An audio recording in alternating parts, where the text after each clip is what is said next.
Anywhere within 300 miles of Medina. They are Hashemite Bedouins. They can cross 60 miles of desert in a day. Oh, thanks, Dryden. This is going to be fun. Lawrence, only two kinds of creature get fun in the desert. Bedouins and gods, and you're neither. Take it from me. For ordinary men, it's a burning, fiery furnace. No, Dryden. It's going to be fun. It is recognized that you have a funny sense of fun.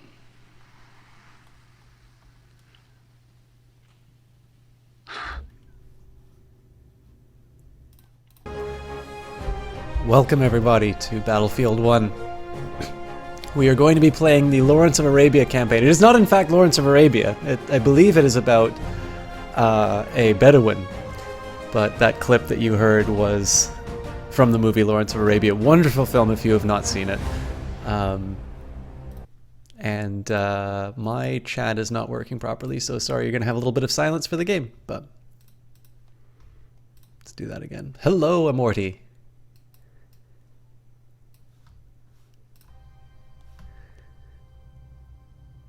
Let me just line up, excuse me, line up my screens a little bit better. Thank you everybody for showing up tonight. I will try, yes it is. It is a title inspired by T. Lawrence's book. What I might do by way of introduction, I think I will throw a little bit of history at you. Not a lot. Welcome, username Intensifies. I hope you are doing well. So who was T. Lawrence? T stands for Thomas Edward. He was... well, he studied archaeology, and he was, I believe, an officer in the British Army.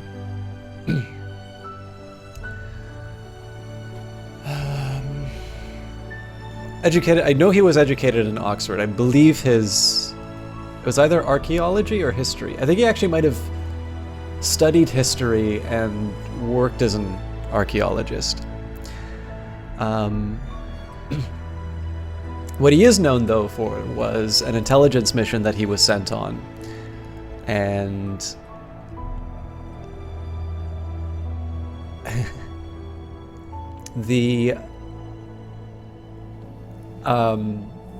basically, he became involved in an uprising of the Arabs.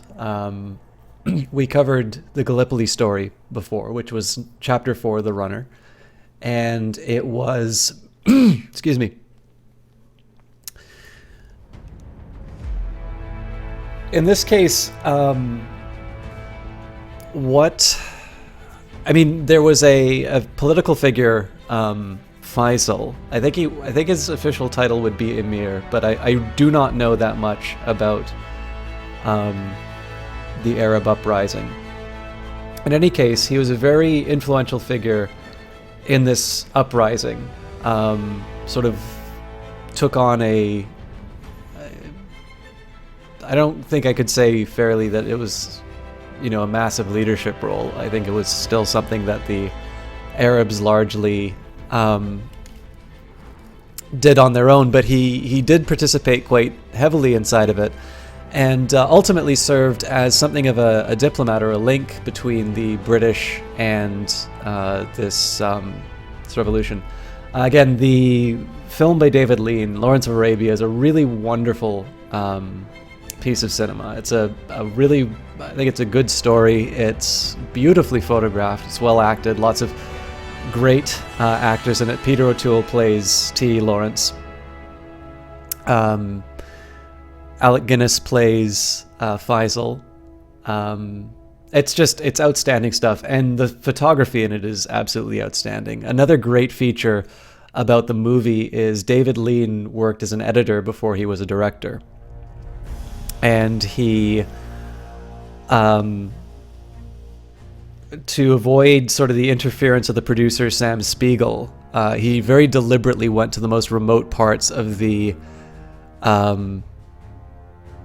remote parts of the desert in order to shoot, and where I'm used to being a basically where I'm used to being a like a camera assistant and having to set up the monitors for the directors and how bitchy they get if they don't have it.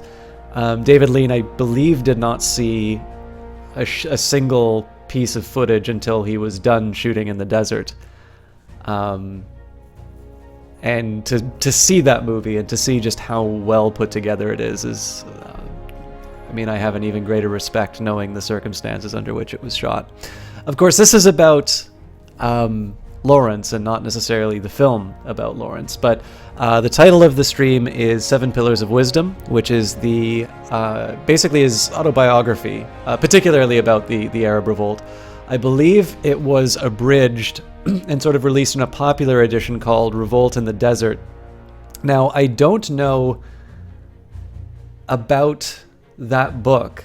I have not found a copy of it. My copy of 7 Pillars of Wisdom I got in a used bookstore, and I've never actually seen Revolt in the Desert available, so I don't know if the full version of his account is sort of the standard edition and what is available, or if I just got lucky and got the full thing. It's definitely a very weighty tome, but it's a really interesting piece of history, and again, we've got the story of Gallipoli, which would be a defeat for the Triple Entente, for Britain and its colonies, whereas the Revolt in the Desert was a very different sort of affair. I'm a little hesitant to give all of the details because I don't know when it says join Lawrence of Arabia in his desert campaign against the Ottoman Empire, this could be anything. The fact that there's a train on it suggests it's probably going to be the train raids, but I don't, if you haven't seen the movie, I think you want to experience it. You don't want to just hear me tell you all the best bits. So, anyways, I figure I've given people enough time. We're almost at about 7 minutes or so. I think we will jump into the game. In the deserts of Arabia, an insurgency war was raging years before I got to France. Tribes of Bedouins had united to fight a war that was very different from the one we fought in the trenches. Using small mobile units, they challenged the might of an empire, and they were rallied around the ideas of a single, influential warrior. Ideas of freedom and change. Chapter 1, Hidden in Plain Sight.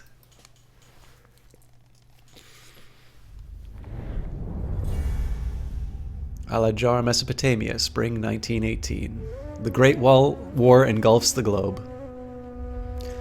In the deserts of the Middle East, Arab tribes rebel against their historical oppressor, the Ottoman Empire. To counter the uprising, the Ottomans deploy their most advanced technologies. The Empire's devastating artillery, combat aircraft, and armored vehicles engage rebel forces wielding rifles from horseback. T.E. Lawrence, an unconventional British officer, works with a small force of highly mobile rebels. They cannot confront the Ottoman forces head-on. Instead, they must fight another way.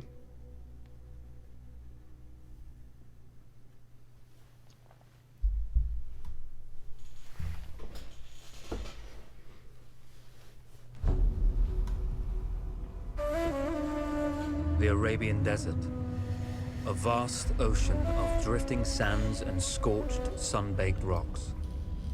Beneath these endless dunes, oil, the lifeblood of our new mechanical century.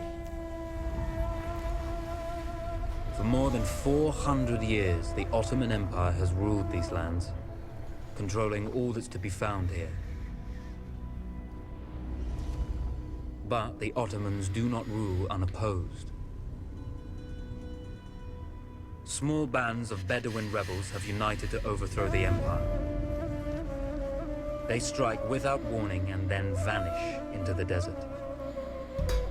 Fighting alongside them is a lone British officer, whose exploits have earned him wide renown.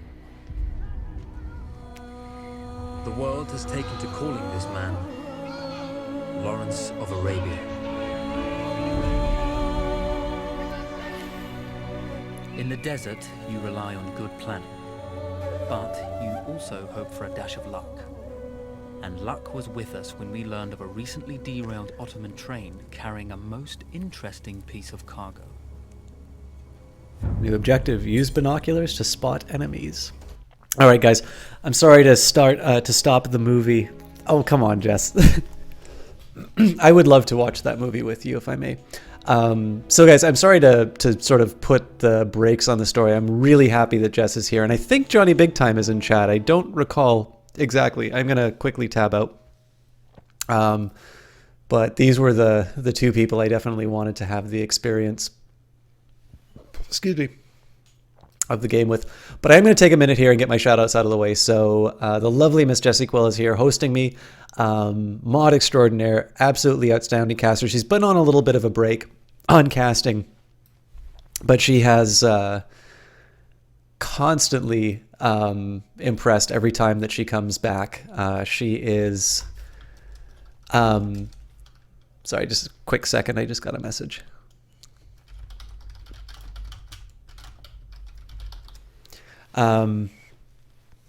She is basically, every time that she's come back, it's always been with something new. It's always been with something,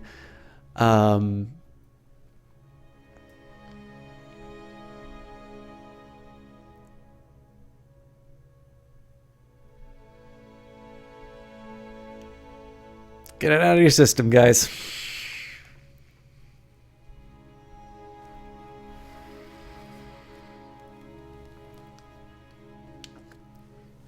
Something in Discord for you, Jessie Quill. Anyways, to go back to the beginning of Jess's shout out. She's an absolutely outstanding caster. Every time that she has sort of gone from, maybe a break on casting and come back, she's always had something new. She's always had a new perspective to offer. She's had something to share with people, a new spin on casting, a new thing to do, from parlor beads to a new game. I'm always excited to see what she has. I will let you guys know that there is a bit of there's a bit of content coming up that I think she might wind up being doing. It's also something in support of her partnership with Chrono GG. So definitely, if you're not following her, even if you've unfollowed for lack of activity or something like that, I would definitely recommend renewing that follow or following her if you haven't, because there's a lot of really interesting games coming down. By the way, Jess, you don't need to act on that thing I sent you in Discord. I just thought I'd give you some context.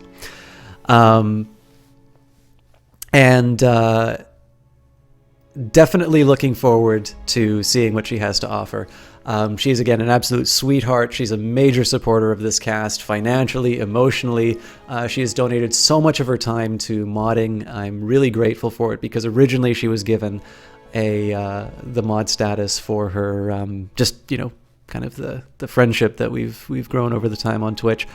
She is very largely the reason why I'm still on this platform, because there's certainly been no shortage of frustrations on it, and she's always been very good at kind of pulling me back from the ledge. And she is definitely one of the people who I wanted to share this game with, because I know her dad is very fond of the movie Lawrence of Arabia. With luck, maybe we can drag him in and he can experience the story with us. There's 3 chapters to this. It's the last of the short stories that the game has, and they've all been wonderful so far. So if you guys are on the fence about Battlefield 1, I've really enjoyed the single-player campaign. I've actually also done a little bit of the multiplayer, which I really enjoyed. But it is it's outstanding. All of the good reviews that you've heard about it are absolutely right. So, anyways.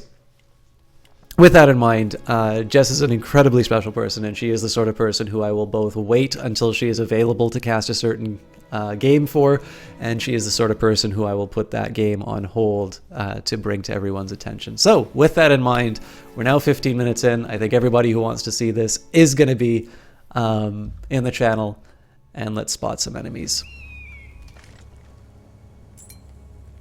A small patrol had joined the Ottomans who survived the crash. Together, they guarded the wreckage and waited for reinforcements. Almost certainly there's someone there.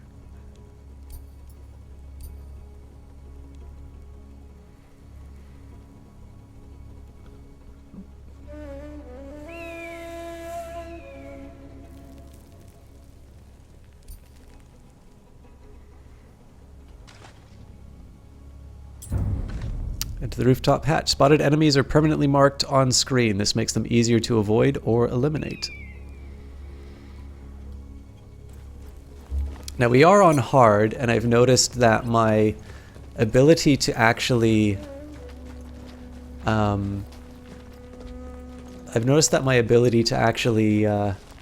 do stealth in this game is pretty much non-existent. Has just one advantage over a large enemy force. A lone fighter can move unseen. Oh, I missed one.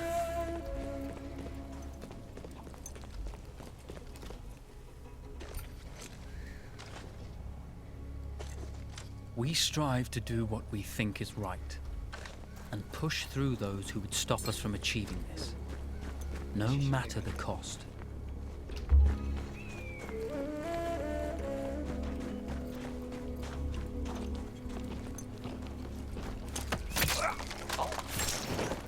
Though powerful and efficient, firearms would often attract attention. You had to be prepared for the Ottomans to respond in kind. Can I go back to the melee weapon?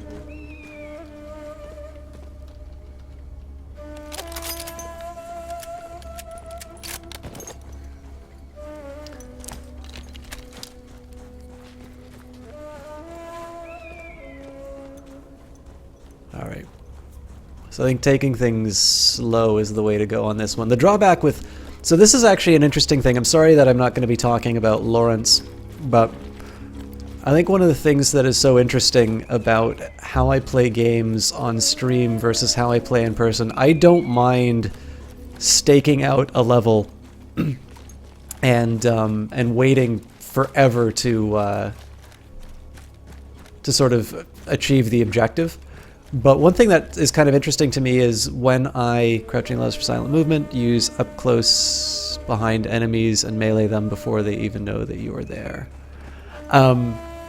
I notice a big thing for me is that when I am casting, I have sort of this sense that I need to be quick.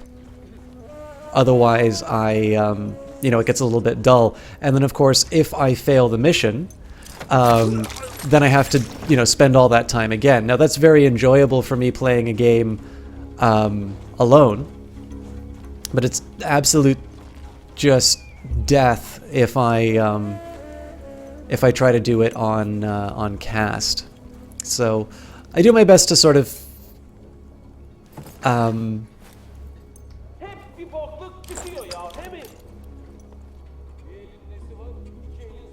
wasn't caught. I do my best to kind of balance those two priorities, but it's definitely well on display on missions like this. I think if I let go of control, I'm going to stand up. Yep. Okay. So I'm just going to pause one more quick second. I just need to sort of realign my my windows so I can see things more appropriately.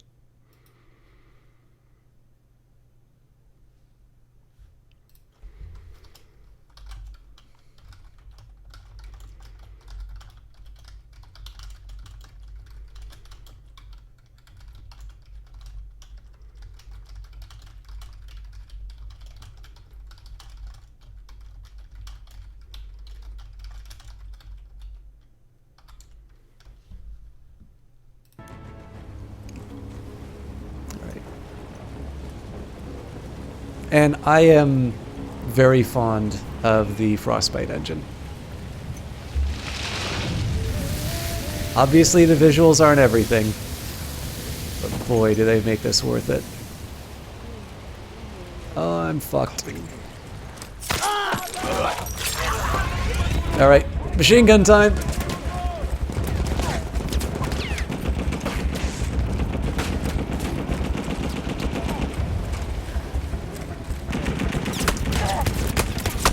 I'm not gonna survive this. There's a guy behind me too, so...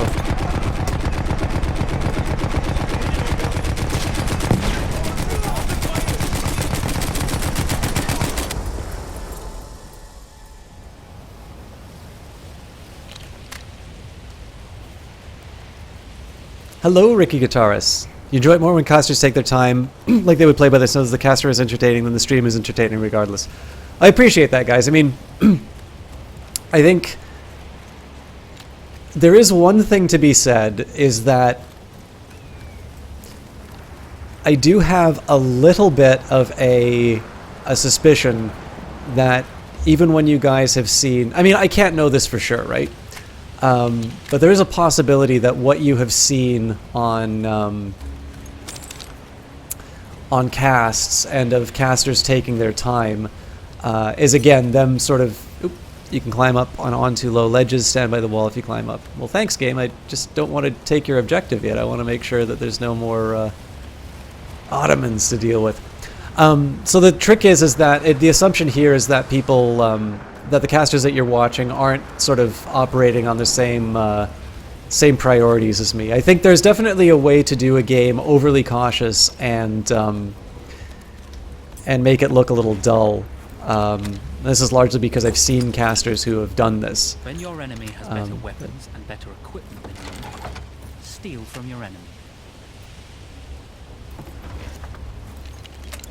But I'm certainly not going to turn around and say, like, so I'll put it to you this way, like, it is safe to say that I also like getting out of the problems that I wind up creating for myself from my mistakes. So even if I rush a little bit on some games, I don't consider it a devastating loss.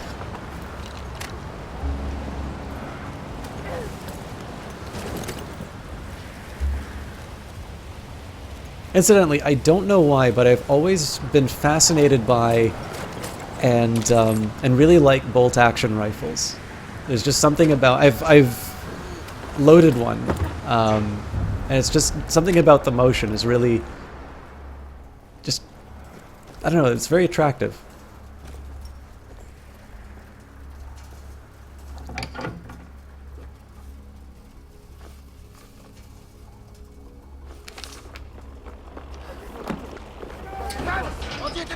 Come out! It's over!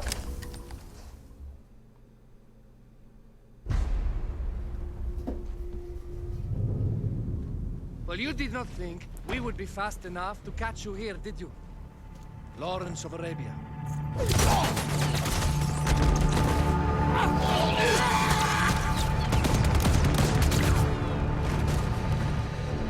Actually, I was rather depending on it.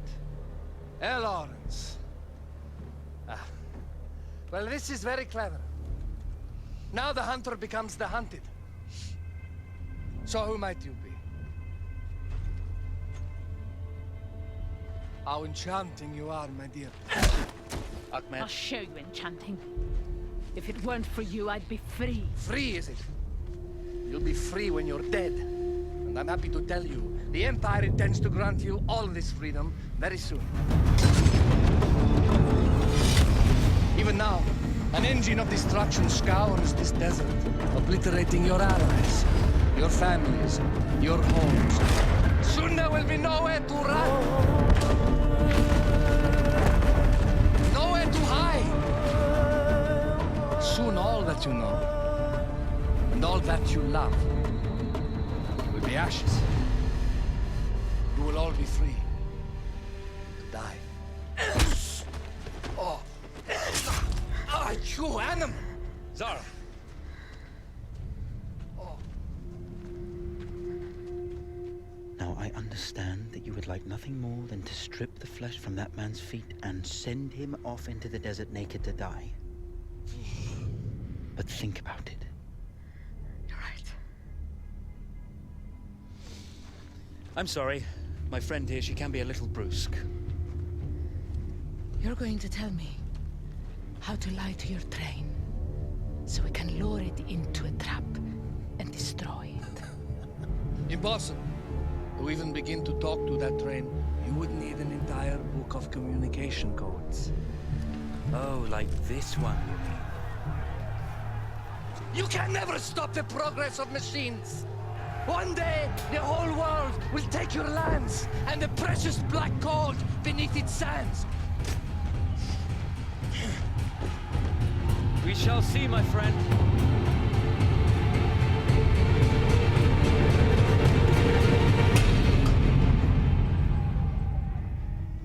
Another solid opening. Of course, obtaining the codebook was not enough. To destroy this Iron Dragon, this Canavar, as the Ottomans had named it, we had to send it 3 encrypted messages telling it to stand down. There were Ottoman outposts scattered along the railroad tracks. The commanders there carried high-priority message capsules. We had to use those to send our orders.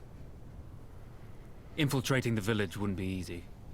A full detachment of Ottoman soldiers had occupied it. The Ottomans had chosen an isolated location for their desert outpost.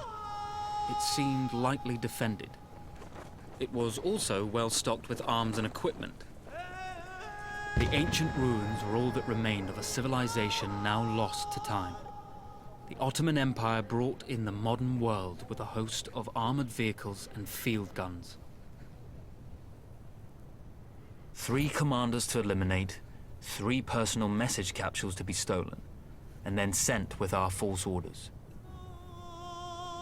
How Zara tackled this dangerous and audacious mission was up to her. Hello, OCS 1 Spectre Recon any of the Ottoman strongholds.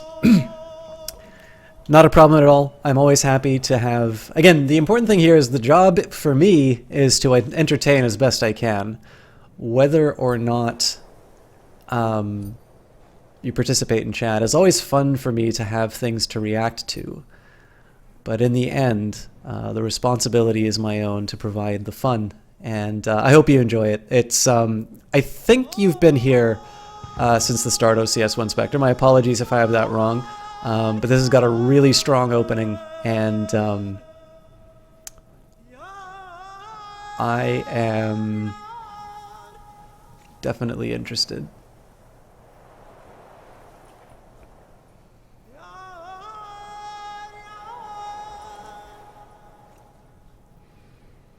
I know it says any of the strongholds.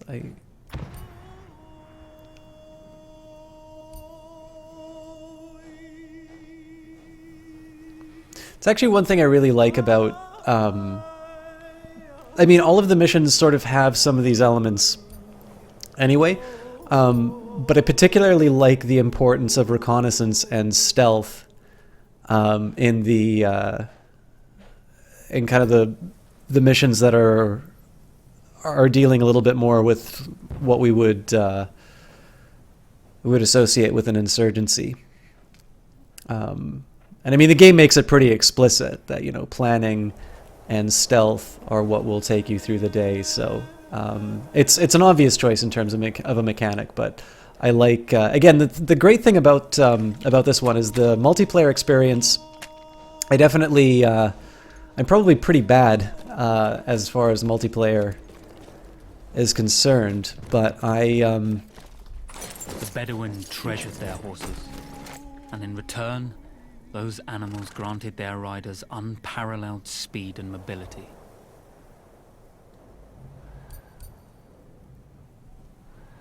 Here!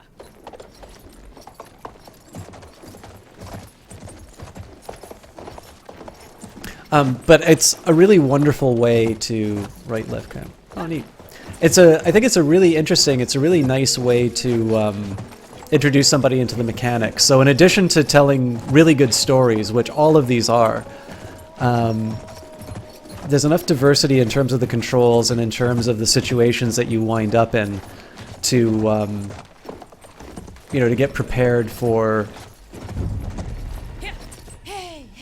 All right, almost got caught there.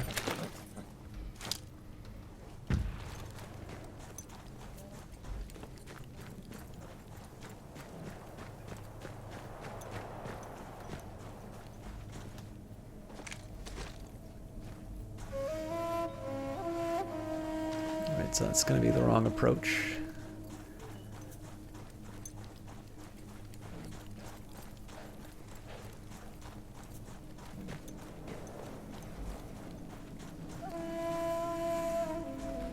All right. So that wasn't sound then. That was him seeing my horse.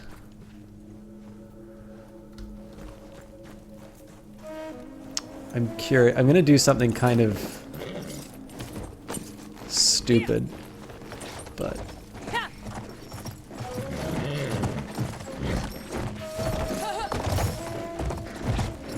I'm gonna see if I can get around the edge on this guy. Sorry, horse.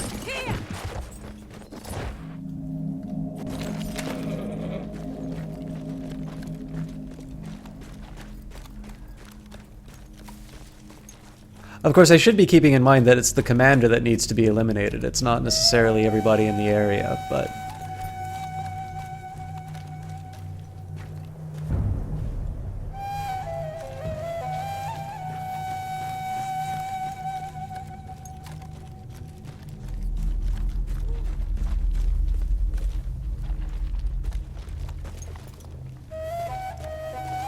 I think if I can get a silenced pistol, this would be good.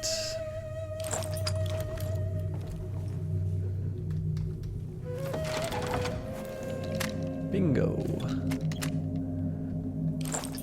Actually, to Jess's earlier point about my romance with your American weapons, the Tommy gun is possibly the most aesthetically pleasing weapon I have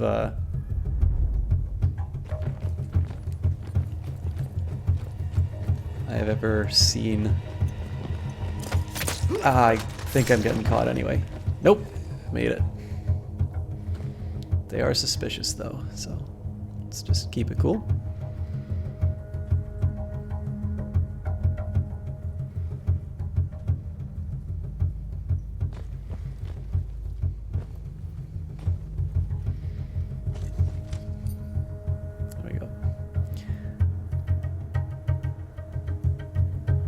I am really tempted to try and go for a headshot, but I know if I miss, then it's going to alert the whole camp, and I'm not quite sure I'm ready to risk that yet. I think there's a lot of low-hanging fruit in terms of some easy stealth kills that I can do.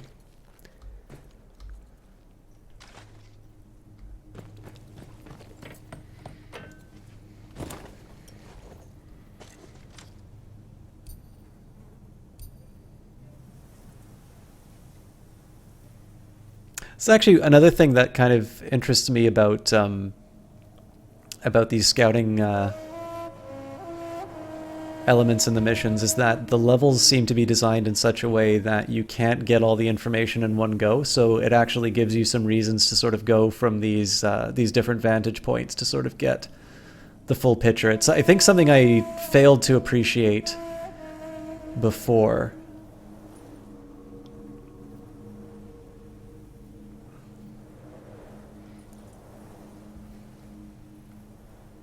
It's definitely a touch I really like. Although it makes for a tough time trying to explain what I'm doing.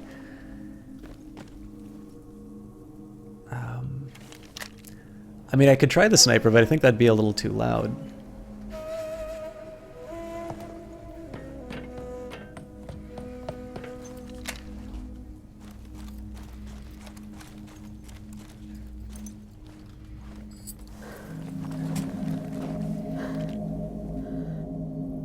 Well,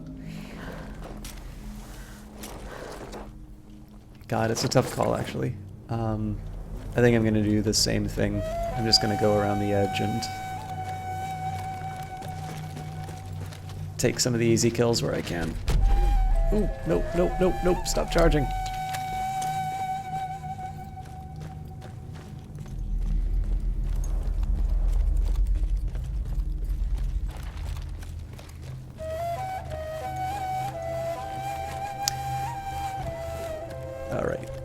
This will get very bad in a second. I mean, maybe I'll get lucky. I feel like he's going to turn around any second.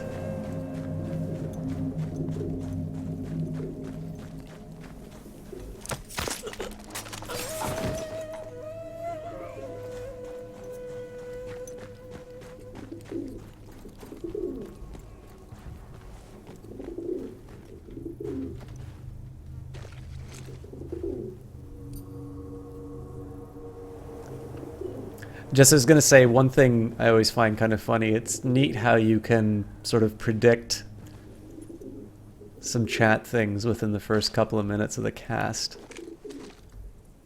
Wouldn't you agree?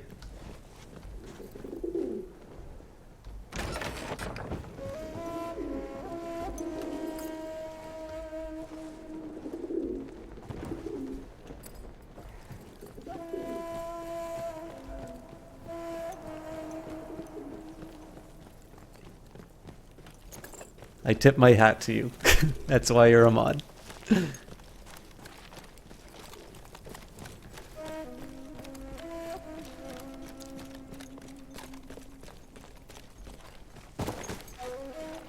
Alright.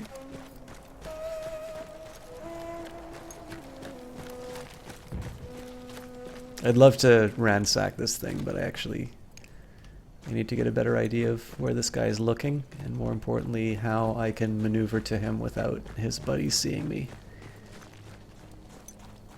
At this point, I pretty much have to give up on recon, because I'm, like, all of this cover here I'm going to be using in order to do my, my stealth runs. But it also means that I'm not going to be able to... it also means I'm not actually going to be able to look around too much on this in this area. Is he peeing?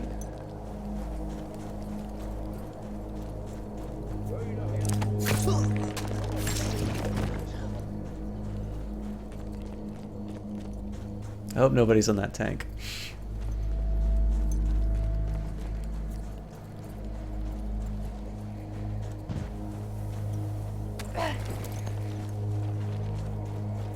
By the way, one thing I love, I don't believe they gave any of the sounds a we? Oh my god, I'm turning you British. Oh shit!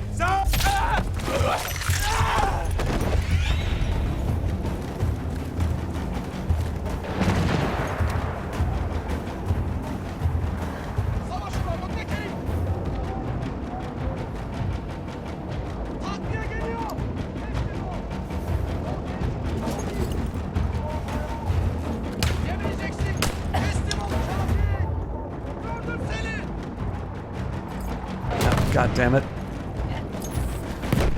Anyways, in the opening, in the prologue, I'm not entirely sure you were able to hear the audio of the Bedouin. I think it was very deliberately trying to make you think that you were playing Lawrence, which I think is a really cool touch.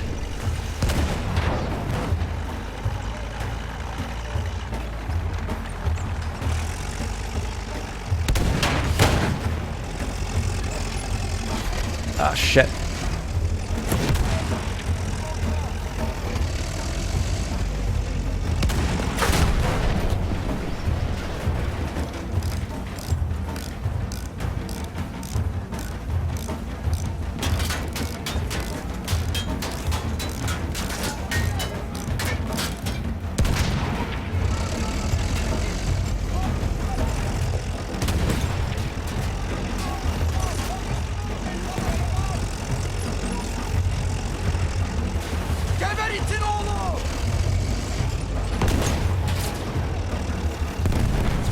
How are you still alive, sir?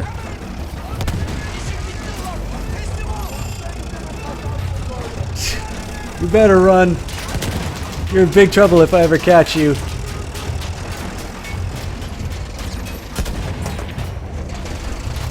Armored enemies are highly resistant to gunfire. Explosives are far more effective. Well, good news for me.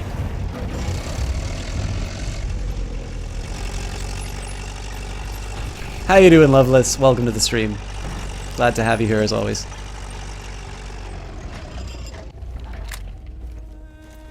Alright, it's not the most elegant solution, but you know what? This is probably my favorite mission so far as the two approaches. So like some of them felt like if you didn't do stealth, you were punished by a very difficult level.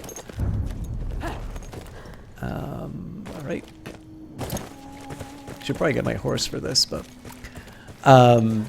But in this one, I love the fact that, you know, I screwed up and then I was able to get a tank, and it was just as fun to run around making noise in the tank as it was to do the stealth element. I think especially in a game like that. So, like, obviously, it's not very realistic in games that you'll have somebody in the, you know, in the enemy base, and all of a sudden, you know, you're not able to,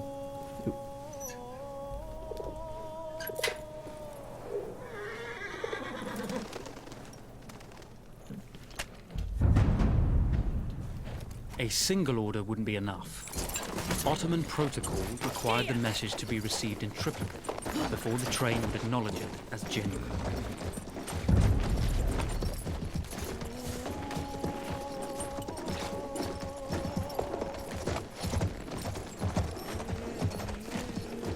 So, it's not very realistic if you're taking a, you know, a mission and, you know, some guy shows up in the middle of your base and they disappear for 5 minutes and everybody goes back to normal. But it's a good gameplay mechanic because it gives you sort of this reset button that no matter how bad you screw up, if you're able to sort of shake the trail, then you're going to make it out okay, and you'll get another attempt. So, you know, what they give up in terms of realism, they sort of give back in terms of enjoyable gameplay. For this one, they go the other route, which is to say that if you have, you know, if you've alerted a base, that base is going to be on alert until they have adequately dealt with the threat. But what they do instead is they say, you know, if you want to do the stealth approach, you're going to need to be good enough to do it. But if you don't do the stealth approach, don't worry, we've given you enough stuff that you're going to be able to accomplish the mission with a slightly more action hero kind of approach. Weird. I would have thought I could grab onto this ledge, but...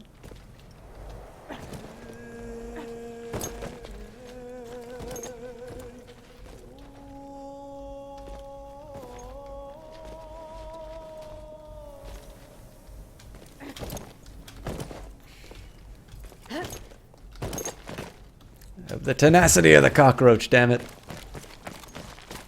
All right.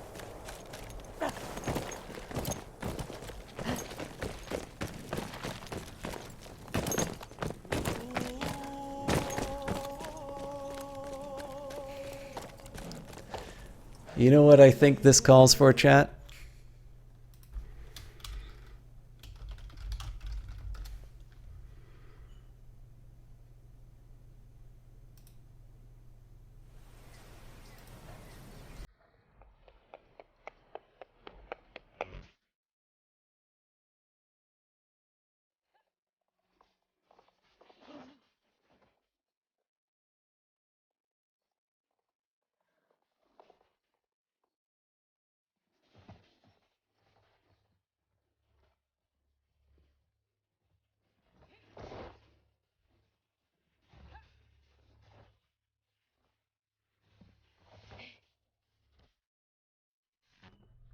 Enough of that.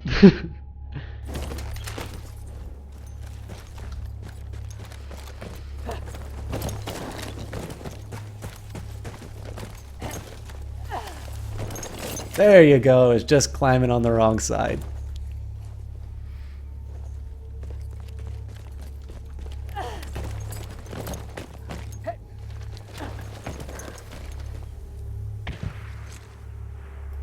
That wasn't intended for me, was it?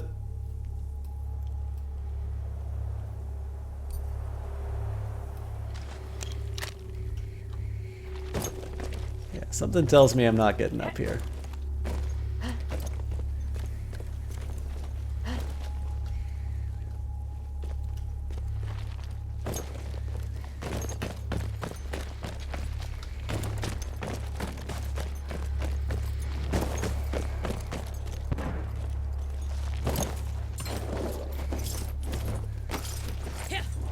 Oh crap, I'm looking at my own broadcast.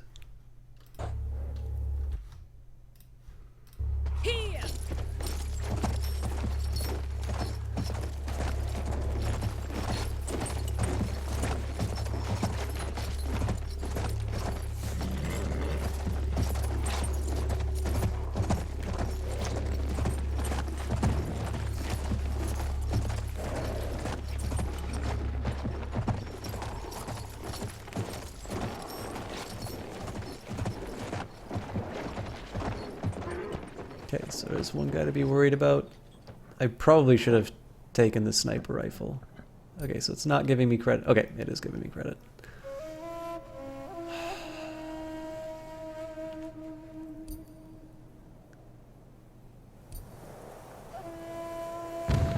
Oh, I get it. They want me to hold on this for a little bit so they know I'm not just kind of glancing around.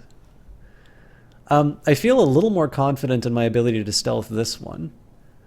But I also have a feeling that there's probably something here that's gonna surprise me. Yeah, see? I already got one guy looking at me.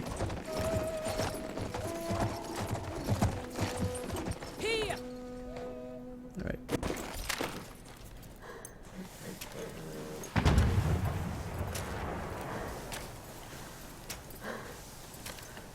Yep, there he is.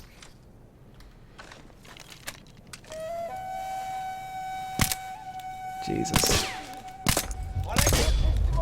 Yeah, see, this is bullshit. You should not need multiple headshots. Oh well. I will work with what I've got.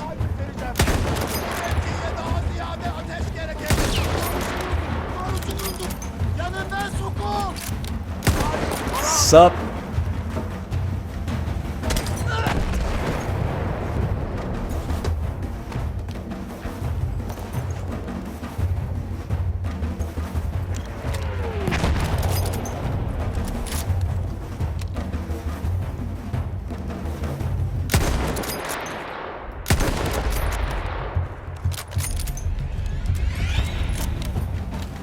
Oh, fuck you, dude.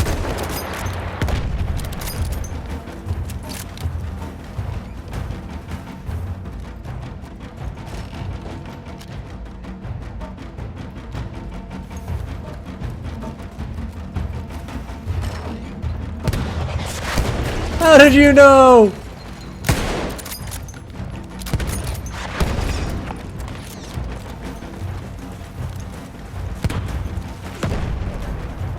Oh shit.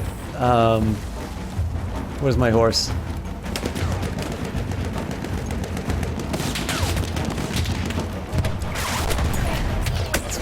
Let's at least make it worth watching.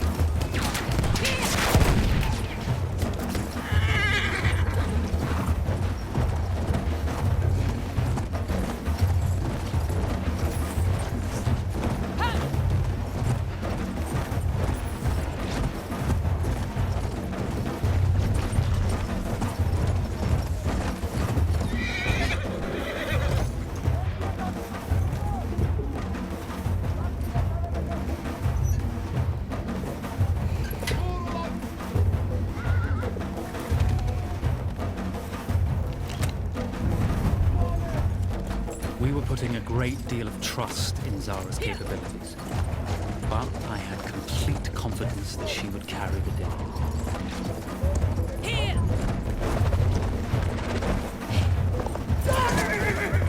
Of course I was gonna do that at least once.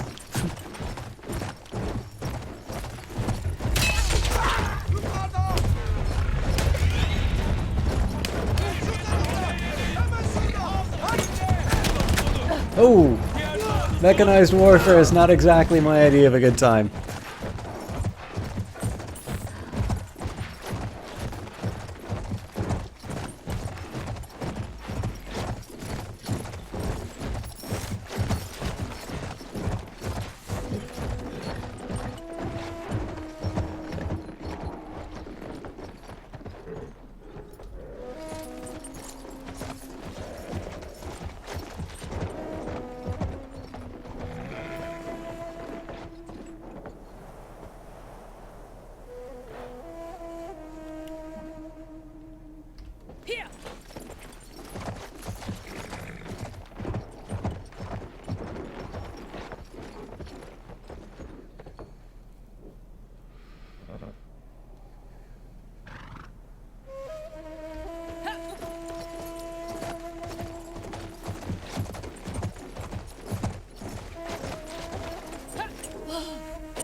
I hate the fact that I always get quiet on stealth elements and missions. I'm sorry, guys.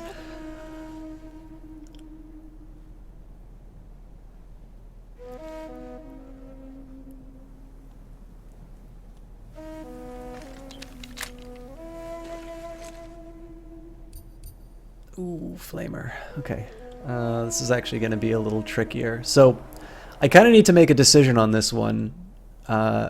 On whether or not I'm going to try and go for a stealth approach here and potentially take on a flamethrower enemy, which is actually really difficult to deal with when you're in close range, or if I just accept that I'm not good at stealth and plan accordingly and go in loud. I'm still going to try for the stealth approach, but I think probably the way that I'll do this is to go from water tower to water tower. Because there is certainly more than 2 guys defending this place.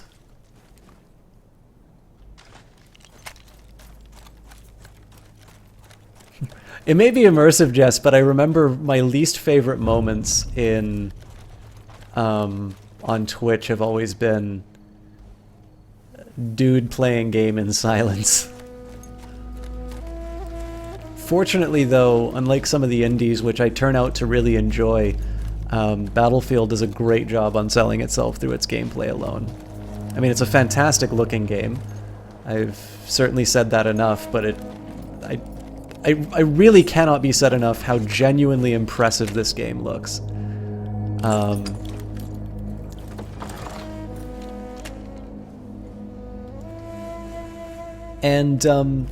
It's really well designed. I mean, we're unfortunately at the point where we can't really take single-player campaigns for granted anymore. And this isn't necessarily new in gaming. I know a lot of people made a big deal about Rainbow Six Siege and Star Wars Battlefront not having single-player campaigns, but of course, while this isn't 100% equivalent, Quake 3 obviously sort of made a bit of a name for itself. Alright, time for crouch.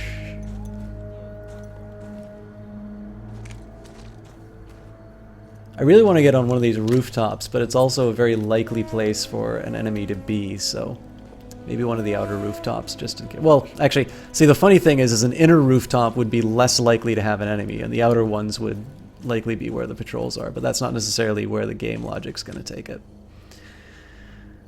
If you're wondering why I'm peeking at those things there, it's mostly just so I can sort of orient myself in the level. I tend to notice sometimes when I go up to binoculars, I sort of forget where I am. So it's a nice little visual shorthand for me to... By the way, that's not a gameplay recommendation, that's just me being kind of dumb. But hi, Roombroder, it's good to see you.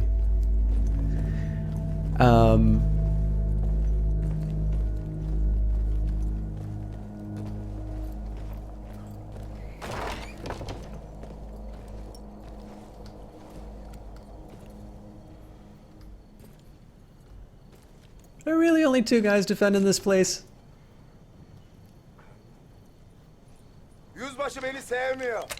There are more than 2 guys defending this place. He's gonna spot me, I know it.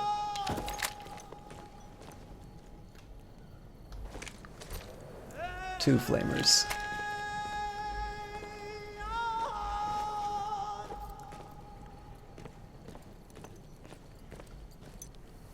Yeah, one of the things we were talking about before, when we were playing this game, it was the what was the tank's name? Big Bess? Black Bess? Anyways, the tank one, the first story. One of the things that I love the most about the tank, or actually I guess I was talking about Quake 3, but Quake 3 basically, it had a single player experience in the sense that they put an AI in the game that you could fight against, because it wasn't granted that every single person who'd buy the game would have a constant internet connection. But they basically abandoned single player campaigns for that. And then I suppose you could make an argument that Unreal Tournament did a similar thing. I think they made a little bit more of an effort to try and make it a proper single player experience. But it sort of seemed to be a little bit of an abandoned approach until the latest batch with Battlefront and Siege. I'll admit I'm not 100% on it. I mean, Rainbow Six obviously was originally a Tom. I actually think he made the book to support the game, but it was a Tom Clancy book. And whoops, nothing to see here but us Bedouin.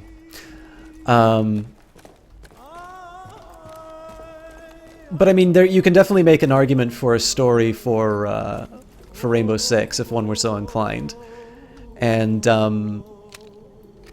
I think pretty much all Star Wars fans have been really hoping for a good single-player Star Wars game, another good interactive Star Wars story. I think the hope is that with sort of the renewal of the series,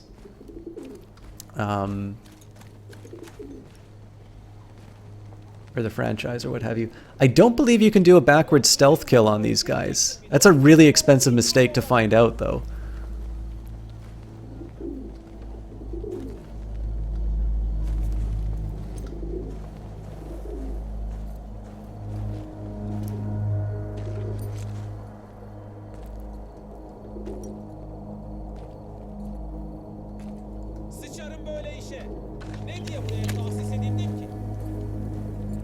I also don't think any of these guys are the commander.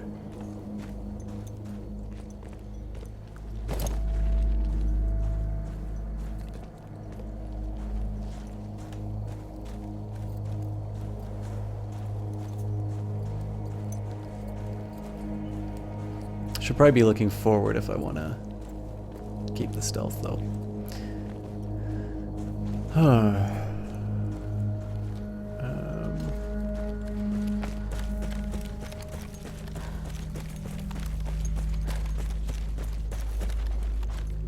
This is definitely a more information mission.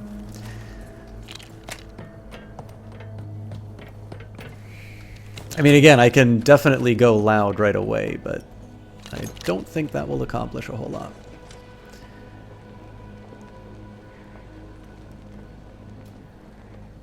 If it wasn't for the fact I don't know who the commander is, I would have said that I could believe that these were all of the units on the map.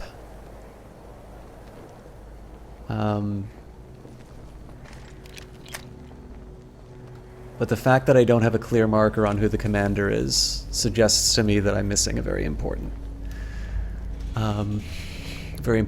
piece. And again, the big one is I haven't died yet on this one, which is encouraging.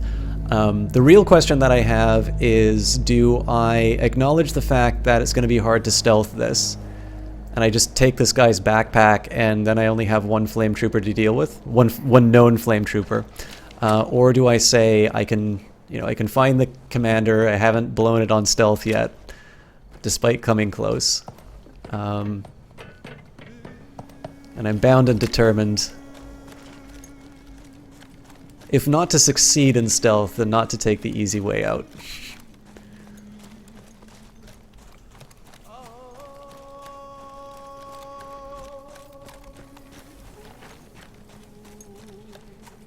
Anyways, there's something I was going to say that wasn't related to single-player and multiplayer campaigns.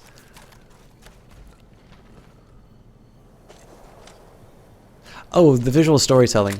So one of the things, I mean, it's a very common complaint nowadays to either talk about how every game is the same, or, you know, how it's all about technology and not about story. I think Battlefield 1's short stories, it's actually, I think, a really smart decision to go for little short stories rather than sort of the big sprawling campaigns that you'll see. Even in the existing Battlefield games, right? You've got Blackburn and Battlefield 3. I haven't played 4 yet. So I suspect you probably don't play the same guy in Battlefield 4.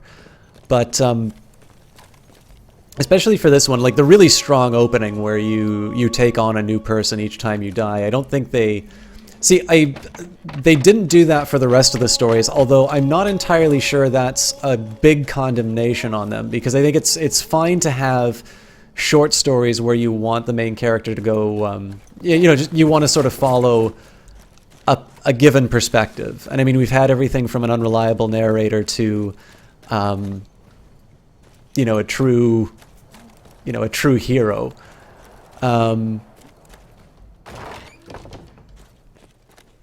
I think the only real complaint that I've had in terms of stories being matched with gameplay is at the end of the Gallipoli story, when you have a noble sacrifice at the end.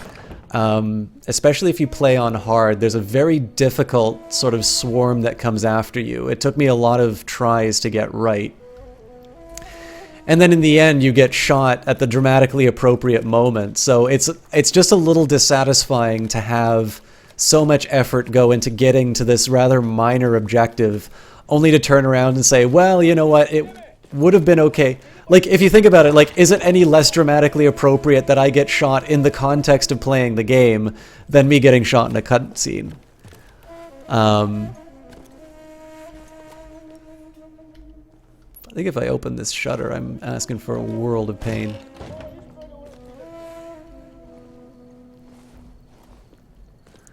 But anyways, on the technology point, the little things like the visual cue, the pristine white gloves of the chauffeur, and the bloodied hands at the end of the tank story.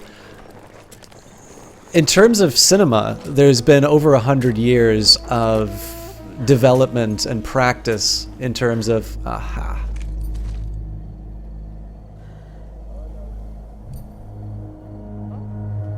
There is a lot more than I thought. I think I'm actually going to have to start taking some lives here.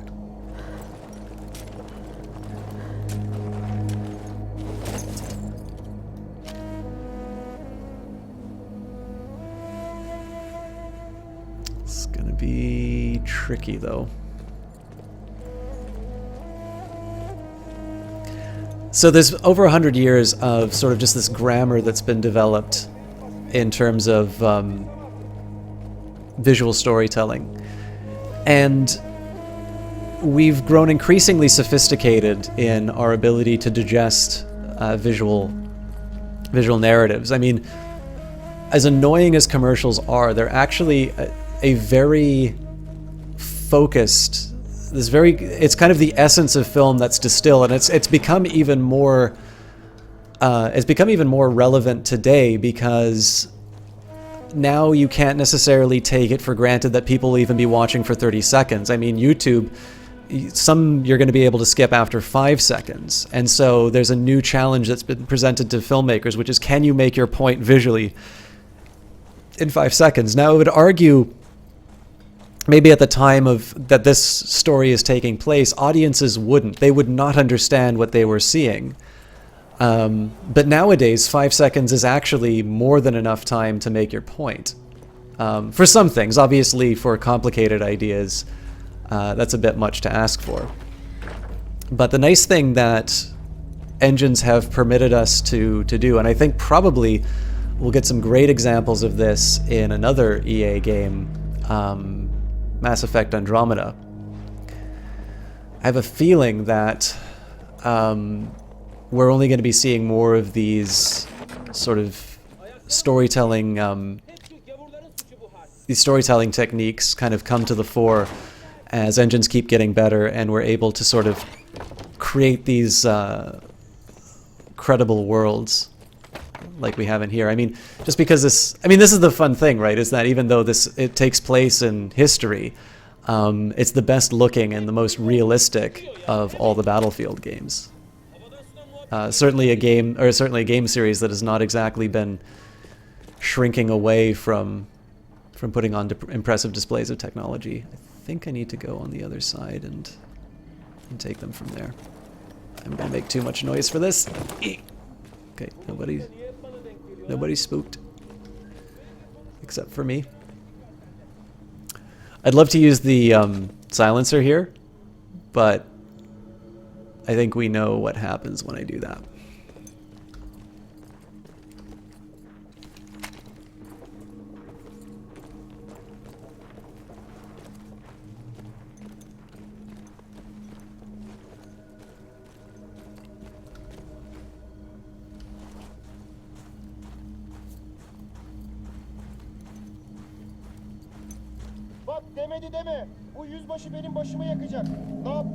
Yeah, I just don't see any way of going from this angle.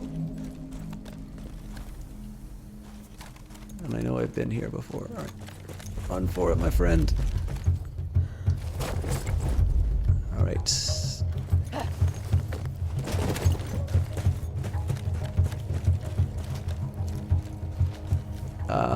This is gonna get bad.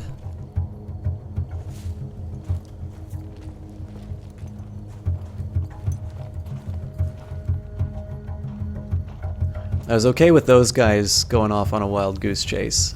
This guy might actually blow the whole thing.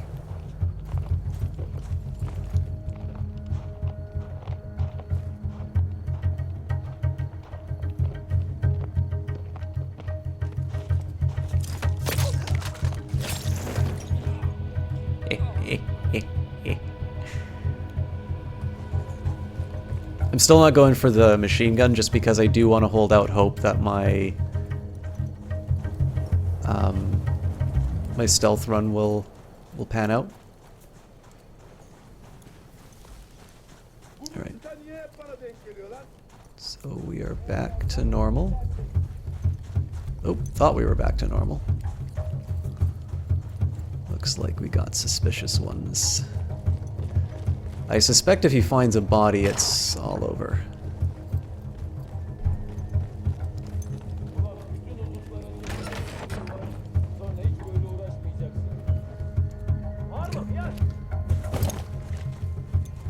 This is so dangerous.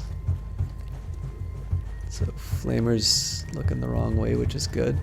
If this guy turns around, I'm fucked. Ah!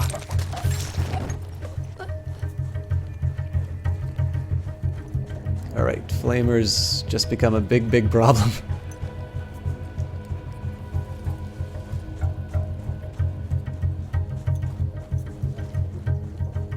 I don't believe you can, Ricky Guitarist, which makes it quite complicated.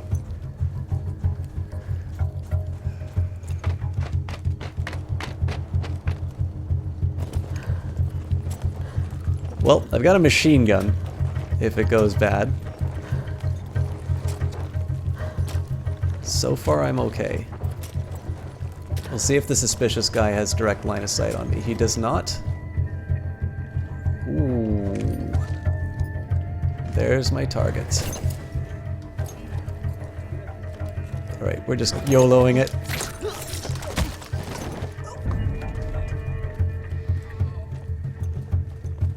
Yep, there are some suspicious people coming to get me.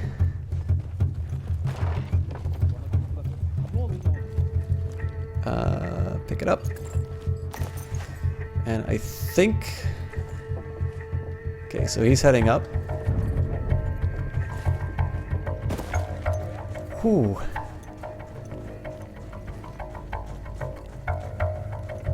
I just gotta get to a spot where I can get the heat off me.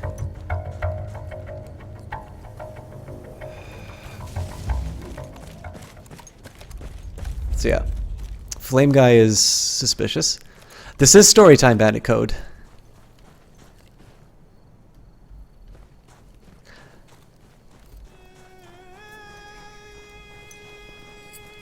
What if I meant it in both contexts, Jesse Quill?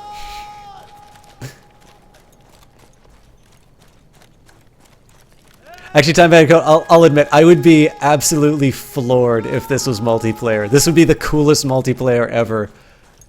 If,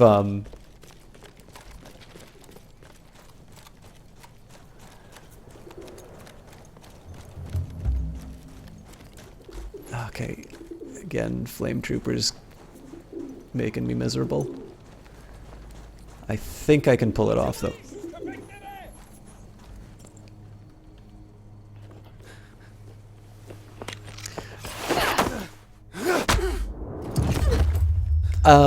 So Time Bandit code, these are short stories, so if you get to the last one, if you get to the last campaign, like the only thing that you're missing is the chapters of the campaign. We're on about chapter 2 here, but if you don't want to watch, obviously it's not gonna... Well, you see, the message had already been sent, my dear. Not the message you would have wanted. Lawrence was such a good host. It almost seemed rude to escape. I made sure to note the location of Lawrence's camp, of course. Which means the train knows too. Twice, you told that train everything was clear. But I told it exactly where to attack.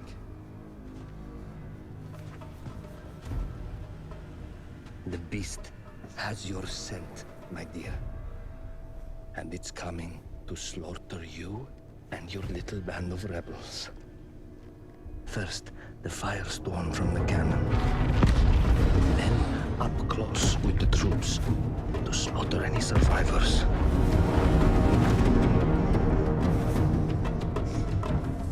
The legend of Lawrence of Arabia dies tonight.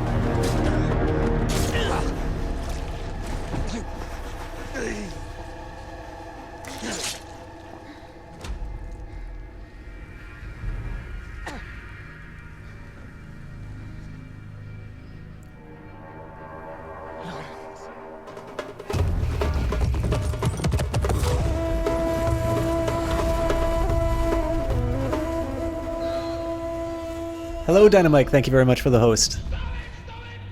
Yeah, so if you want... Just in time. Kilkichi was a fool to think we'd ever stay after he escaped. The carnival won't stop hunting us. No, it won't. Let me think. The train's coming a long way. El Canoe, my So friend. we'll have Thanks to for stop to stopping take by. on water. That's where we strike. Agreed. I'll deal with any sentries, then rig explosives on the track. Yes, and I'll rally our fighters. When I blow the lines, the train will be trapped.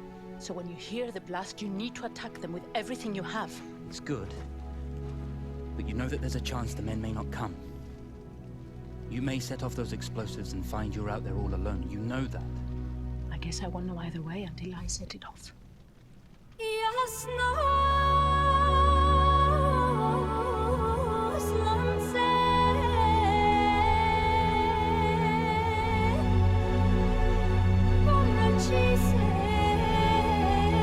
It's all good, El Canoe. I'm talking during it anyway. This game's really good. Man makes plans and God laughs. As it turned out, the small town where we would ambush the train had a significant enemy presence. Those troops would have to be dealt with before the explosives could be set. All right, guys, I want to take a quick minute here and shout out a very... First of all, Dynamite is... I actually was unclear from our last conversation about this, Dynamite. I think you said you were primarily a YouTuber, but I know you're quite active on Twitch as well. But I did also want to take a minute and... you actually, by the way, feel free to link your YouTube inside here if you'd like. I know I don't do a lot of YouTube content, so I'm really bad at shouting that out. But we've got... El Canoe, who I hope a lot of you already know, and I definitely am never going to get tired of shouting out. Sorry, guys, just have to deal with my modding problems. You've pretty much stopped all YouTube. Oh dear, so you're locked into this. Locked into this platform. But guys, El Canoe is my favorite and also only, but don't let that discourage you.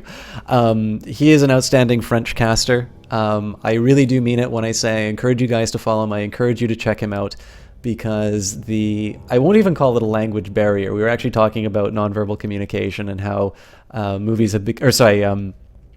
games have become more powerful in the stories that they can tell because of their adoption of cinematic techniques.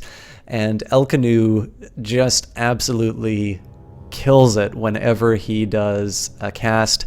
He's really funny. He's a lot of fun to watch. He does a really big range of games.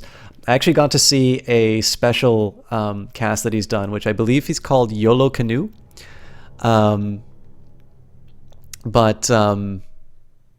He basically, he has got a Steam library which I would almost describe as sinful. This man has got more games than I ever thought possible for a single person to own. And by the way, he does giveaways like every 10 followers, so that's another reason why you should be checking him out. Please don't do it just for that reason. But I got to see him play a couple of games more or less chosen at random from his vast library. It was a lot of fun to watch. I have long said, and I have always suspected, that El Canu really could cast anything and make it look incredibly fun and just, make sure that everyone has a great time. And now that he's doing this YOLO Canoe program, apologies if I did it wrong, I actually have empirical evidence that he does this. So again, he is not even a hidden gem on Twitch anymore. His channel is growing. I am extremely happy to see more and more people check him out. But he's an outstanding caster. He is, again, a lot of fun to watch. He has got a tremendous sense of humor, but he's also got a very kind heart. I always feel very welcome whenever I'm hanging out in his channel. I know you guys will feel very welcome as well. And one of the things that I can just say, I know it's a bit of a tendency for some people in this channel, especially at the late at night casts, for people to just kind of turn it on and keep it on as the background. El Canu is not all just amazing shouts and moments of comedic brilliance. He actually is, again, very engaging in his normal speech. So I would make the argument that if you guys enjoy turning on my stuff and just listening to it as background noise, this is as much of an argument to watch El Canu as well. He really kind of covers every single base. I think the only thing that I could claim that I have a unique a unique sort of perspective or a unique edge on in terms of El Canu is that, so far as I can tell, he has not incorporated economics into one of his casts yet. That is really the only thing that I think I've done that he hasn't. Everything else that I've done, not only has he done it better than me. So again, between him and Jesse Quill, these are two of my absolute favorite casters on Twitch. I haven't seen Johnny Big Time speak inside of the channel here, but he fills out the trilogy. But again, El Canu is a very deeply valued member of the community, and a lot of people from his channel have actually stopped by, which is deeply flattering because I know I am an Anglophone. My French is not strong enough to even consider doing a normal cast on. And El Canu is, he could actually be a wonderful English caster if he chose, but I love the fact that there are people who are able to watch extremely talented casters in their native language, and so I always want to take that moment to support El Canu. I think he's got a great channel, full stop, and the fact that we have such talent from different in the different language groups is even better. It actually is probably one of the most encouraging things that I've seen on Twitch. So there are definitely casters who are better than others, El Canu, but I will gladly take the compliment. I would not be so wretched as to not take your very kind words, but I appreciate it. Anyways, guys, definitely please do follow these people. They're wonderful casters, and they are very deserving. First of all, Jess, Johnny, El Canu, these are people who are extremely hardworking casters. It is very hard if you haven't cast before. It's actually it's very hard to quantify how much effort it takes to do a cast. Now, clearly, I mean, there's not a lot of money to be made in this unless you're very fortunate. So clearly people do this for fun, for the pleasure of it. And there's no disputing that. But it is absolutely worth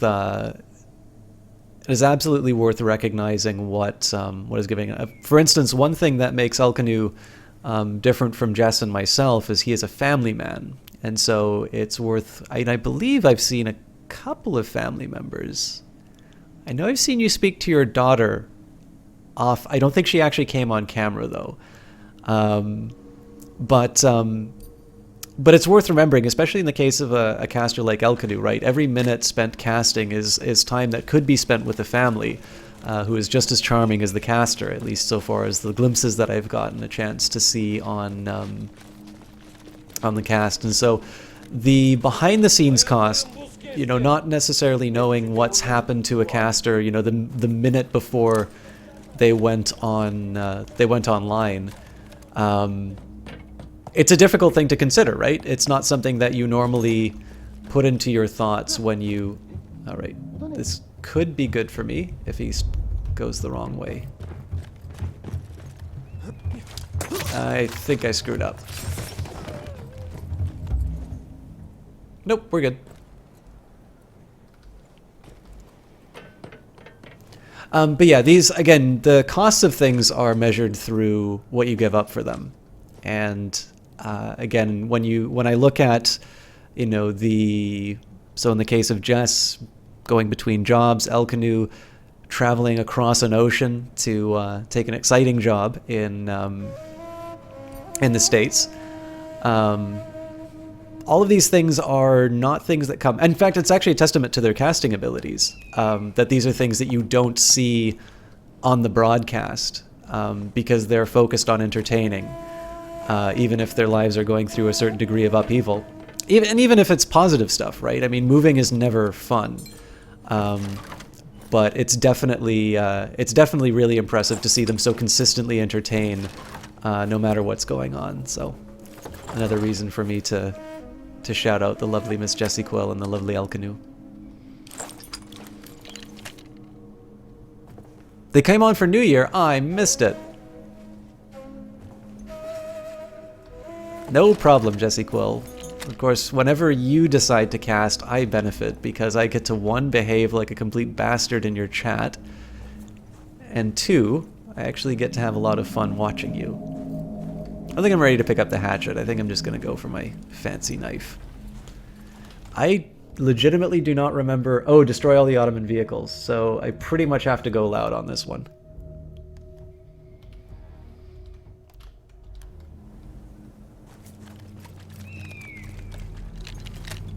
So at least I got some anti-tank weapons. When facing armored opposition, we often use the Ottomans' own weapons against them. So tank grenades, field guns, whatever we could lay our hands on. Ah, shit. Surprise!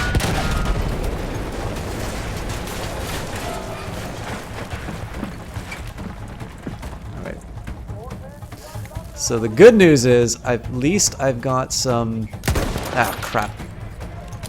At least I got some intel, but this is gonna be tricky. Ah!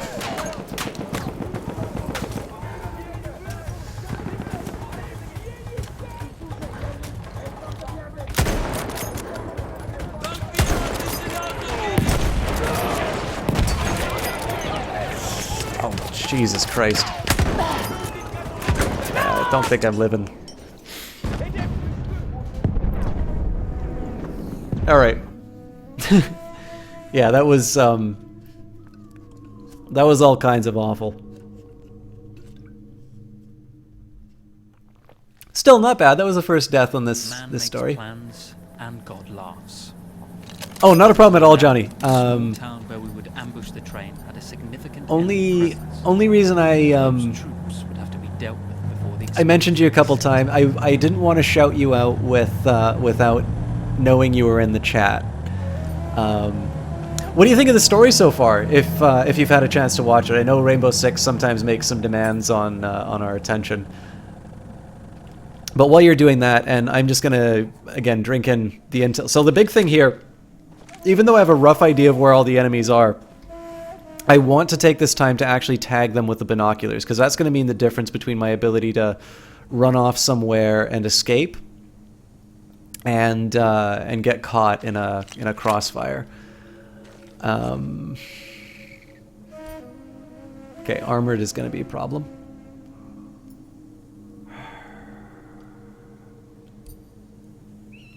I don't think these vehicles are arranged in a way that I can actually take them out with their own guns. Let's find out.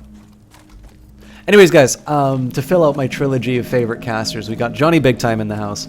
He has been absolutely a complete champ with Dragon's Dogma. He's really making me want to play it, actually. But he has been taking on that game for the full, basically for the full value. It is a big game. He makes it, again, just like Jess, just like El Canu. Makes it look easy. Makes it look like a lot of fun. You know, maybe Dynamite's the way to go this time.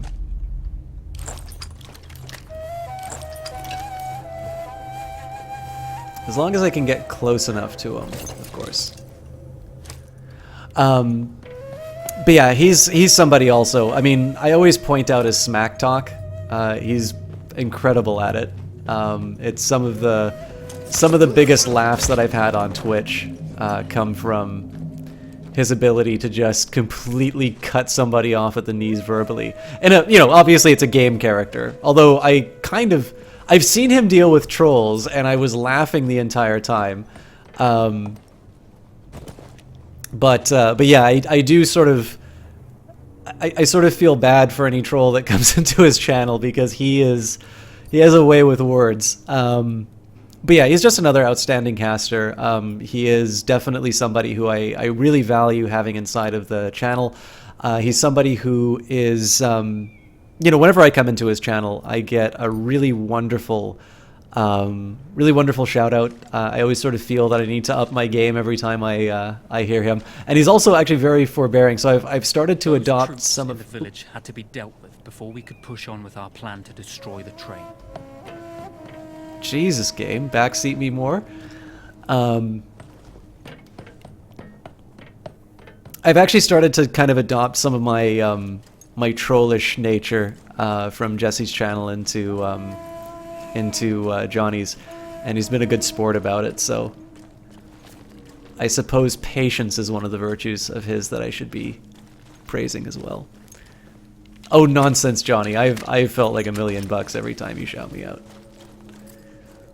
All right, so my hope here is that I'm going to be able to lay multiple charges. Oh, okay, so right click. There we go. All right. So I can basically trigger multiple...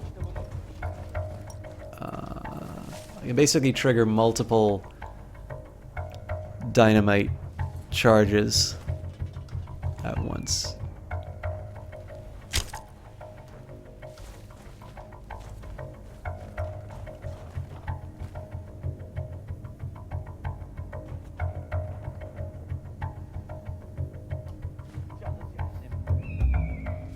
Okay, so the threat's gone.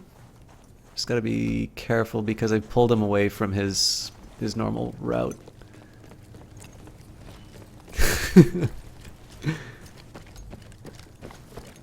Now, Johnny, have you seen... I know I mentioned Lawrence of Arabia partly because I knew I was going to do this, but have you seen the... Actually, so, who here has seen the film Lawrence of Arabia?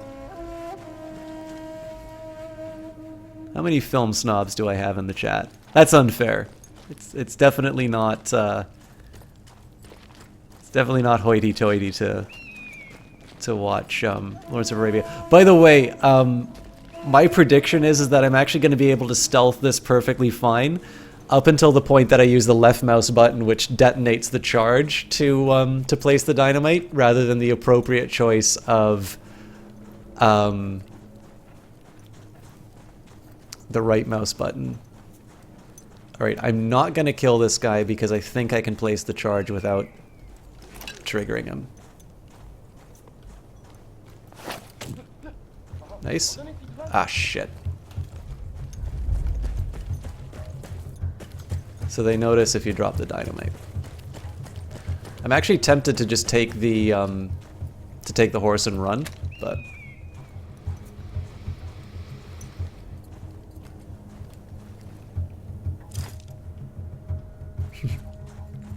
You know, guys, so... The best thing about Lawrence of Arabia is to see it on the big screen, because it was shot in 70mm film, and there are scenes where it is very deliberately shot to make a human being just barely visible as a speck on the edge of the desert. and move up to the camera. It's a sight to behold, and just even seeing it on like a high definition DVD doesn't really do it justice. I've had the good fortune of being able to see Those Lawrence of troops Arabia. in the village had to be dealt with before we could push on with our Jesus, plans. Lawrence. Backseater much? But it's honestly, it's a long movie, but I would argue it is one of the classics that actually holds up very well for the modern day. Now, full disclosure, I am a huge fan of old movies. You know, I actually consider it a shame that I have not mentioned Paths of Glory, which is one of my favorite World War I movies, while playing a World War I game. Although, I'm not allowed to mention it because it was banned in France for a very long time. The soundtrack is outstanding, Jess. I actually, for the overture, when I first started playing Battlefield 1, I used the overture from Lawrence of Arabia. This is going to be very hard.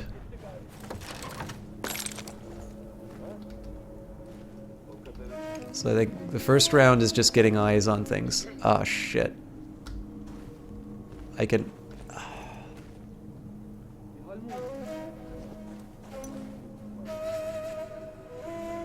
I know there's a way to drop a shell casing.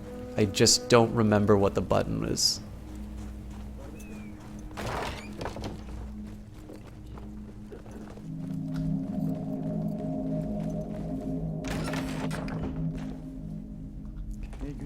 This is so stupid of me.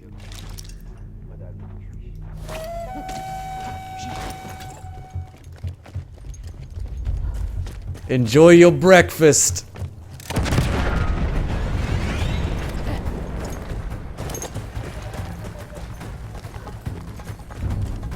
Clear the Are you fucking kidding me? Paths of Glory was banned because of its portrayal of the French generals in World War I.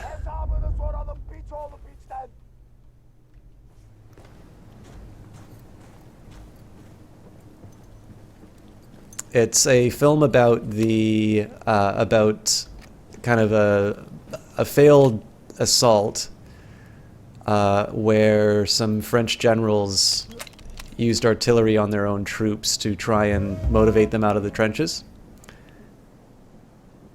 I believe the film was made around the 50s, so it's also important to consider the political climate in France at the time.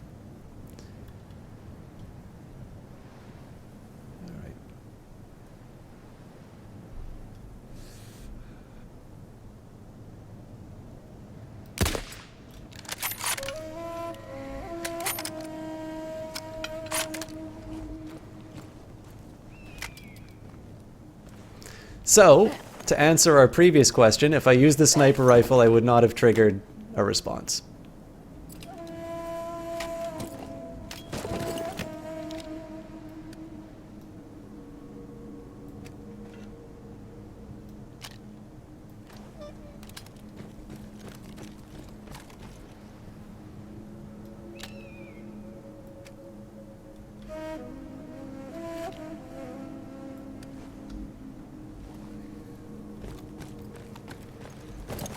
Once Zara secured the town, the trap could be set for the arriving train.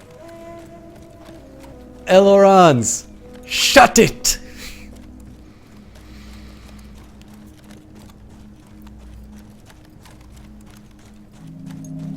Yeah, I mean, one of the things that I think is most interesting about Battlefield, I don't know if they will do it, but the number of stories that can be told about World War I. Now, that is not to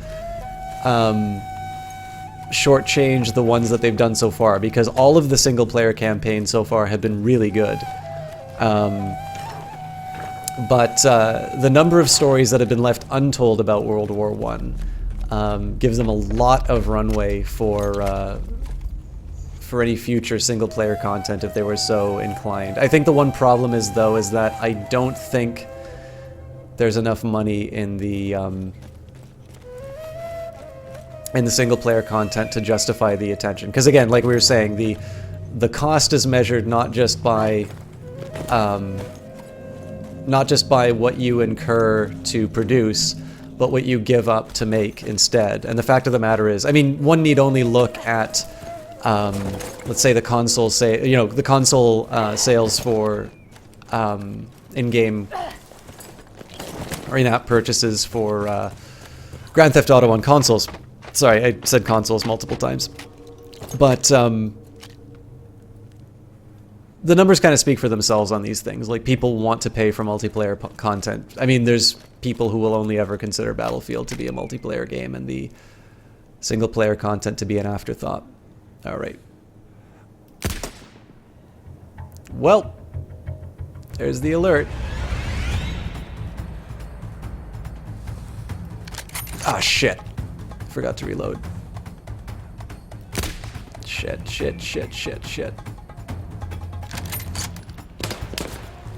Thanks for standing still. Ah, well, that was optimistic anyway. Okay, I gotta get out of here.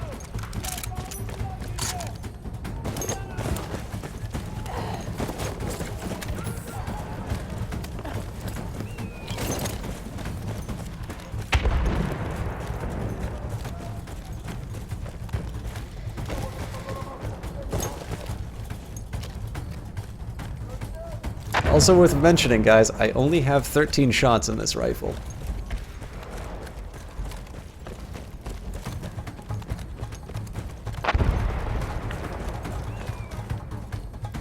I could possibly ditch the sniper rifle, but...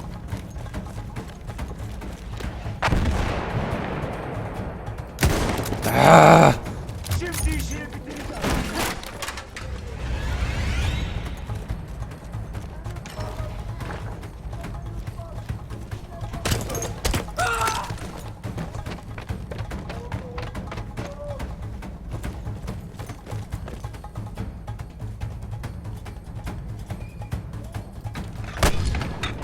Once Zara secured the town, the trap could be set before I have no idea how to use these things. Oh, cool! I can't wait to use this as multiplayer. Alright, I gotta get out of here. Let me go! Alright. Note to self, don't use the mortar.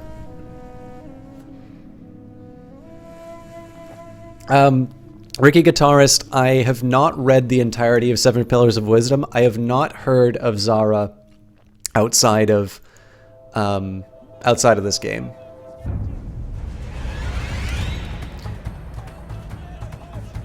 Alright, looks like they are alerted to me, which is going to be a problem. Let's try and make the most of the sniper rifle for now. Oh, Jesus, and I've lost all my, Ah, shit. Yeah, I've lost all my, scouting on them, too. This is gonna be grim. Alright, I'm gonna get inside the city first. So I at least have a fighting chance to, Oof. They are close.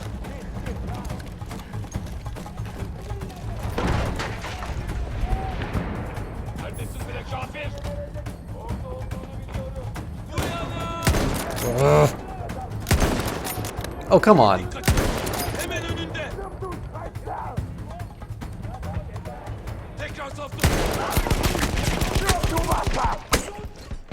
Oh, hello, armor guy. Because I'm playing on hard mode, Johnny Big Time. But yeah, so Ricky Guitarist, I can't say if Zara is a historical figure or not. Okay, so first priority is to get inside the village, otherwise I'm done for. Yeah, that was a mistake to even try. Not gonna be able to turn that around in time.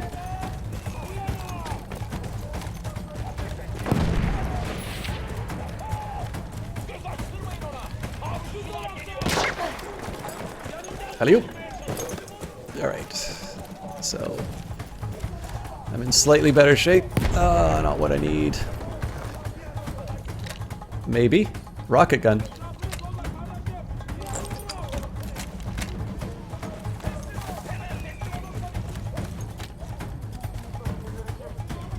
I'm tempted to take the horse, but I think that's just setting myself up for massive disappointment.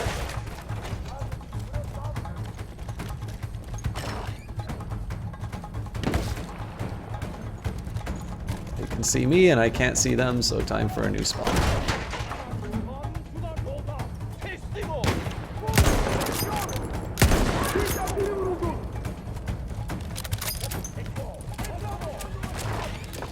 Alright, so 2 shots for an enemy is not a ratio I really like. Only 7 left. I need to start using my bayonet if I can. Jesus, alright, that's the armored guy. Get shanked, son!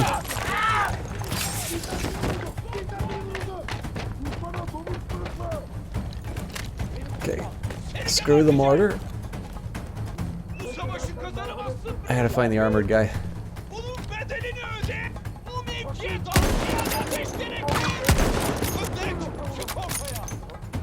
Oh, come on.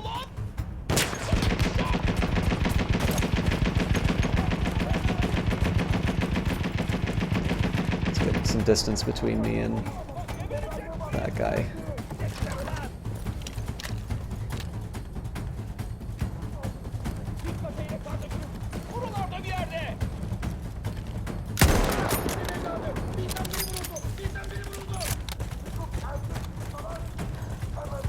What I'm shooting at? There's a guy in the trees.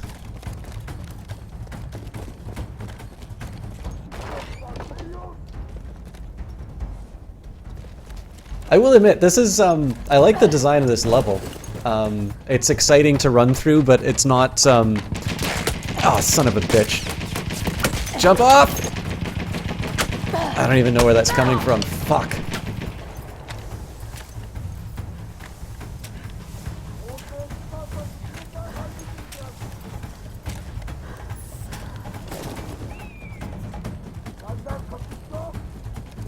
That muffled voice has to... There we go.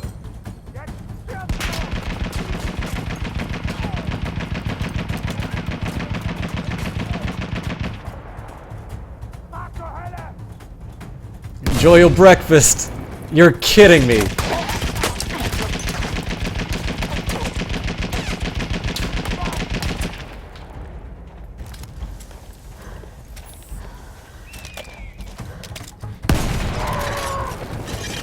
Rockets are melee weapons, even in World War I. By the way, I'm really sorry about this, guys. Johnny Big Time is the originator of Enjoy Your Breakfast. It is the only reason I'm using it. I have had a lot of complaints for a long time about people ripping off other casters. I am not ready to steal Johnny Big Time's catchphrase from him. That is definitely a coinage of his, which I will only ever use in his presence. But with that in mind, I think it's a wonderful line to use on Armored Dude.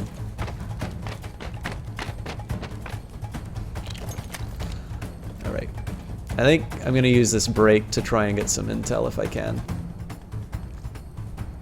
I feel like there should be a lot more guys than are currently chasing me. But I might also have been a little more effective at killing them than I thought.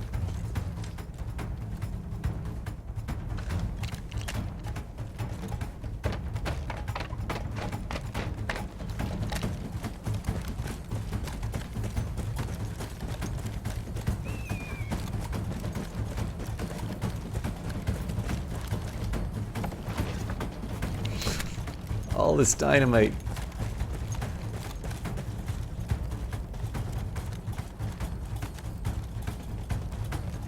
So I have a feeling there'll be at least one and a machine gun nest. Oops.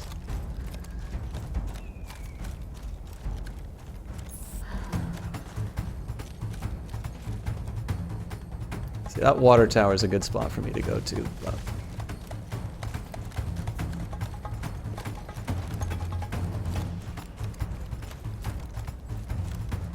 I don't think this was exploded before. So yeah, actually destructible terrain is a big thing. I believe this was an innovation from Battlefield 4, so it's not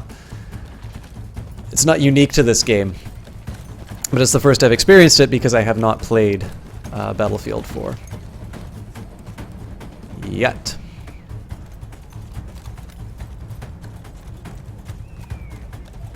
Okay, well, I hear them, and I'm pretty sure I see one. Nope.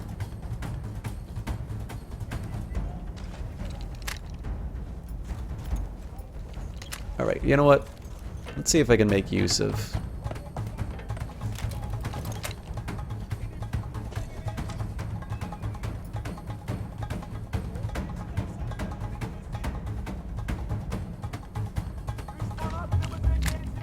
I'm almost certain they're behind that.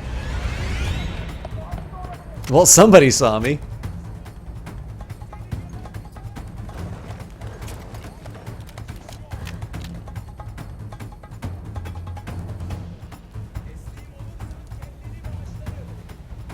I'm almost certain that's a guy. Once Zara secured the town, the trap could be set for the arriving train.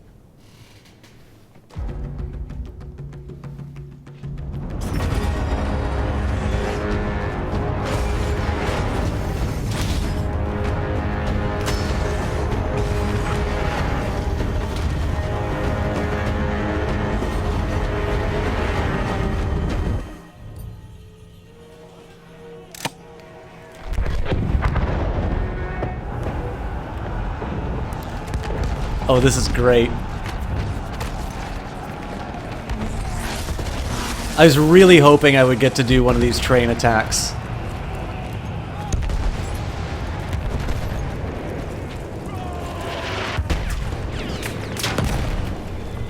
Where are the field guns? I was really hoping I would get a chance to do one of the actual train attacks. All right then. Don't pay attention to the the dual tips. Our tactics were always hit and run, not pushes, but stroke. Ah.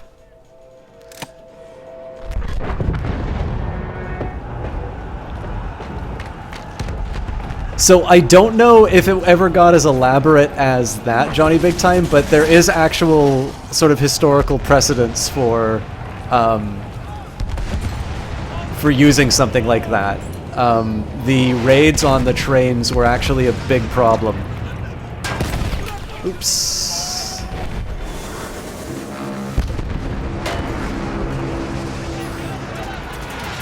Oh shit. Alright, so that's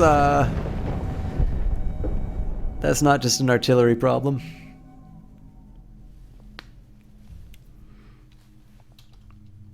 But yeah, so they absolutely set up trap trains because the efforts of the Arabs against the Ottoman supply lines were a genuine problem.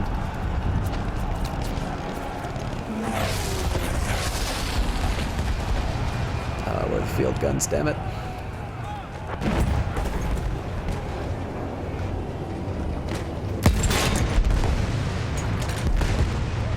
I'm gonna get fucked again.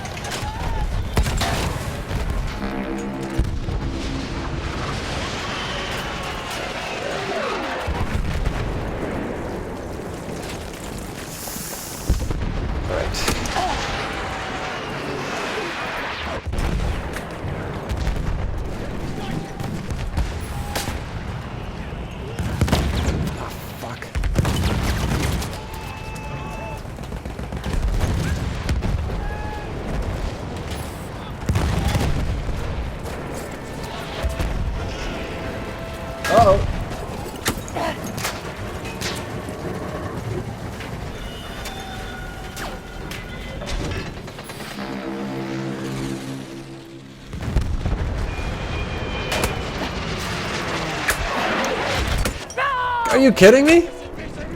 They've got ground troops too. Holy smokes.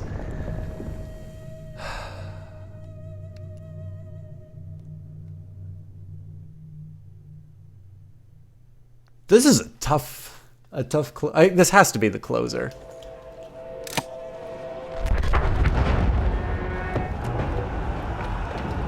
Yeah, that's the train's health. Again, keep in mind this is hard mode, and I know Battlefield, for me at least, has always had a little bit of a problem with its hard mode balance.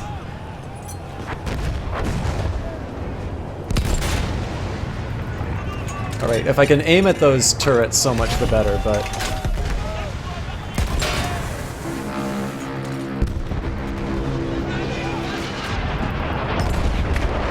Alright then! So I get 2 shots.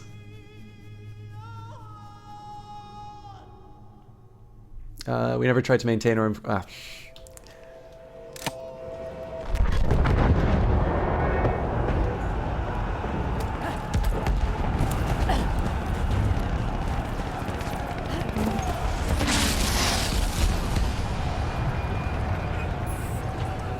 in this case, I'm actually specifically going to be targeting the turrets. Ooh, I blew it. I gotta get out of here.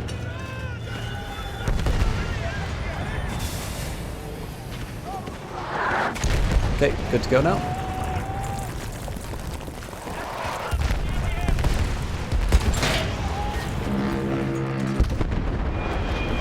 Get out of there!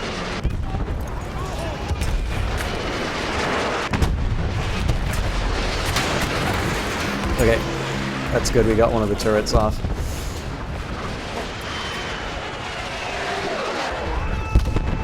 Fuck me.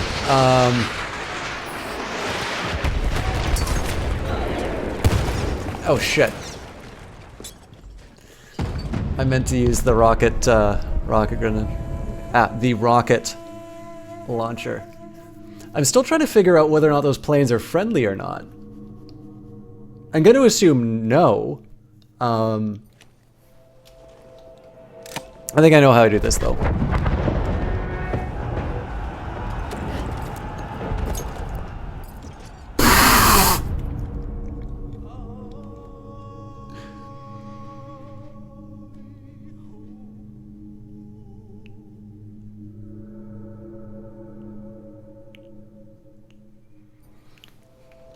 Alright, let's just take the ladder like a normal person.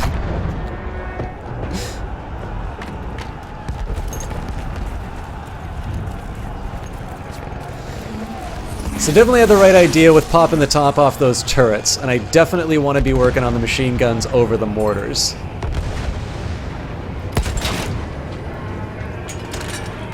Alright, I think I get one more before I have to get out of there. Whoops.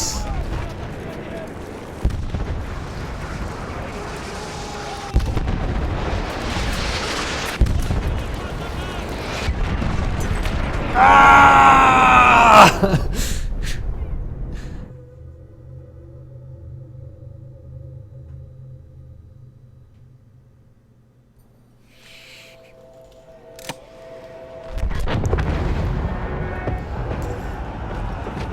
That may be a clip, but that's not going to do as well as the Gallipoli mission where I took the wrong path off the boat.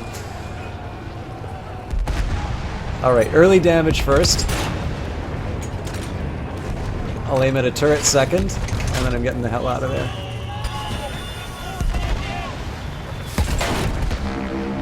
Okay, that was a good hit. Let's not squander it. Run for your lives, my friends! There's no hope! Oh yeah, there really isn't hope.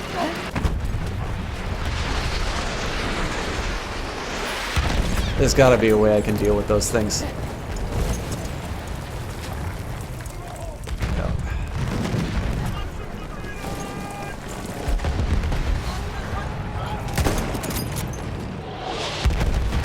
Fuck me!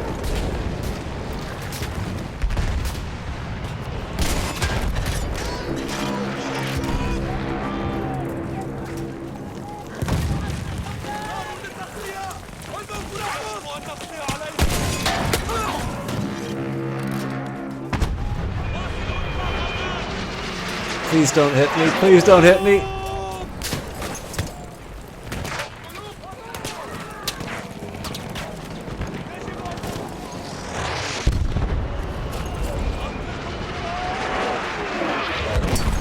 Jesus, that's close.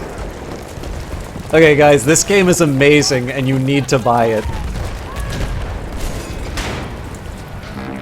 Out of ammo. Okay.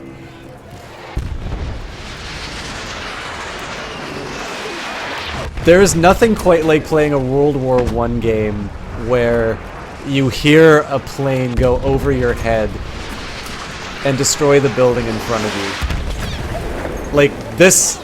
I hope it is as exciting to watch as it is to play, but this is unbelievably good. Alright, got another rocket.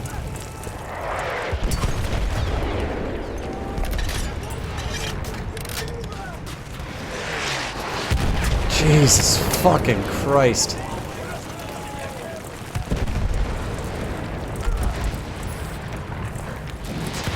I can't reach it from here. Ah!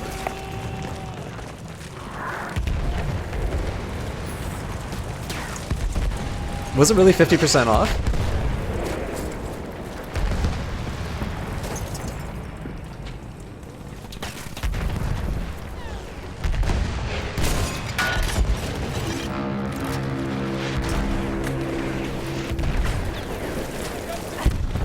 Oh, fuck me!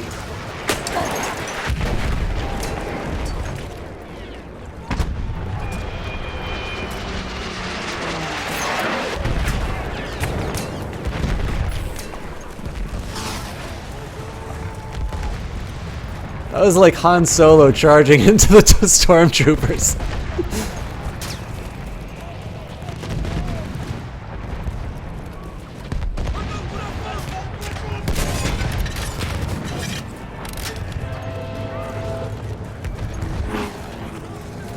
Fortunately, the more cover they pulverize, the better shots I have on the train.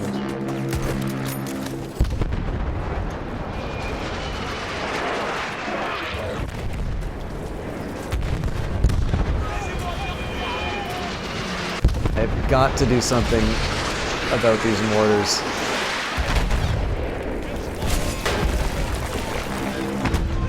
Oh shit, we gotta get out of here.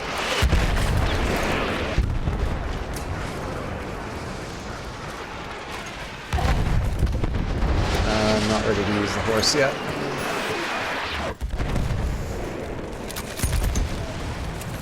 Oh, this is so dangerous to do, but...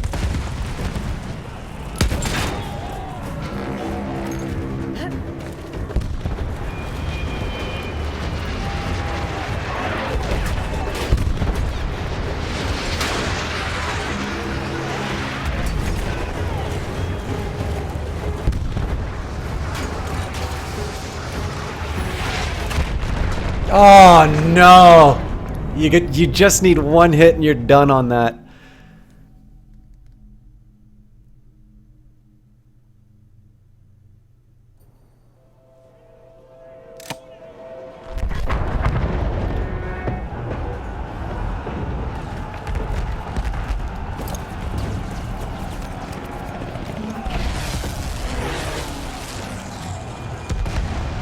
Okay, I'm gonna try a strategy this time of going for the mortars.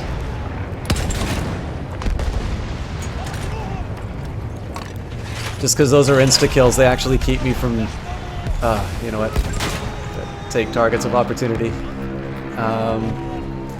Where's the next gun?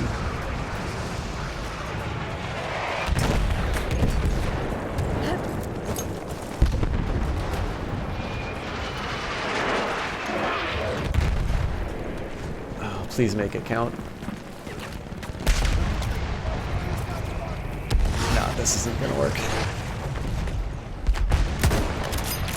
You couldn't hit the broadside of a barn.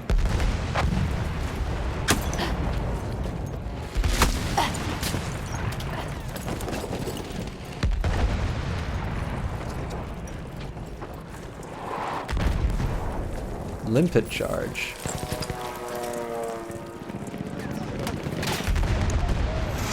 I gotta keep the rocket gun.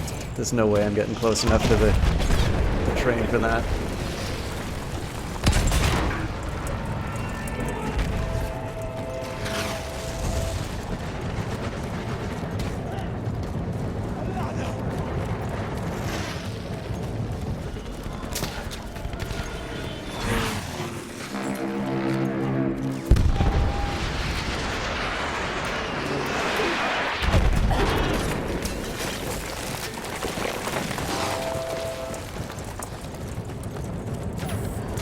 I still want to be focusing on mortars, but obviously if I can do some damage to the train, it's better than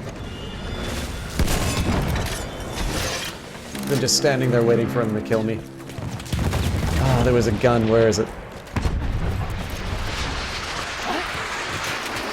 Jesus. There's nothing more stressful than hearing that sound. But yeah, so the catch is sometimes it's the mortars, sometimes it's the planes, I think.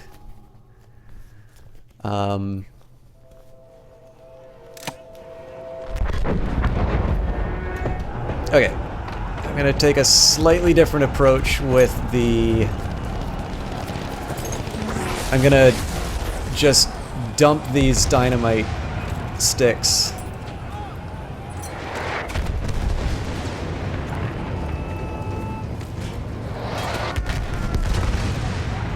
Alright.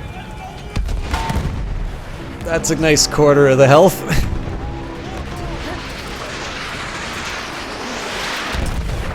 Okay, I think it's safe now. No, this is gonna fuck me. Now it should be good.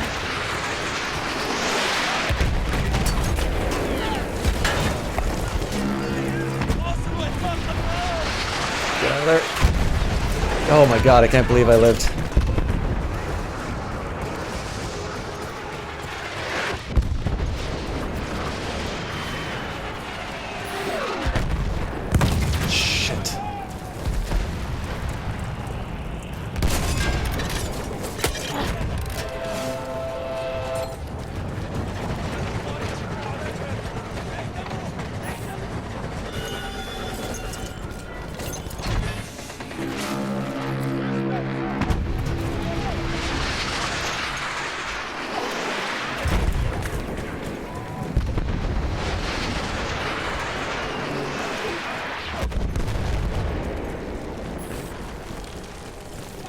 Okay, I'm probably gonna get one on this thing.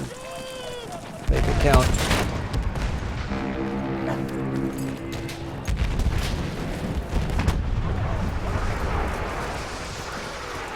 I think I'm gonna be okay to fire this once.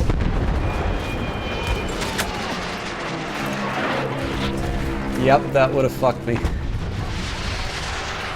There.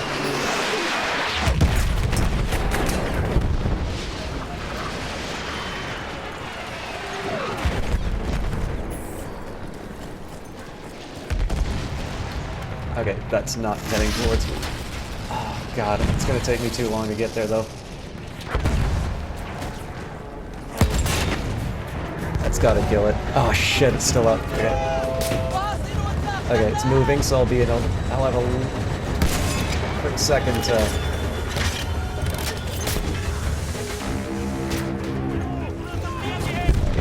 think I'm just gonna take the shot I can.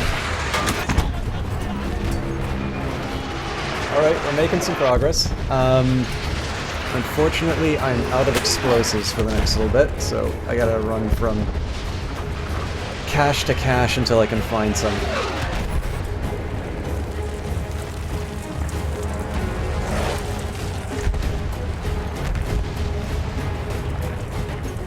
Okay, better than nothing. Get out of there.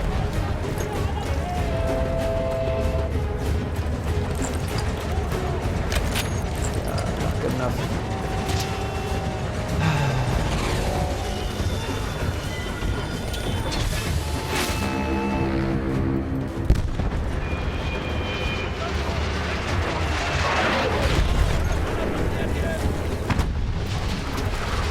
Gotta do. How do I get close enough to this fucking thing, though?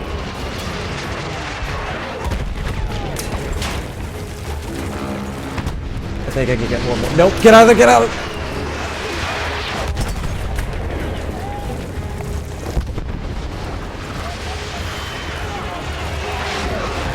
Jesus fucking Christ. Alright, if I can get close enough to it, these things are actually gonna do a ton of damage to it.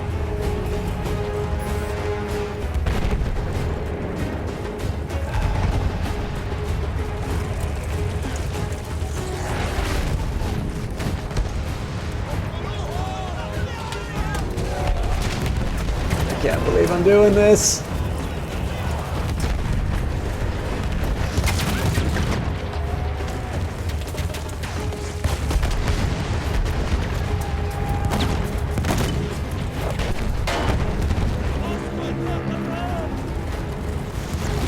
Okay, I think that's moving, so this will give me a chance to... I can't fire this, fuck. Do I have any more... No dynamite.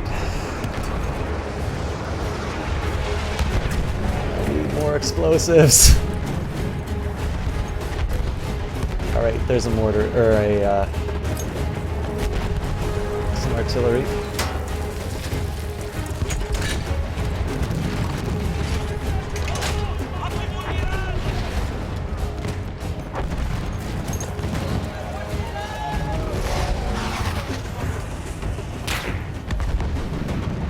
Excellent. That's another rocket gun.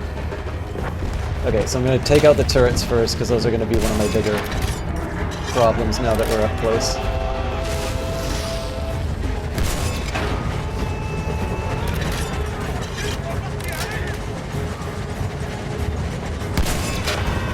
Okay, we are very close to taking this thing down. So rule number 1 on this is survival. I got very lucky there. Oh,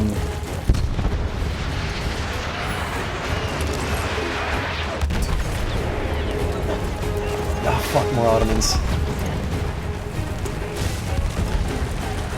I just need to get a clear run. Okay, you know what? This is time for the horse. I got 6 dynamite that I can use on this thing.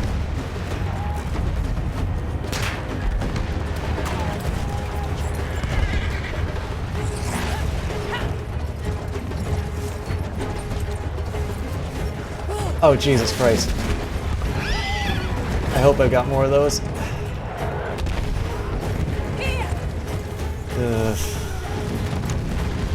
I don't like the...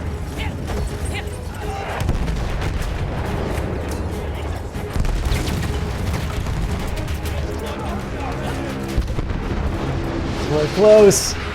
We're very fucking close.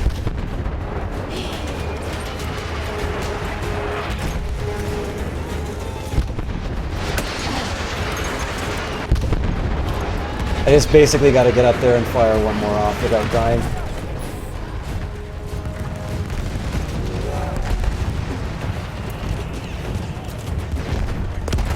Oh my god, it's still not enough! Oh, yes it is.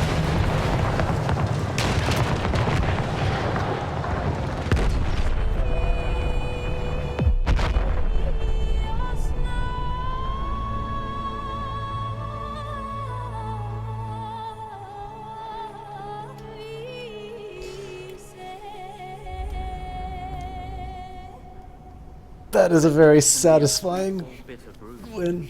How did you find it, Lara?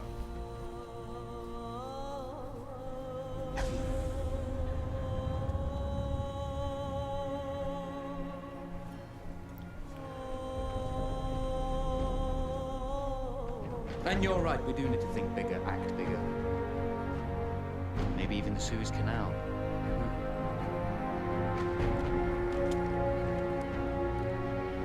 Tell me, what do you know about battleships?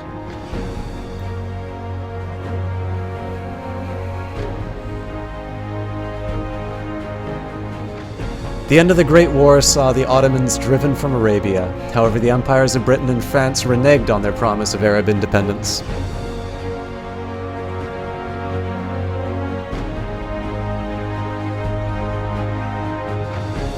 T.E. Lawrence remains a figure of controversy. The war for oil continues to this day.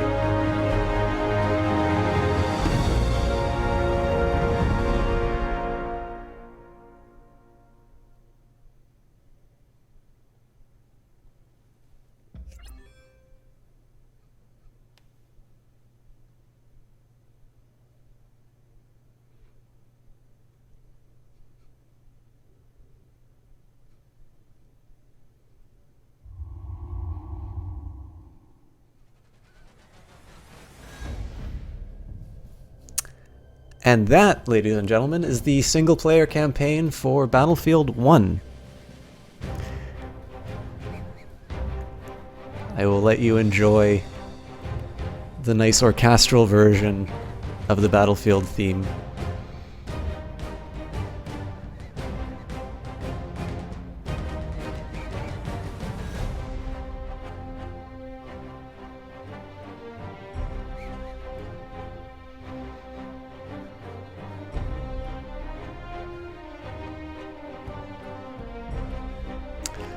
Yeah, Johnny Big Time, it was exceptional.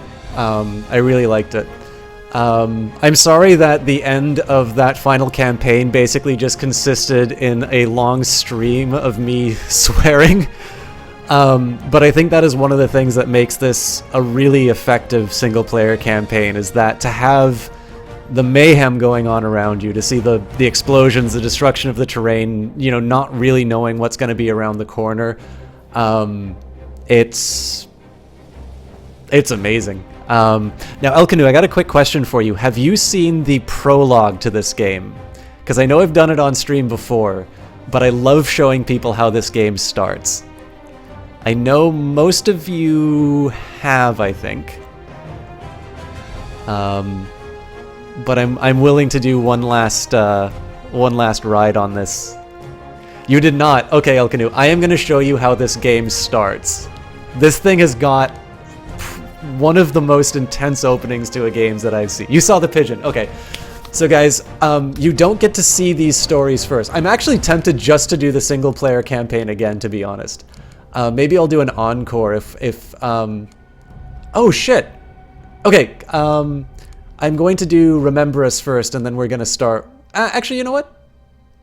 I'm going to do Storm of Steel. I'm going to show you guys how the thing starts, and then we'll watch the final message. And then I think maybe we will do an informal poll to see what story was the favorite. And maybe we'll do an encore before I move on to another game. But yeah, I definitely want to show, for those of you who haven't seen the opening, you don't get to see these stories at the start. You just start on Storm of Steel. I want to see the tart too, Jesse Quill. A desperate German breakthrough threatens the position held by the 369th Infantry, the Harlem Hellfighters.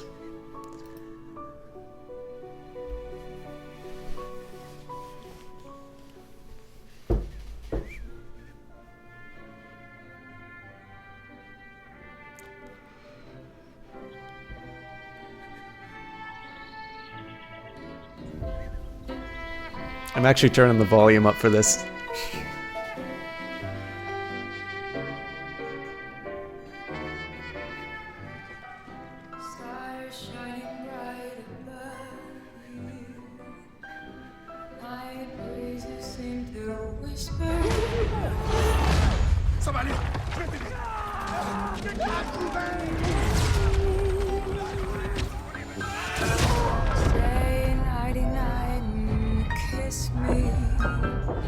Just hold me tight and tell me you'll miss me while I'm alone and blue as can be. Little dream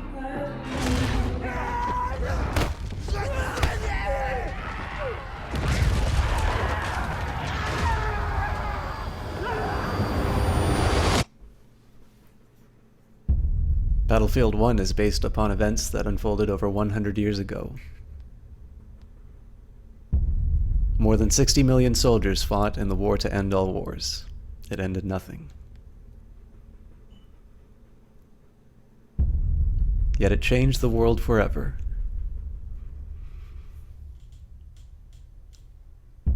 What follows is frontline combat. You are not expected to survive.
We came from all over the world.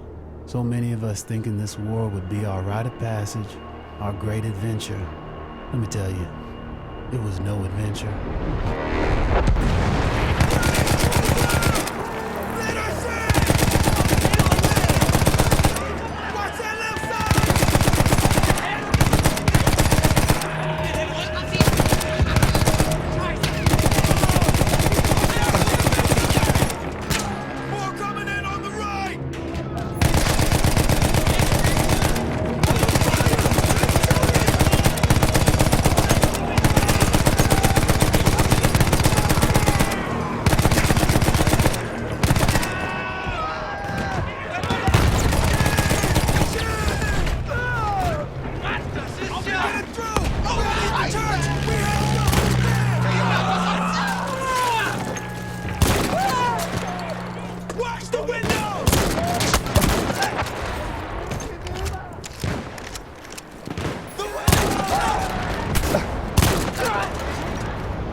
New killing machines, like the tank, changed the shape of the war overnight.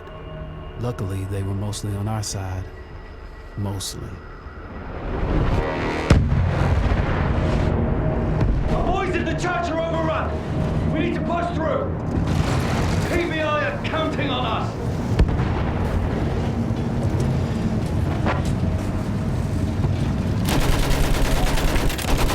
Use the MG! Sweep the ground! Keep going, driver!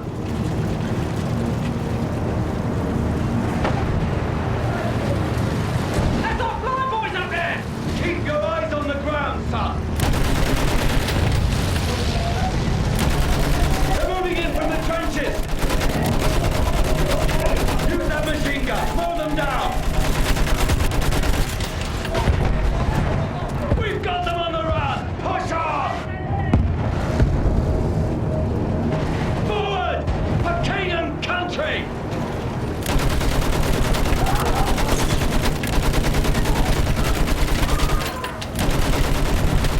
We'll chase Fritz all the way back to Berlin!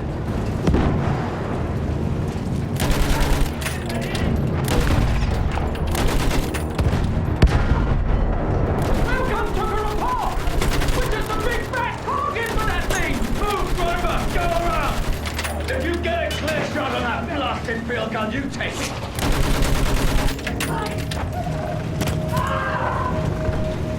Hold on! We're pushing through!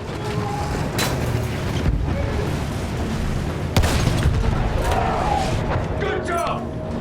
Let's open a path for our lads! Take out the cannon!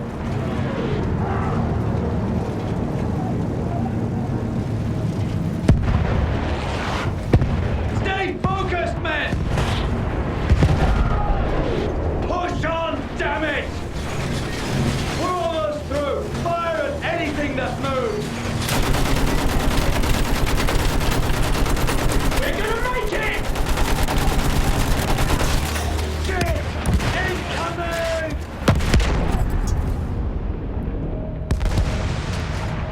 Instead of adventure, we found fear. And in war, the only true equalizer is death.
They push. We push. Every once in a while, we push hard enough that the light breaks through the clouds. in a world beyond the war glimmers, just out of reach.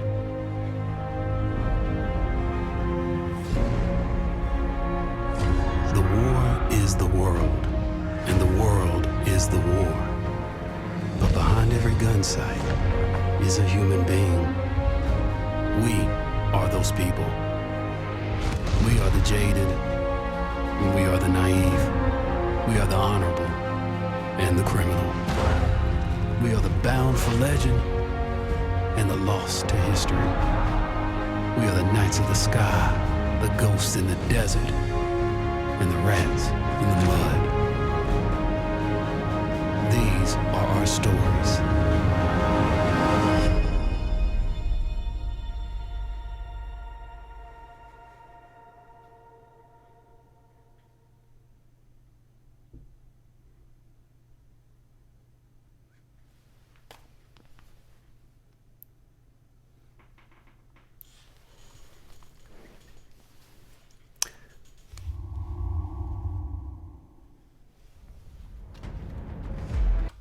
So sorry I gave you the audio with both barrels there, but I knew I wasn't going to be doing any talking over that intro. But Johnny Big Time, you're probably already in bed, but definitely wanted to do that intro for those who hadn't seen it. And read, for lack of a better word. Good. Don't stop streaming and shit. Thank you so much, whoever donated that. I feel like that should just go straight to EA. Because there wasn't a whole lot that I did during that intro. But thank you very much for that donation, Anonymous. I will absolutely do my best to keep streaming. But I will maybe leave my commentary for the end, and we are going to watch the closing message, seeing as we have finished Remember Us.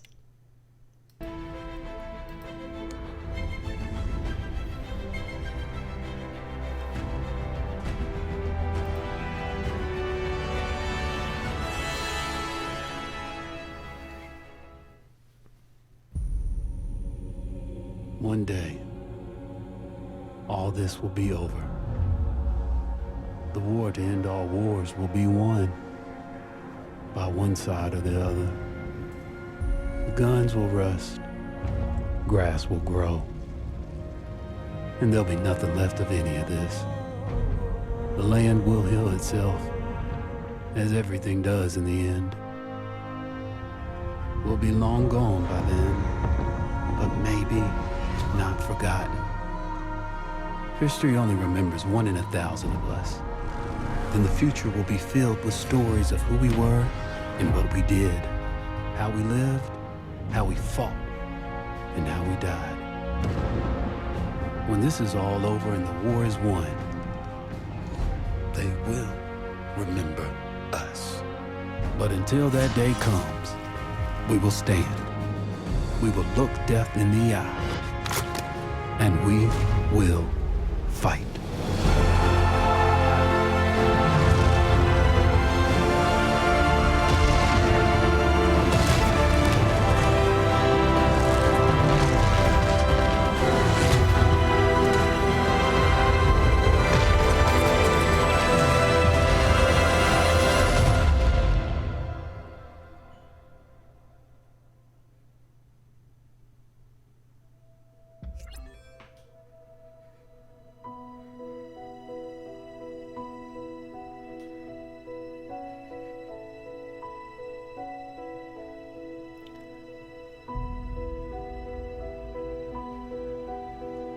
So, I will let the good people who worked on this get their credit. I will put the volume down a little bit. For those of you who hadn't seen the intro before, I would love to know what you thought of that.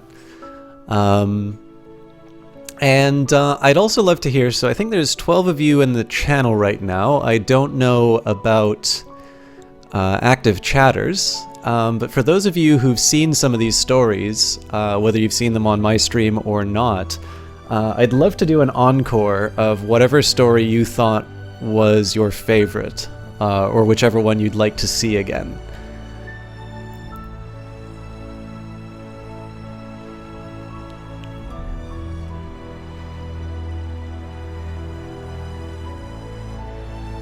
I can obviously commentate what I thought about it. I mean, again, there's a lot of things. It's very hard to top that introduction in my view, and I think it was a very smart decision on their part to break it up into five short stories, and they're good stories in and of themselves. They've got nice imagery, they've got interesting characters. There's a lot of care that went into making this. And it's not just, I mean, it actually serves as a very good introduction to the mechanics of the online game. But they really do stand as good little war stories in their own right. And I had high expectations when I went into this, but I was genuinely surprised, even on top of my already high expectations playing this. I really, really enjoyed the single-player campaign. Now, I mean, I also really like my playthrough of Battlefield 3, so, I mean, I am easy to please in some regards, but I thought as far as telling some specific World War I stories, they did a nice job, and each of the 5 stories had sort of its nice little... It had its own nice flavor. It wasn't just, this is the airplane story where you fly airplanes. Like, it had its own little character. Sometimes it would be directly related to sort of the greater theme in terms of what was brought up with the in history. Other ones would just be a good story sort of in their own right. But I really only have good things to say about this. I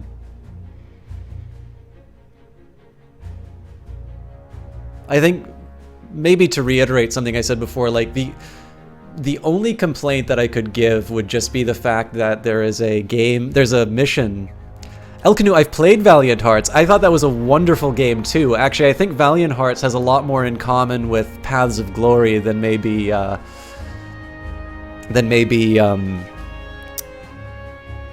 Battlefield 1 does.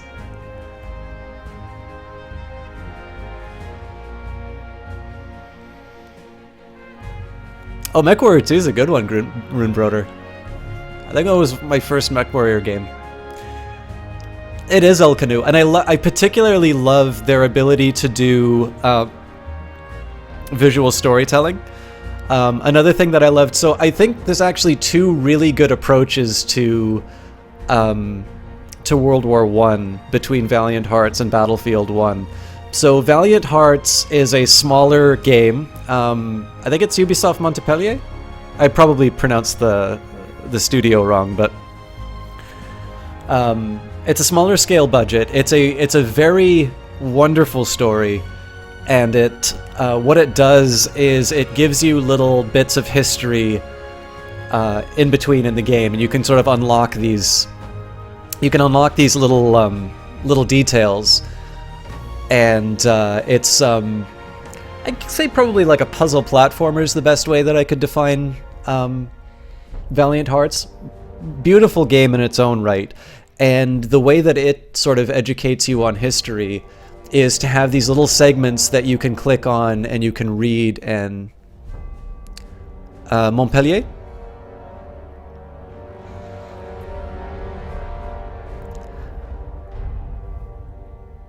I'll have to hear you say it on stream, I think. Oh yeah, of course, because if it's like Mount? Oh, Modern Warfare, sorry. Puzzle Brawler. Yeah, actually that's a good point. So in the case of Valiant Hearts, it interlaces the story with bits of history and photographs and kind of I should really just let the Australian music go by and finish my thoughts.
All right.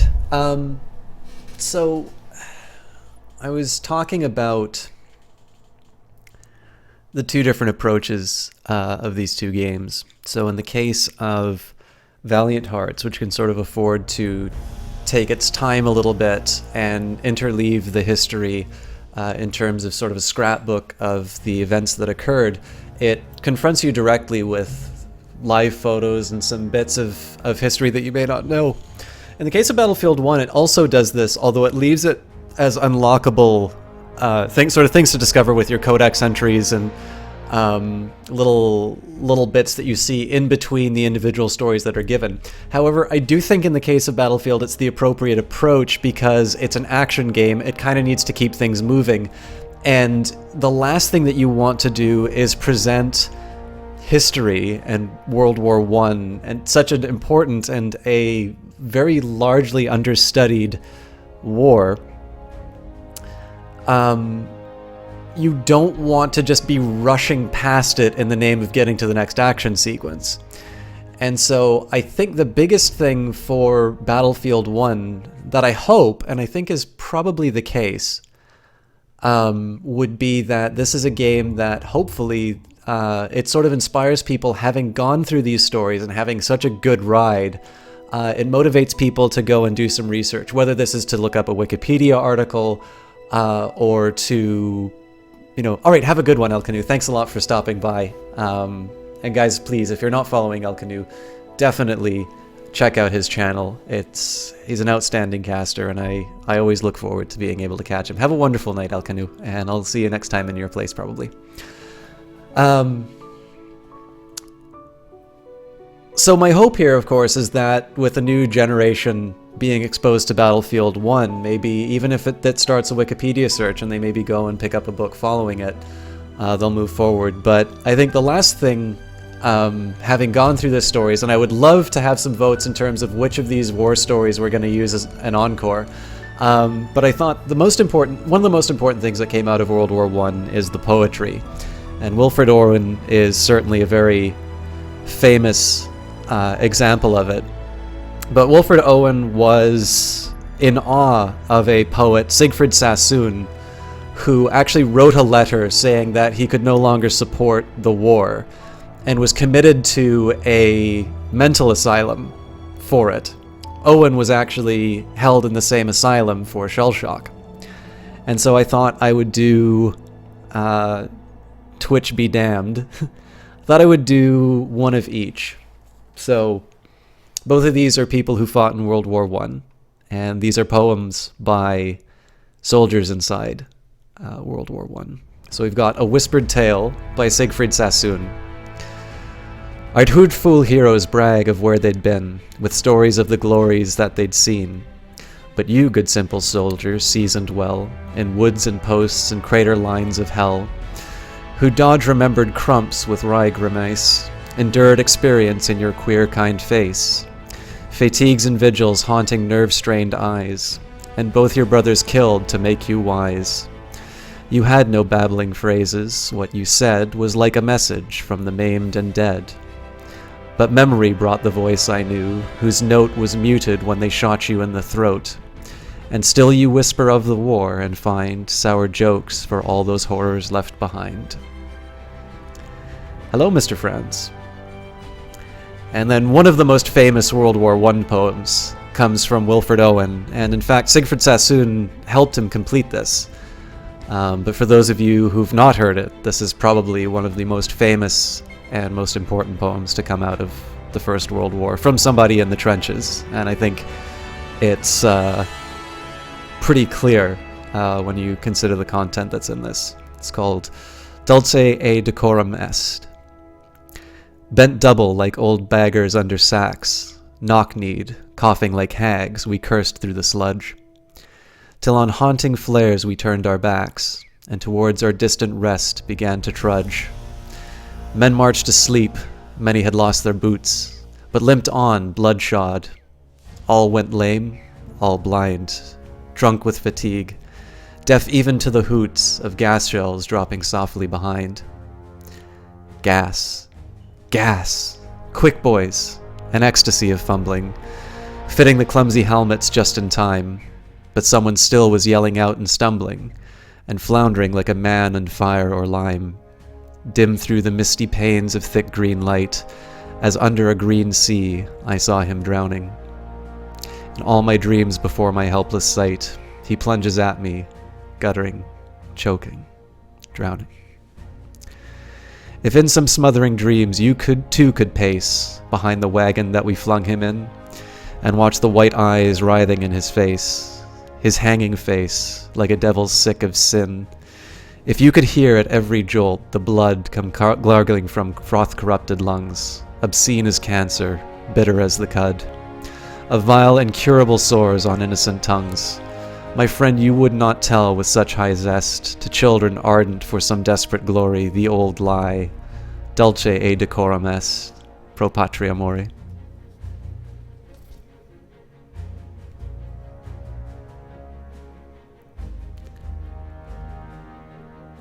So, reason I think it's worth reading the war poetry. It's one of these things that I think tends to be a bit of a tradition, especially on Remembrance Day and during occasions. But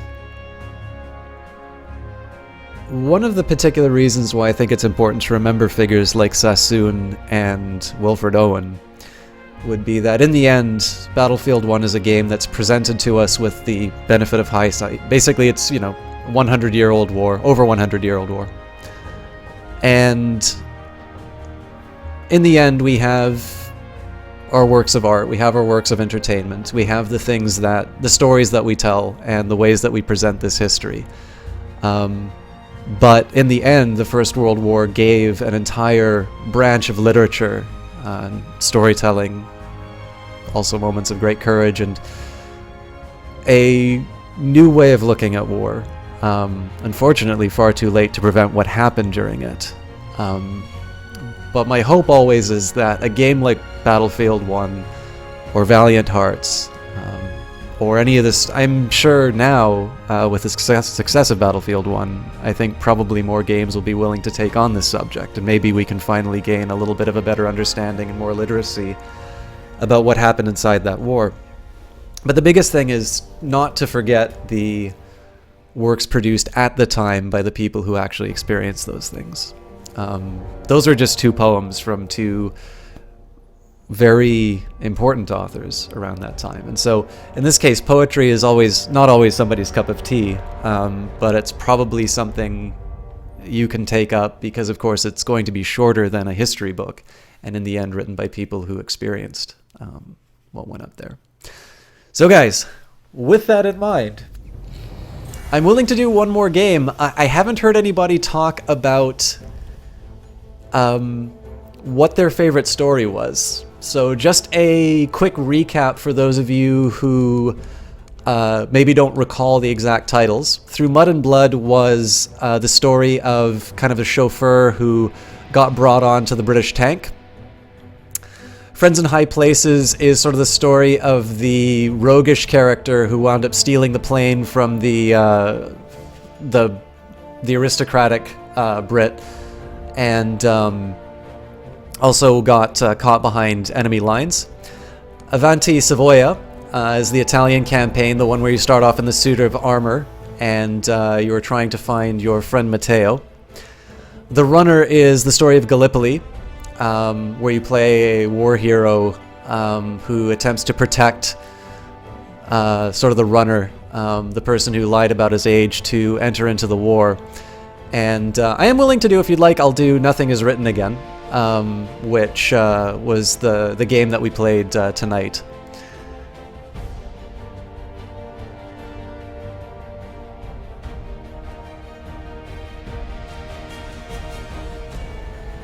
Alright, so we got one vote for Avanti Savoia.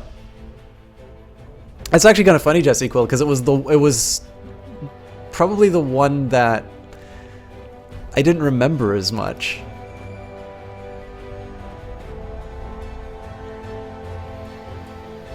I'm willing to do that again, though.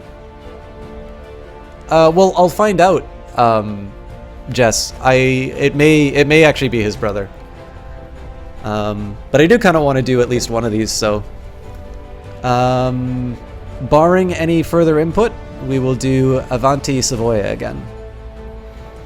I think what I'll do, just for the purposes of the story, I think I'll knock it down to medium, just so I don't get ripped apart by the defense.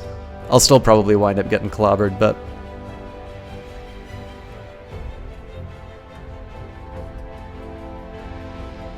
Alright, maybe I'll just wind up doing the whole thing again. So we've got divided votes for Through Mud and Blood and Friends in High Places, but I did say I was going to do this. Every corner of the world was touched. If we get another vote for one of the other ones, I might do another one. Where no one had dared to go before. Whether it was the mountains of the Alps or the skies above, we found a way. They said this would be the war to end all wars. But I wonder if there will ever be an end to human ambition and our will to destroy. Anyways, guys, again, while I'm going through this, do feel free to speak up. Ricky Guitarist, I guess, has a half vote for both Mud and Blood and Friends in High Places. But again, I'm happy to keep casting as long as you guys are willing to keep watching, so...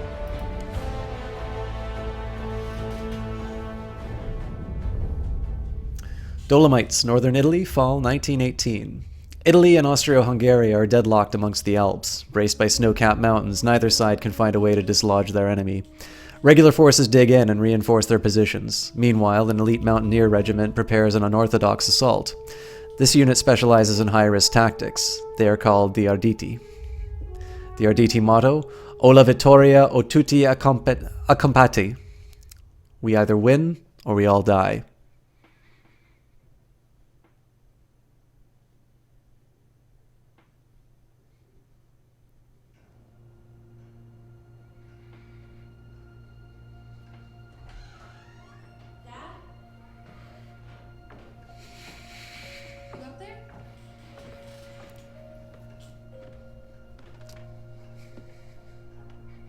Are you all right?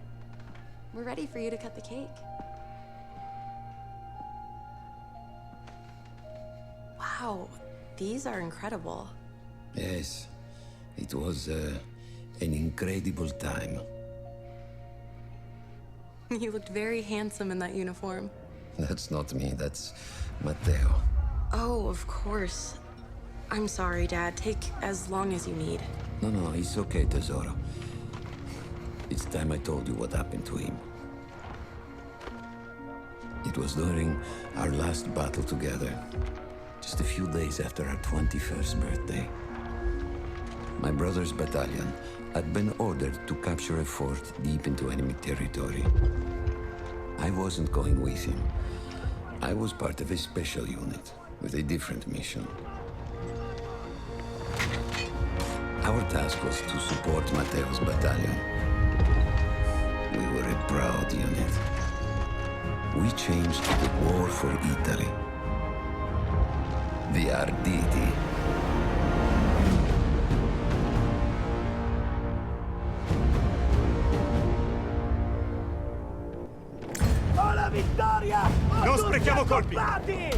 Okay, I can't believe I actually have to pause this story to say this, but Captain Bear, I want you to read what you just wrote to Jesse Quill again. As someone who has read the history, Russia played a large part versus the Austrians. I'm not entirely sure it is the most constructive thing to tell somebody in my chat, let alone a moderator, that they haven't read history.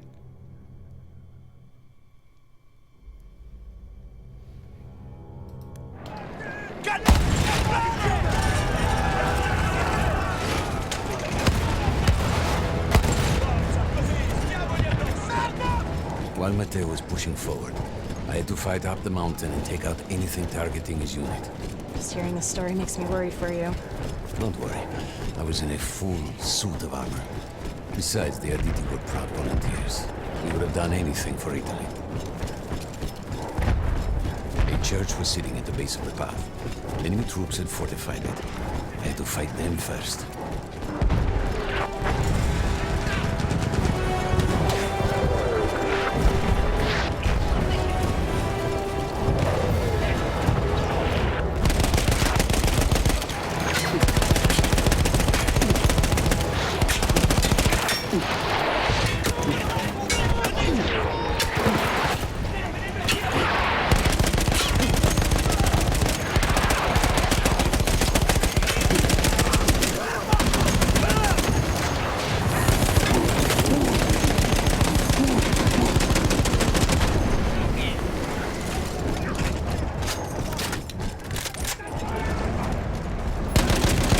Thank you, Captain Bear. I do appreciate that.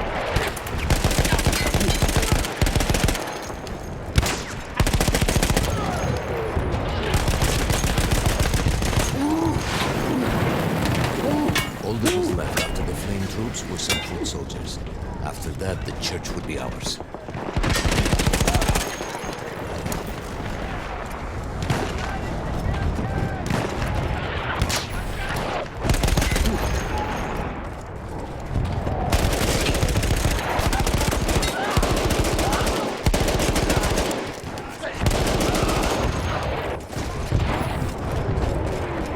You know, I completely failed to appreciate the sound work on this one.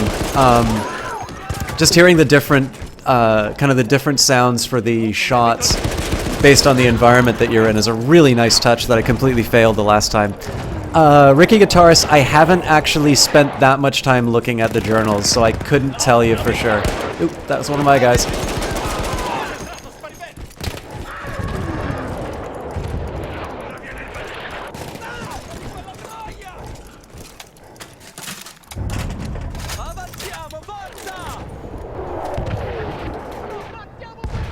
There was an artillery gun that was shelling us and Matteo's unit.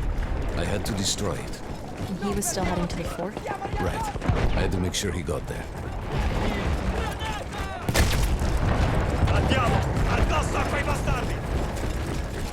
Yeah, Jess, there's a really big jump between easy and hard on Battlefield games. I don't know, this is the first time I played medium on any of the Battlefield missions, but...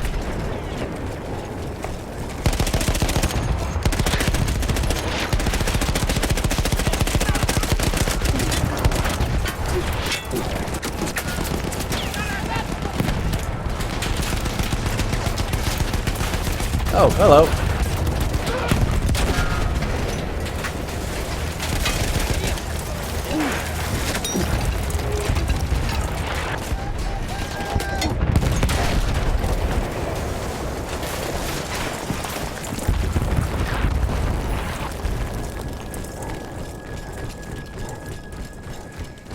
Matteo and the entire Italian offensive was in danger as long as that artillery gun remained.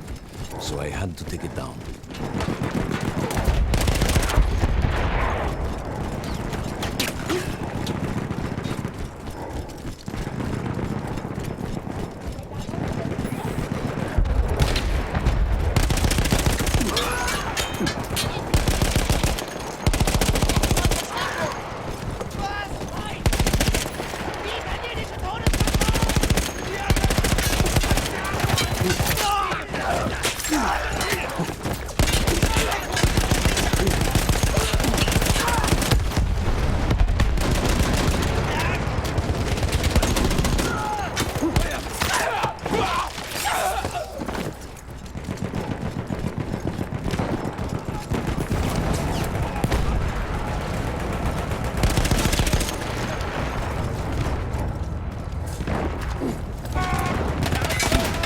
Oh, fuck.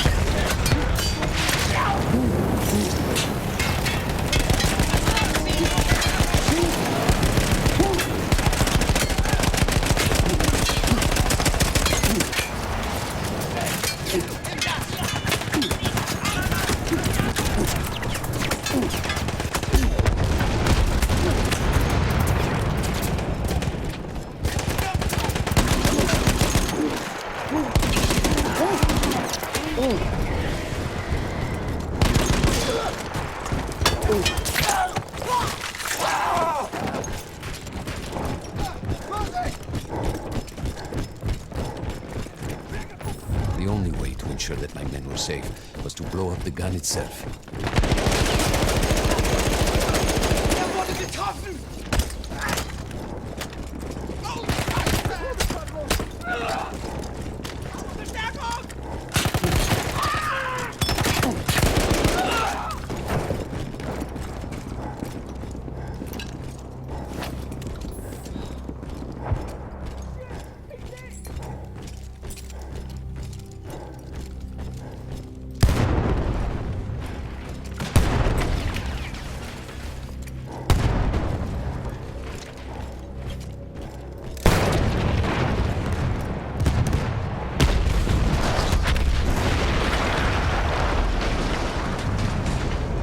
explosion was one of the sweetest sights of the war for me.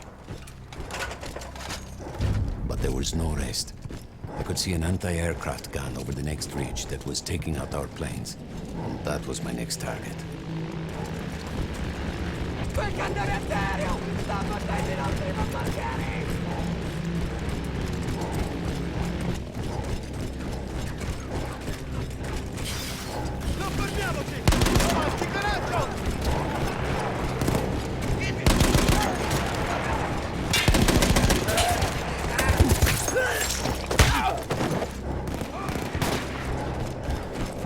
The gun was manned by Austro-Hungarian troops. I had to remove them before I could use the gun myself.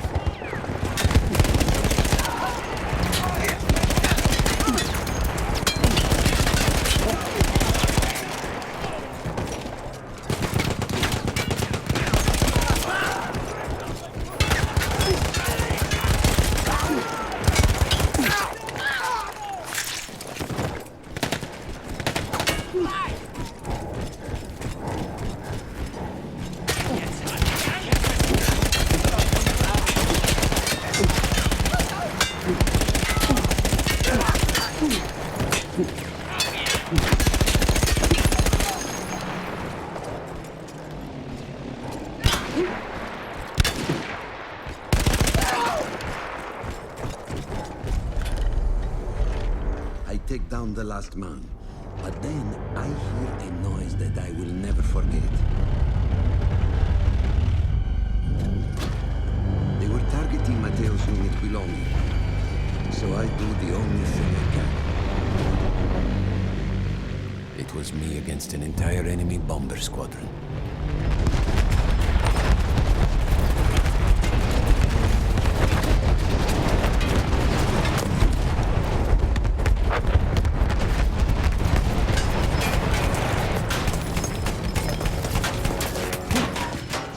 We had no reinforcements. If those men were killed, our advance would be completely halted, and I would have lost Matteo.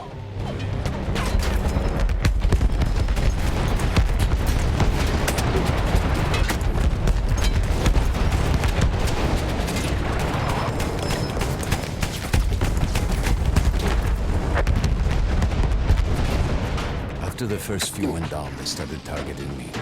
I had to stand my ground.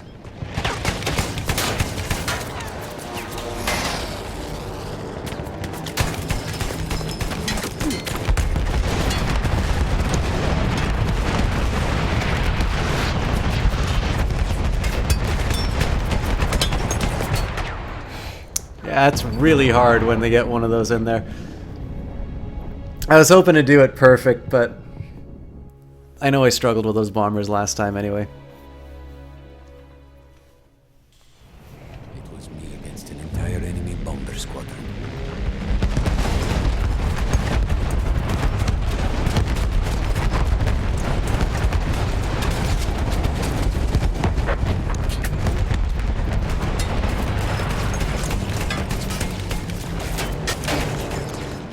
We had no reinforcements. If those men were killed, our advance would be completely halted, and I would have lost Matteo.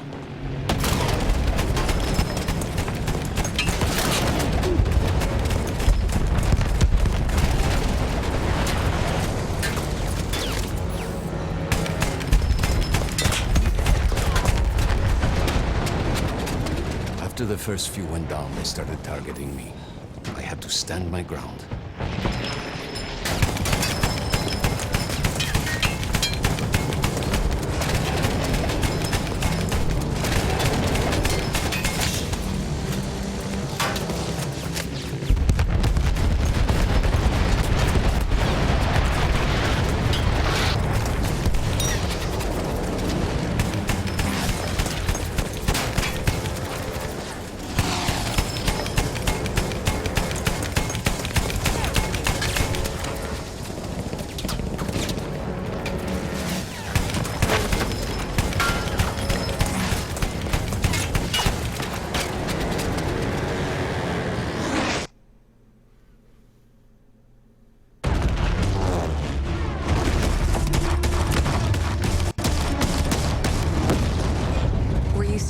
find your armor? Of course, of course. Nothing could dent it. But then the planes veered away.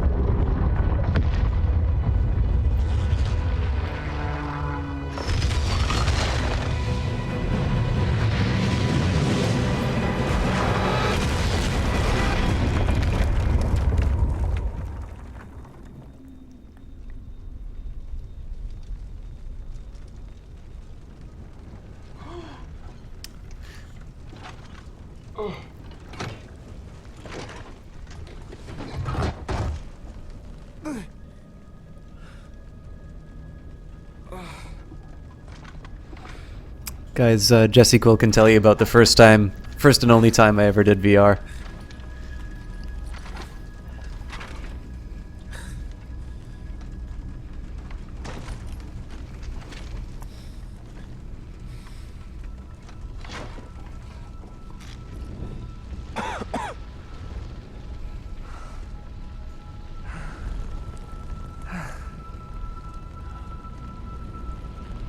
When I got up, I thought I had died and gone to hell. They blew up the mountain. They buried us. They buried themselves. Oh God, Matteo. I had to find him. So I went down into that hell. It was my only choice.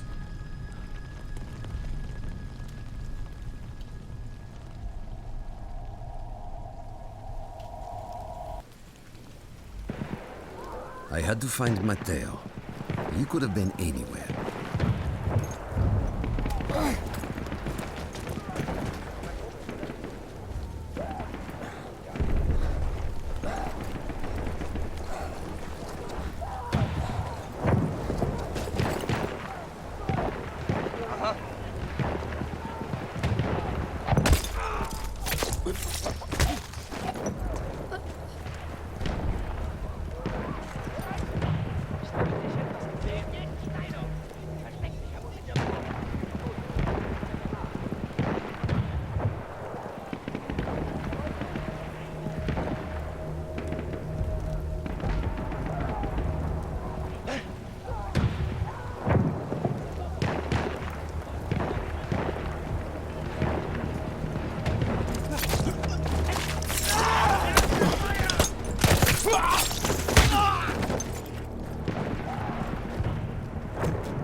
Started with the first thing that came through the fog.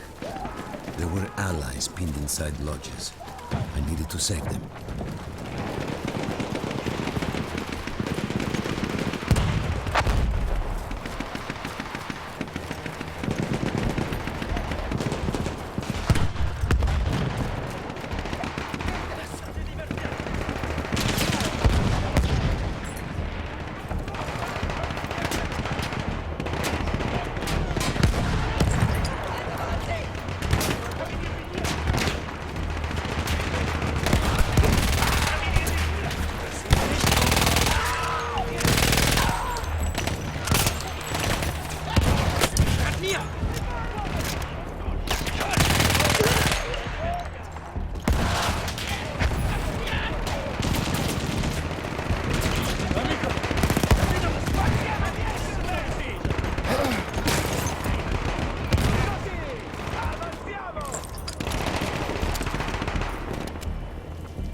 We could hear them before we saw them.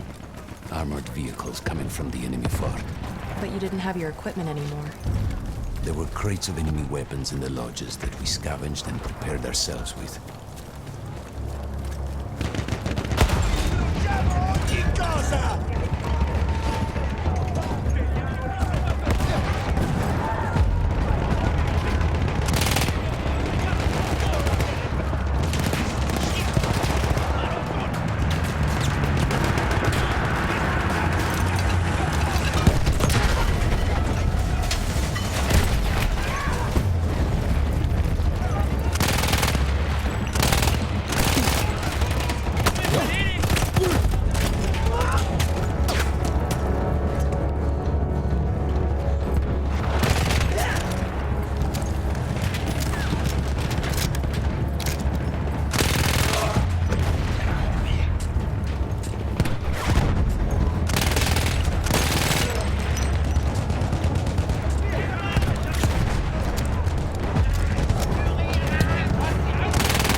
Through sheer force of will, we took out their firepower. The lodges were safe, and I had to move on. You never said, was Mateo in those lodges? No. The men said his unit had made it further up.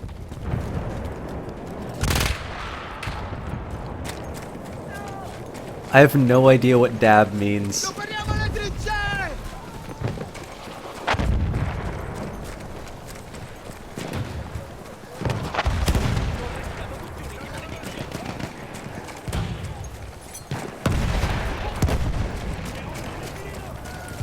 Binoculars? Ain't nobody got time for that. I wanted to get out of the trenches, but I could hear Italian yelling. I knew my friends were trapped. Everywhere I looked. Too late.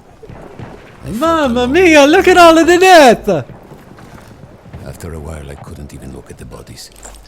You had to have made it to the fort.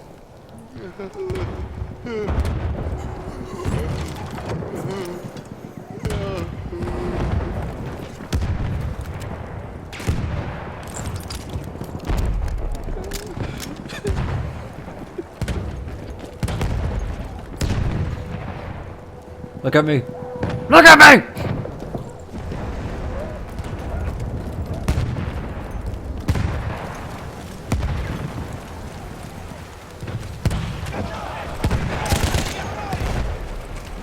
Some of the things I saw, Tesoro. I had to convince myself I wasn't dead. Fire everywhere. This was a mistake. Oh, this was a mistake.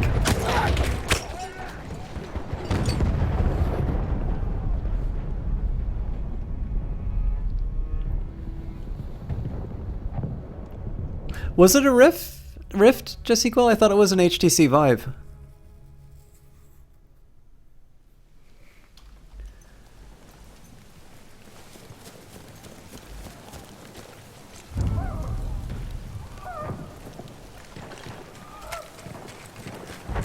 Alright, so I think the lesson here is that even though it's medium, I can't just be completely reckless with the way I do stuff. Some of the things I saw, Tesoro. I had to convince myself I wasn't dead. Like what? Fire. Fire everywhere.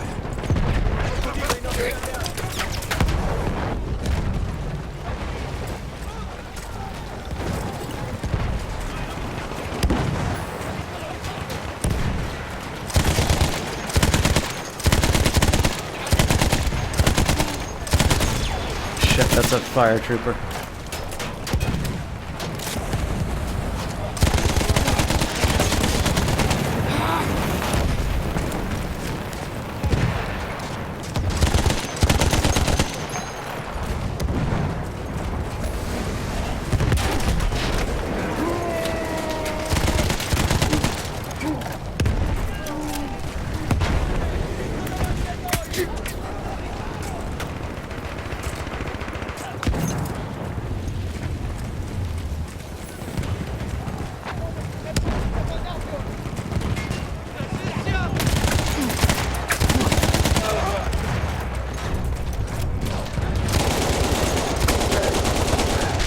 Fuck me!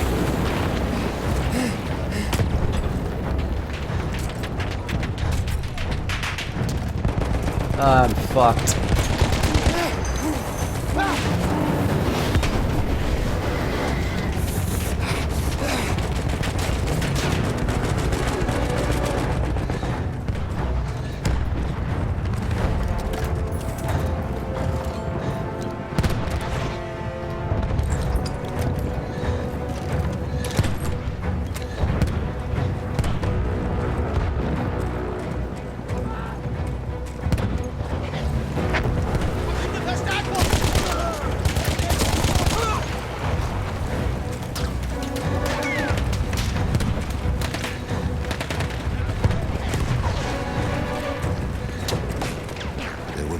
Into the fort.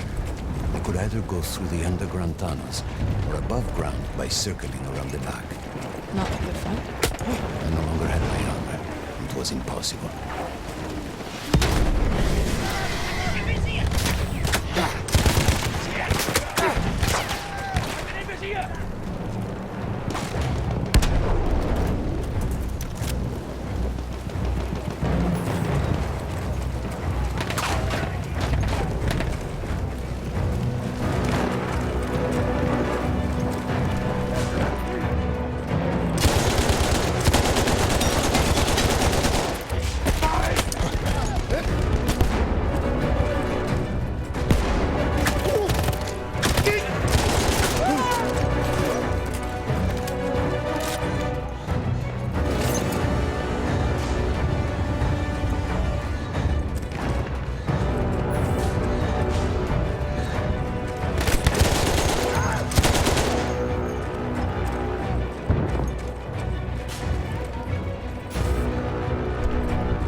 Fuck you!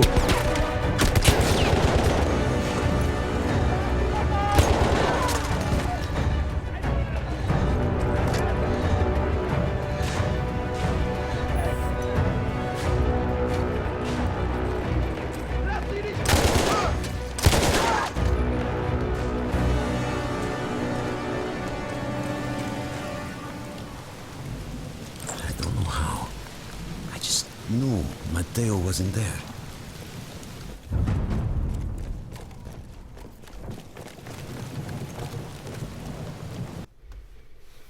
I still think about that field. Every day.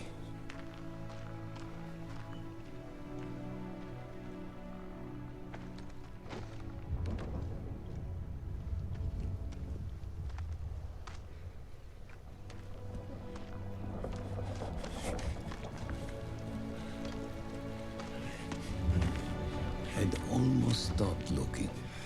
Started giving in to the hope that Matteo had escaped.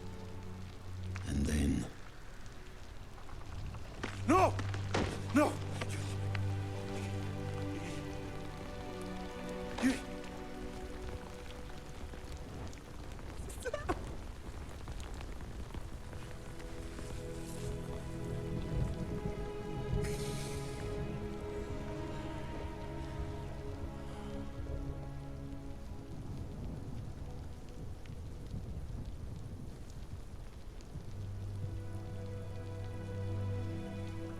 He never got older. And here I am, still.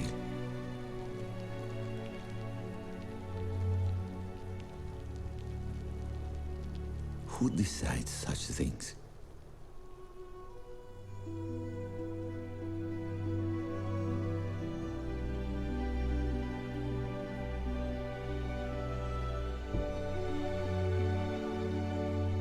Buon compleanno, Matteo.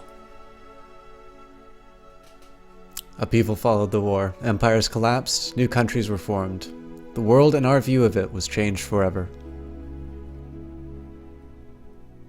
Families were changed, not only by those they lost, but also by those who returned. Both the fallen and the veterans became known as the Lost Generation.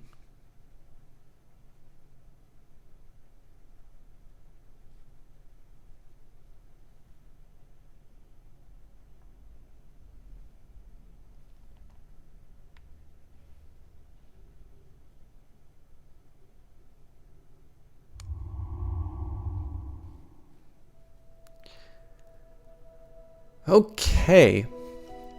I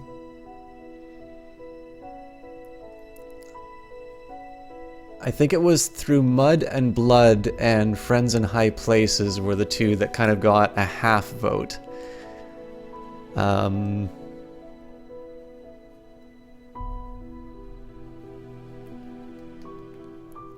probably got at least one more in me. I got some opinions about the differences in difficulty, but I would definitely, if you guys would like to see some more, I'm willing to do Encore missions.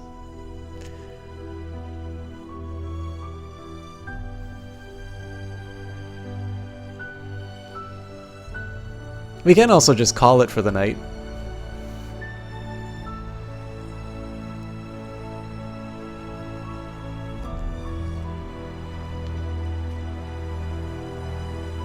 I definitely liked Through Mud and Blood.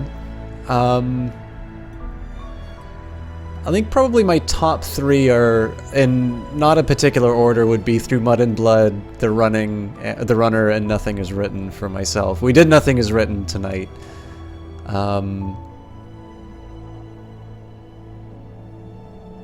So we've got Mud and Blood. We also had a half vote for Mud and Blood.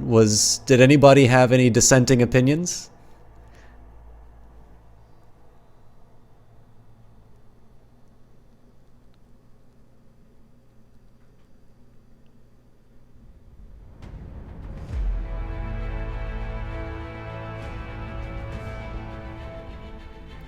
Alright.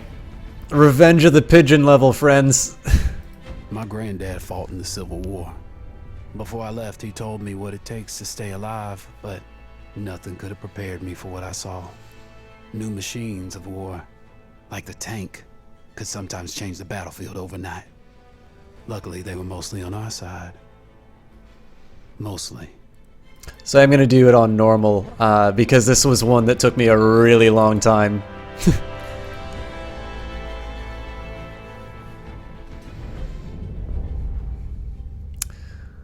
Ribecourt, France, fall 1918. It is late in the war. As winter draws in, the Germans fortify their lines and dare the enemy to come to them. Waves of infantry die crashing against German concrete. The maps do not change. Heavily armed and well protected, the British Mark V tank is a fearsome war machine. It clears trenches, it destroys barbed wire. The tank can break through. On October 17th, British forces prepare for a mass assault on the town of Cambrai. With tank support, Allied command believes a breakthrough is a certainty, but the Mark V tank has one major flaw. It is not reliable.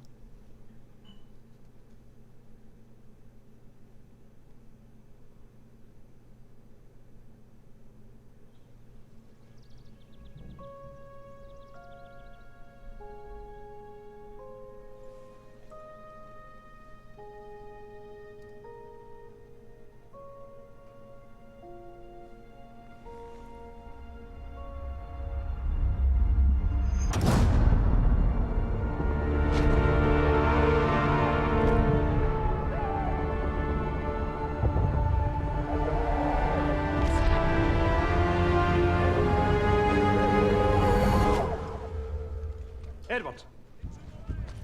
Sir. Townsend. Come on, you miss all the fun. All artillery! Fire! Been looking at your papers. Don't worry about me, sir. I'm ready to do my bit for king and country. Listen, son, you find forward and reverse when you're told you'll do all right for me. Grab those, would you? Come and meet Big Bess. Woman of your dreams.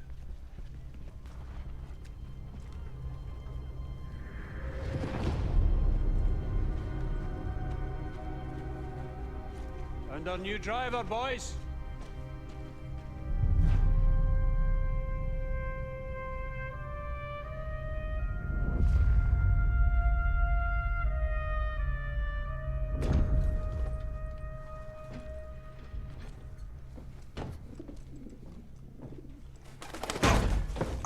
Whoa, no, don't swear. She does not like it when you swear. Finch, you've done this before. Done what before? Mind your business with manners. Listen, don't worry. She'll look after you, yeah? All right, boys. This is the big one. Our orders are to punch through the German line, destroying artillery positions as we go. Finch. Yes, sir.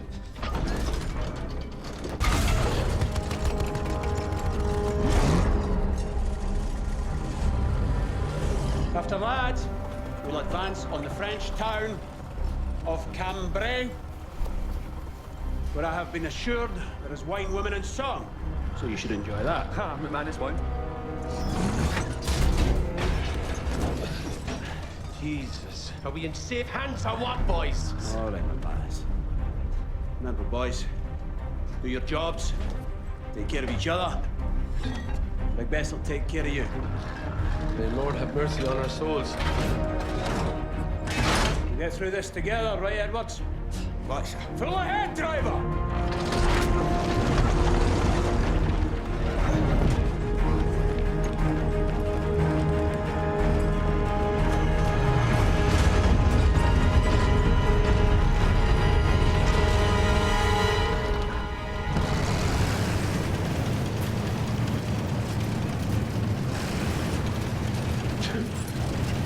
Damn bird is shedding.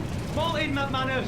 Bird's molt. I'll pluck every feather off that damn... Easy there. That pigeon could save your life. It's our only line of communication. You good up there, Edwards? Yes. Starting to get the hang of it. What'd you do back home? Drove. A car. I was a chauffeur.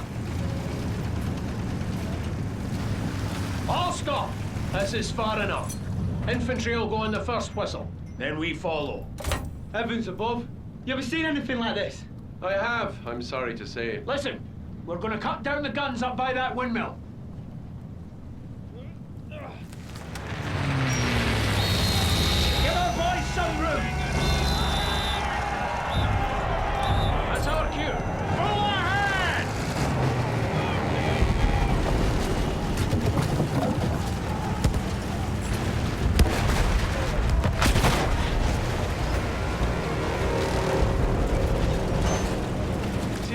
Edwards. Don't get us stuck in the mud like that. I got us stuck in the mud, sir! We're moving slow. Finch, what's the matter? Engine's fine, sir. It's the mud.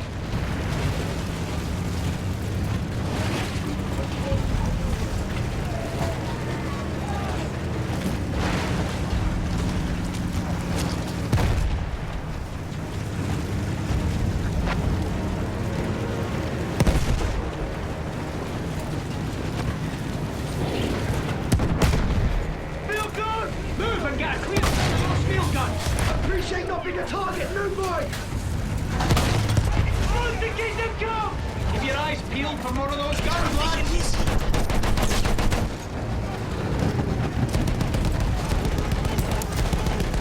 Hold position here! Clean out all the German guns!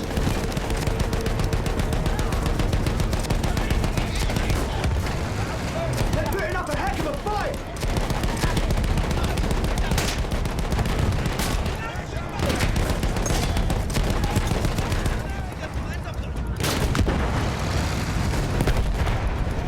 Don't leave our boys! Turn back!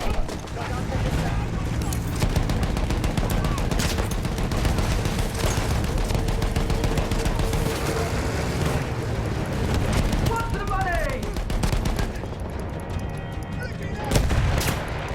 Boys are moving up! Continue suppressing fire! Keep them on their heels!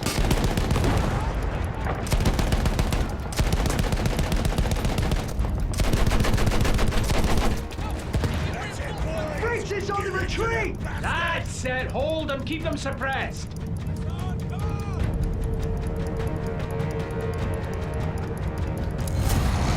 Woo! We are righteous men!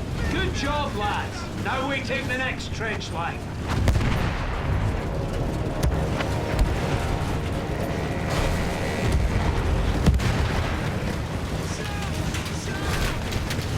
There's a field gun!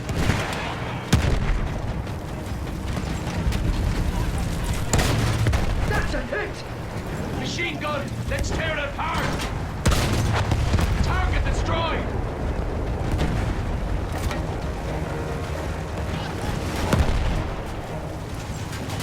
Move out of the mud! Grenade incoming!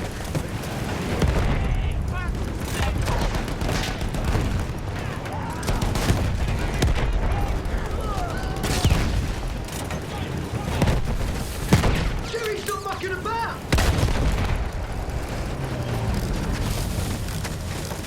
Oh shit, it's still up. Field gun is down!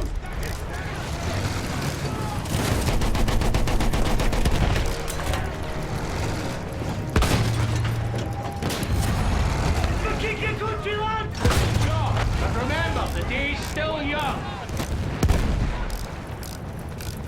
We're heading for the ruins, clearing a path for the infantry.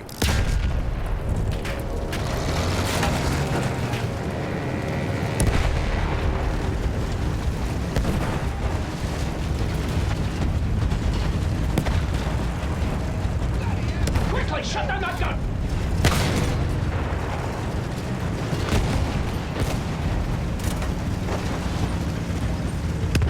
Alright, have a good one, Ricky Guitarist. I think this will be the last one for tonight, guys. This is actually a kind of long mission, so if most people want to wrap up for tonight, we don't have to finish it if you guys don't want. Stay focused, boys. Should I give the bird some rum? He's having a right to do. Don't mess with the pigeon. That's our only link back to headquarters. Edwards, how about you? You need a drink to steady your hands? No, I don't drink. Save the fun and games for when we arrive at Cambrai, boys.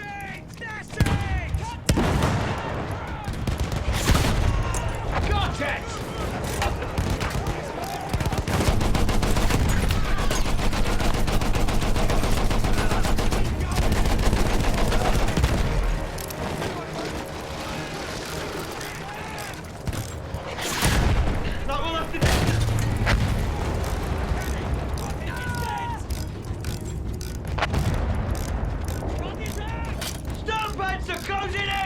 That landship will... Edwards, gas in! Gunners, go for the soft spots! lift them up!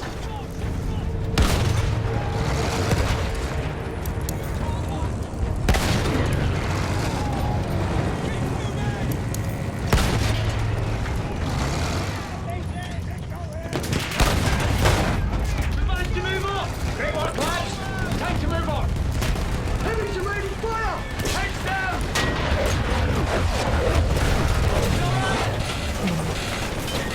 Roll's dead! Can't move it! Hitch! I need you out there to take a look. Watch your left, Spitchy! Edwards, get on and lend him a hand!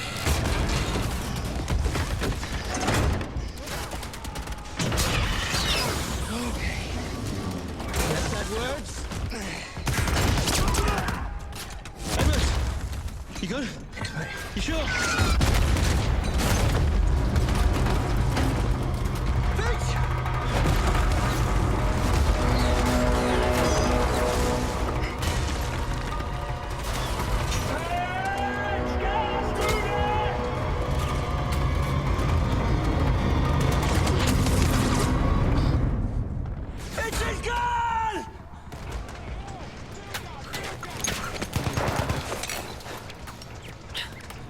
Keep it together, lads! Just get us moving! Edwards, get us fixed and get back in here!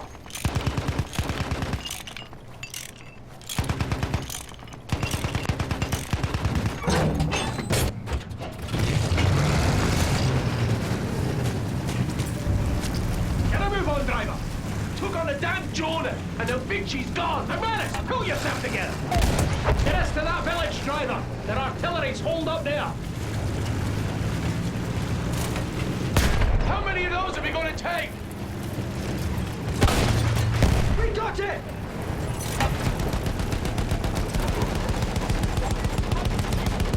Blast that gun!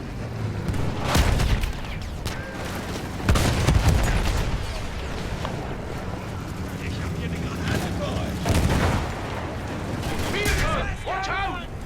Grenade! Move!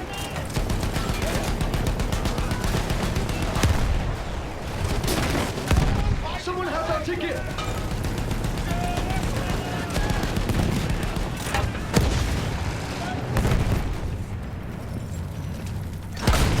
Clear!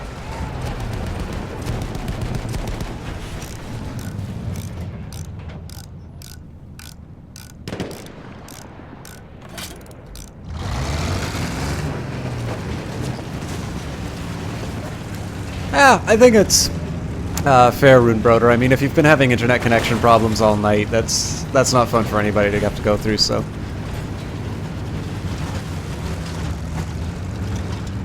I'm a lot worse at piloting the tank this time around. Who got that?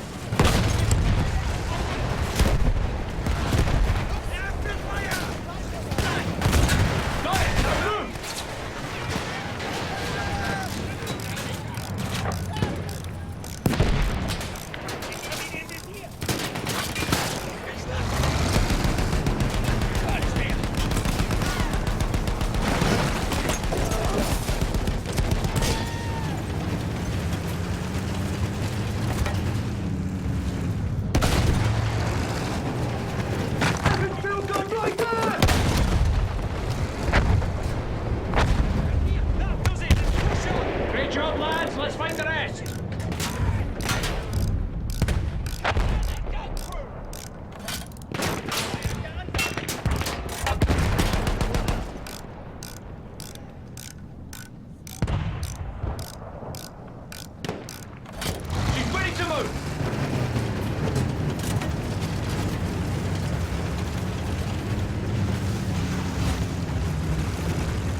position!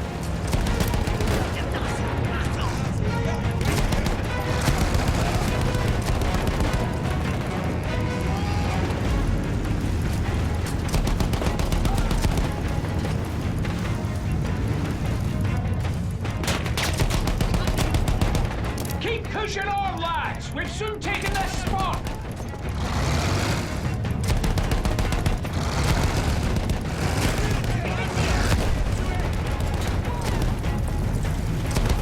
Grenade tossed! Move!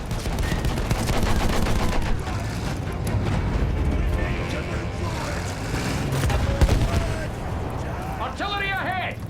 We cut them all down! We got it!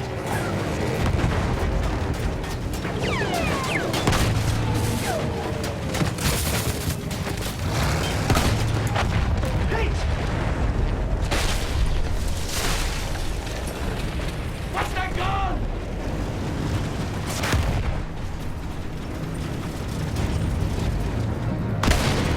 It's gone! Move on!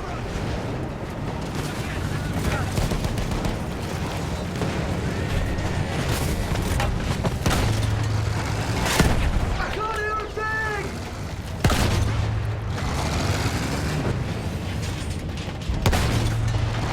They're gone!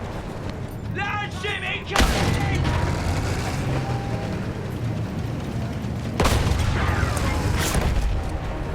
Cannon's gonna slow us down!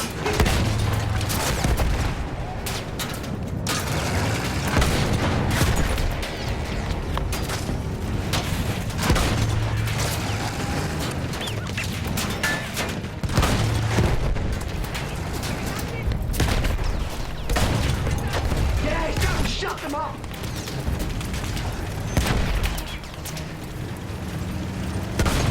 Got him!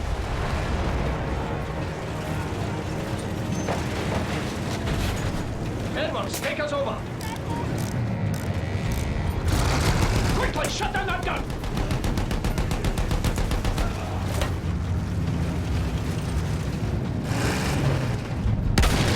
Gun down, go!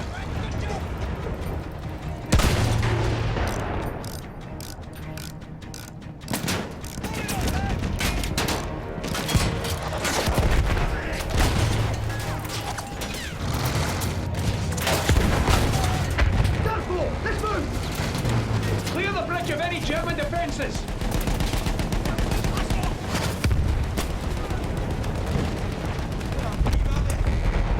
What the hell was that?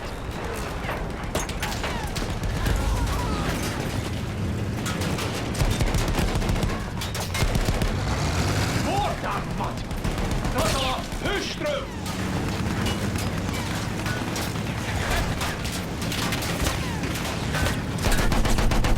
Watch out! Grenade!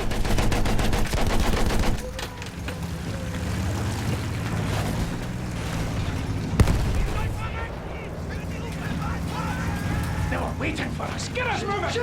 Can't get any traction! Push them back, lads! Get off that, you should down here! No traction, sir! I can't move her! Come on! Come on, then! Richard! Richard! Are you out of your mind? You're gonna get us all killed! Edward's behind you!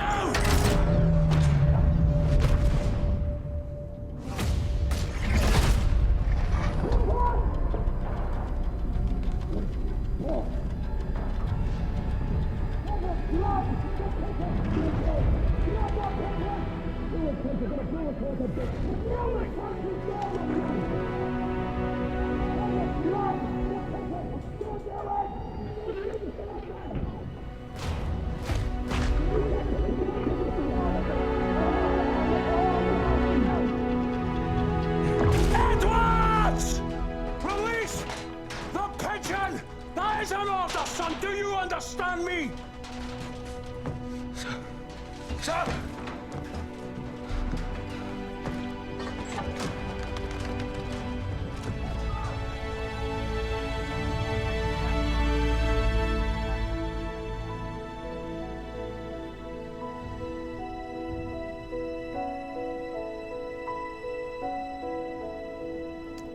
Let's see how I do at the pigeon minigame. So guys, I'd love some feedback. I know a lot of people just went to bed tonight, and I sort of see that reflected in the views, so my intention was to do one extra story, and then because there was a little bit of a division in terms of opinion, I'm opting for this other one. Now, this is one of the longer stories,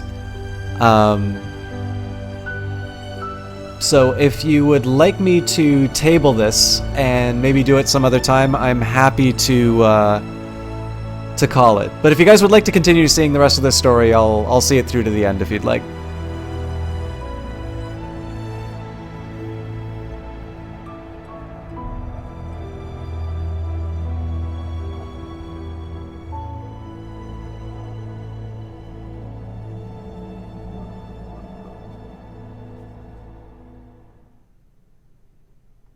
Messenger pigeon!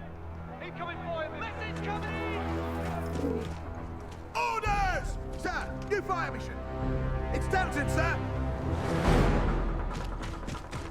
Sir. 3, 6, 4, turn.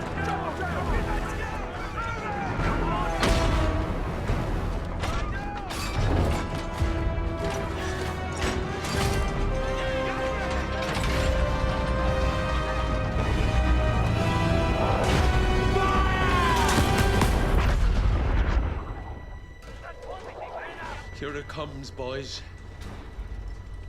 Nice serving with your lads.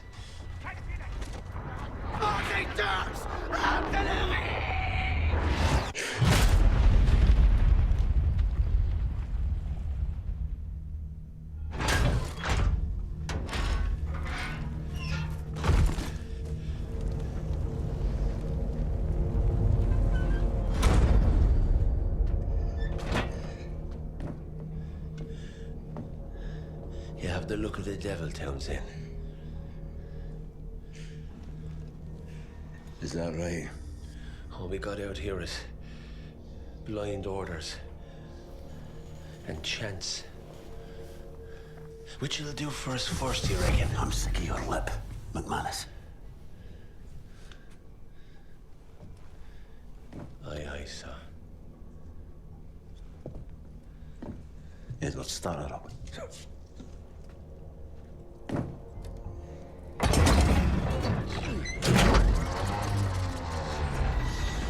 Lions backing up. Big miss. Give us a break. Give us a break. Come on. Come on, miss. Come on, stop. Stop, big miss. Stop. It stopped. Are you just gonna stand there?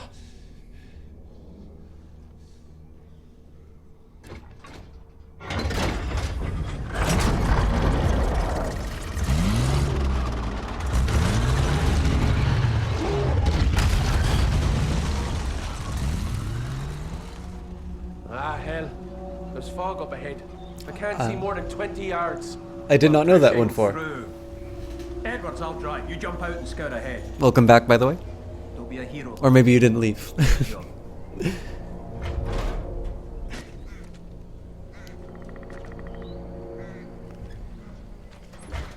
Alright. I remember this was a GOG show the last time I did it. Let's all get through in one piece, eh? If you get into trouble, we'll be right behind you.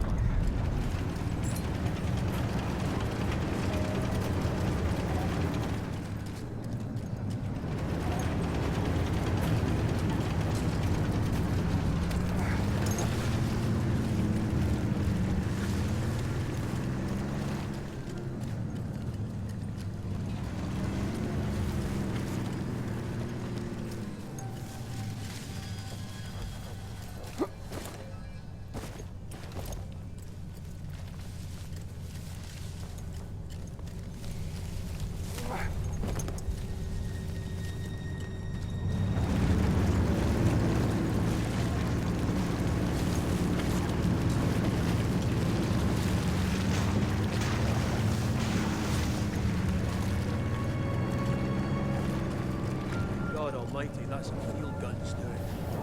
Edwards, have a recce up ahead. There's a gun you'll need to deal with it. If things go south, we'll come in blast. Otherwise, we'll bring Bess up when you get the signal.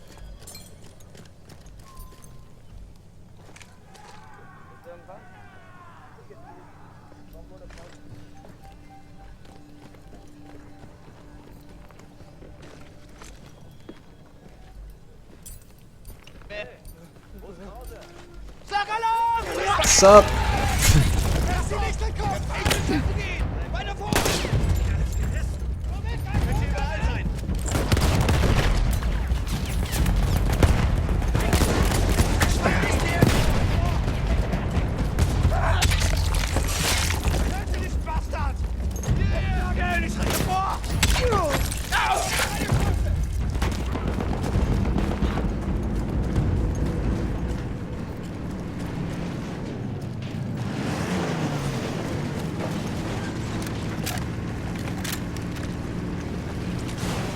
Username intensifies. We've completed the campaign once. We were doing some highlights this time around. It was excellent. I really enjoyed all of it.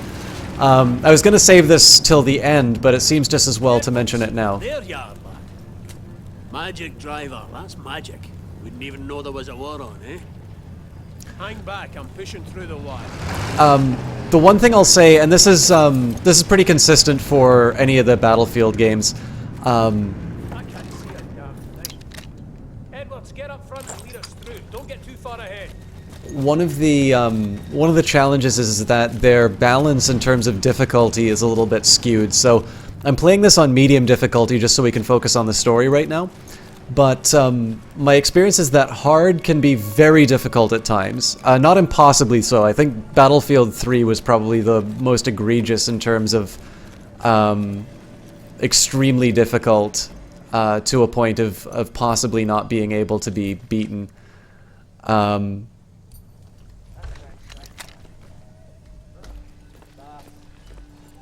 Whereas hard here, it'll be challenging, but it's not exactly at the this is unfair level.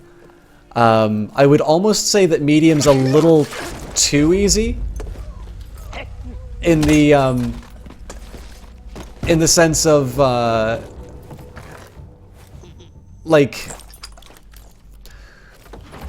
the way I'm playing it right now, I'm kind of able to get away with murder. Like, there's definitely some really reckless decisions I've wound up making, which have allowed me to sort of,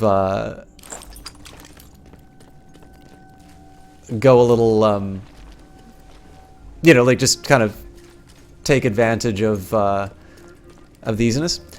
Yeah, the performance is great. I mean, I'm playing it. I'd suggest that the computer I'm playing it on is maybe a little more than is reasonable to expect for an average gamer. I mean, I realize that sounds boastful, but I did put some effort when building this thing, so I think.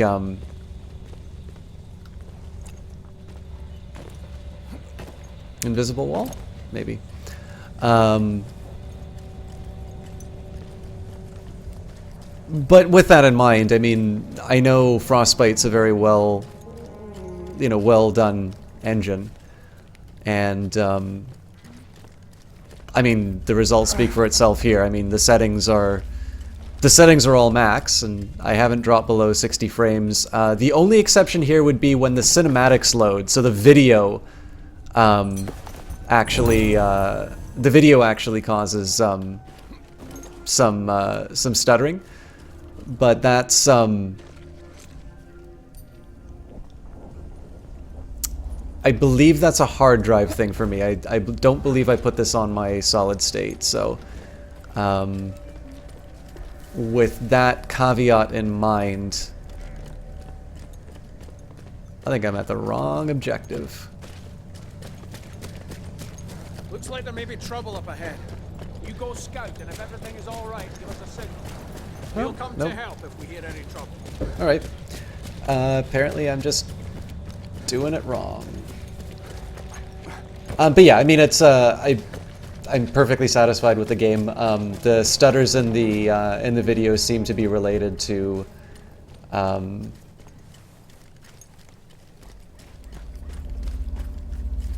Yeah, I'm definitely going the wrong way here. The stutters seem to be related to the game loading the like the video, not actually doing in-game Got us this cinematics. far then, boss. I need you to do it again until we're out of these woods.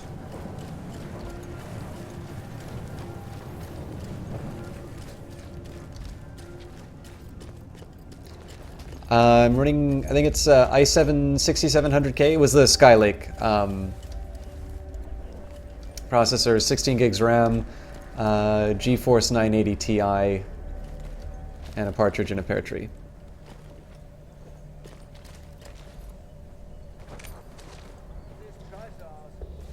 All right.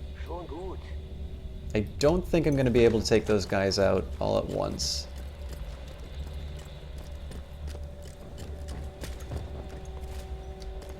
You know, I could probably use a bomb on them, but...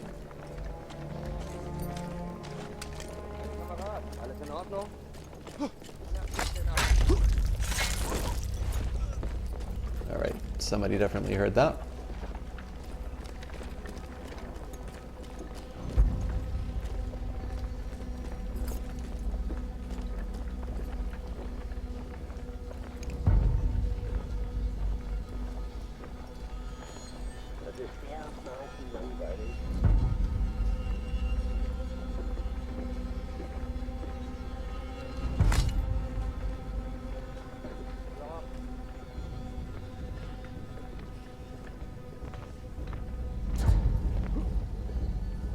I built it for overclocking, but when I did there was a sort of a complete reset that I did.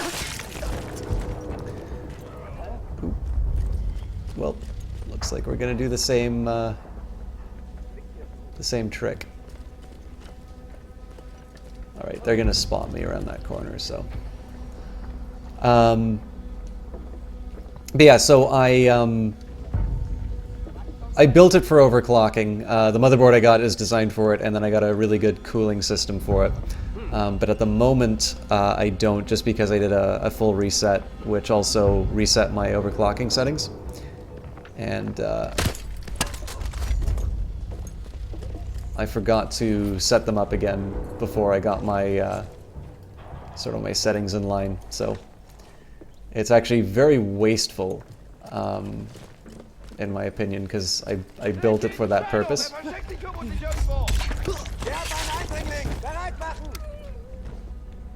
Man, this game lets you get away with murder on the stealth stuff.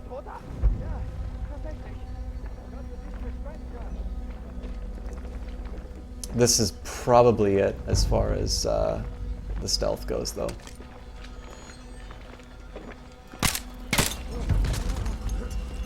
Oh yeah.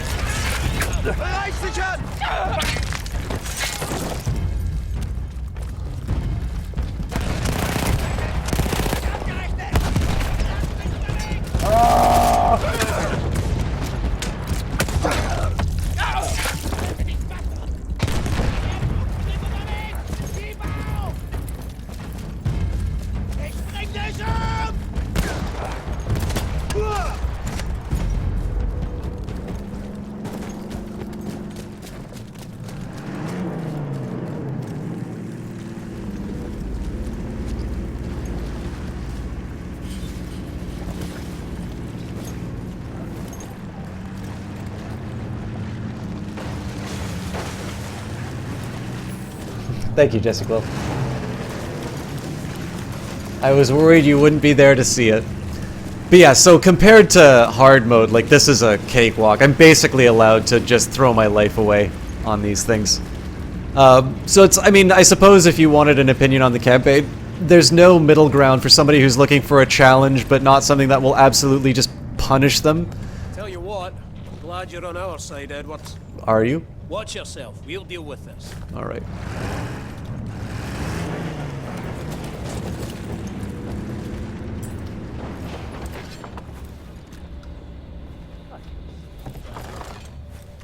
Get up front and lead us through.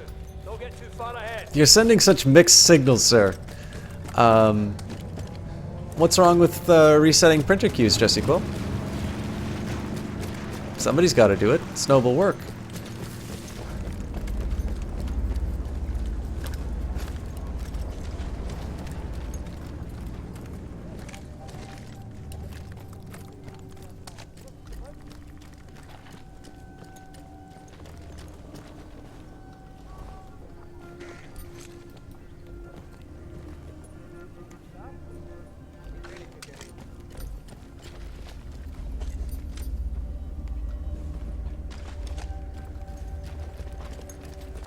So theoretically I should be able to pop him in the head, but I've only got 8 shots and I don't want to risk the alert quite yet.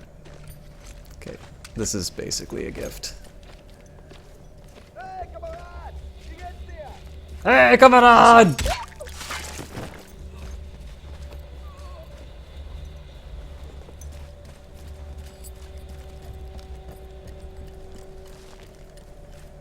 You really like it? What is it?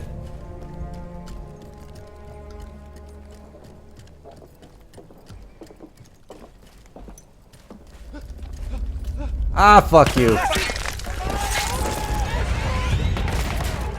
Ah! The mad shovel murderer of the trenches!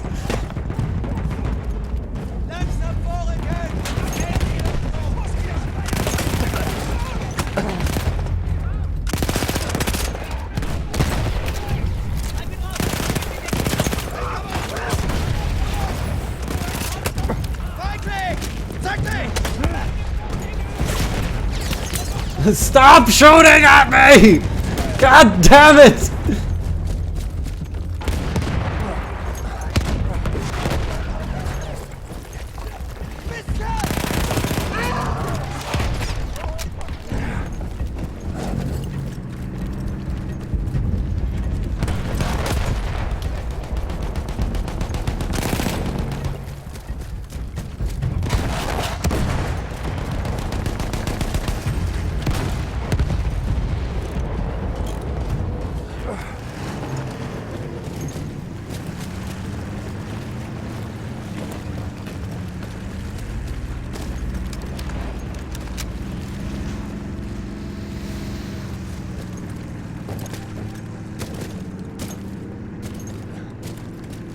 Hey, Frantic Whisper. Yes, we finished the last campaign. What was it called? Nothing is Written. Really enjoyed it. I think my top 3 are probably, in no particular order, are this one, Blood and Mud. No bad on that one, Edwards. We're nearly out the woods now.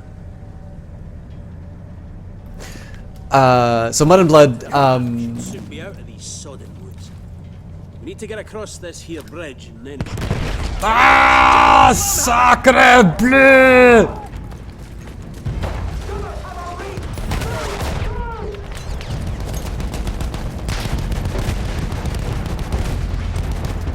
I am so sorry, Frantic Whisper. I will give you a proper greeting in just a minute. But we got a war to win. For Queen and Country.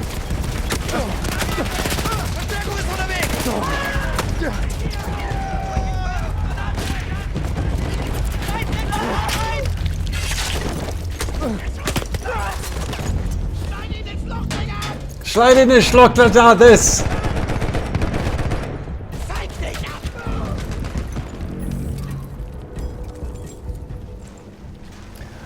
Anyways, so yeah, of Mud and Blood, Nothing is Written, and The Runner are probably my top 3. But guys, I do want to give a very special shout out to Frantic Whisper. Frantic Whisper is the reason why we are playing this game right now. He very generously donated this game to the stream, largely on just like a passing comment I made about, you know, kind of thinking about getting this on sale. Quickly ruin our day. You go in, clear out those guns, we'll move up and finish the job.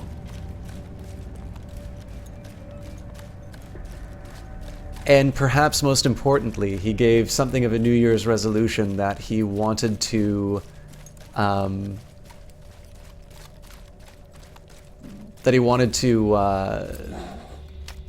stream a little bit more in 2017. So I always like to say that you would want to follow Frantic Whisper because you get a great opportunity to see a really good caster on the rare appearances that he makes on Twitch, but I have a feeling that those appearances are about to become less rare, and I still encourage you guys to give him a follow to catch his stream when he does go live. Of course, I do have a slight financial incentive just by virtue of the fact that he gave me this wonderful game. And all of you have a financial incentive in the sense that you've got some free content to watch because of his efforts. Now, seeing as this is medium, I have a feeling that the headshots are going to work now.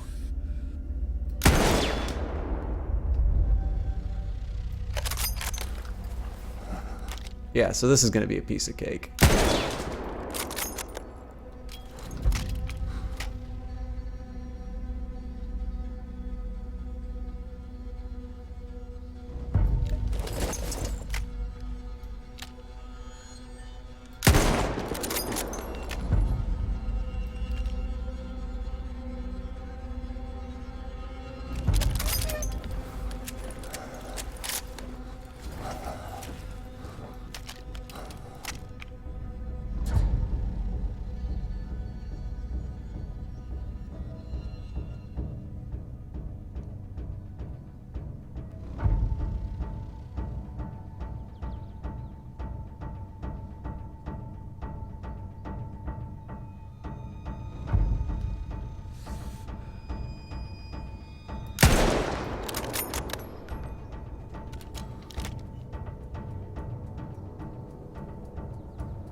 Ah, fuck.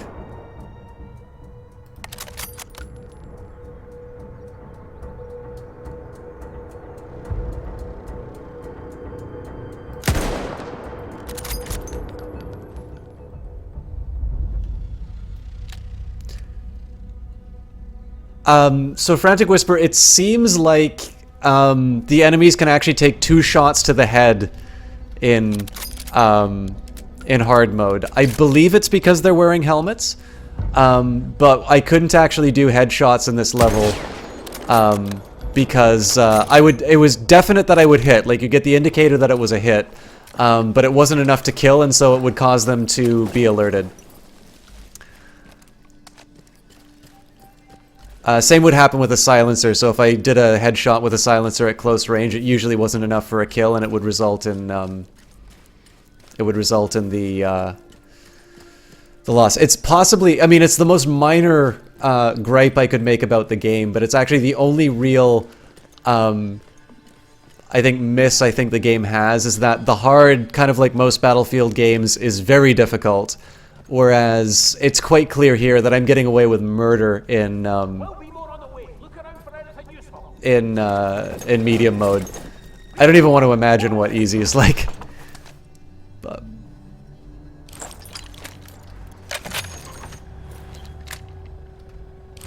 But again, I say that like having thoroughly enjoyed the game and just completely in awe with what they pulled off with this. So.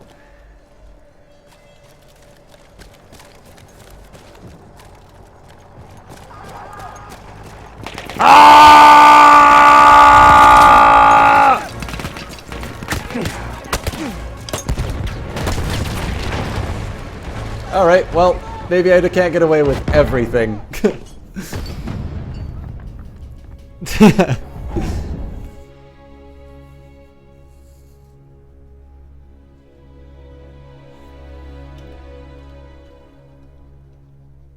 As you can see, I get a little careless when I have too much good luck.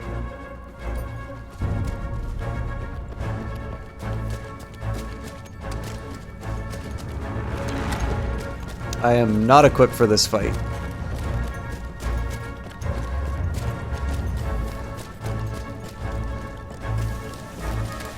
Dot on the barbed wire!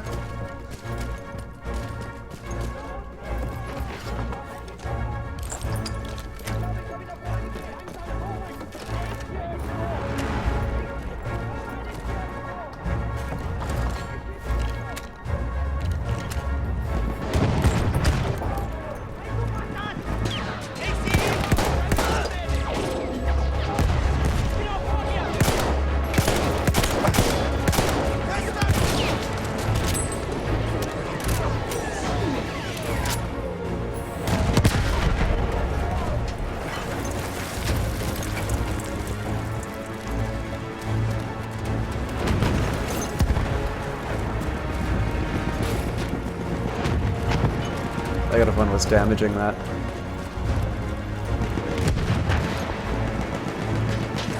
Ah.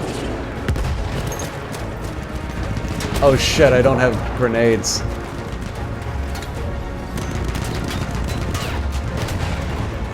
It'll have to do.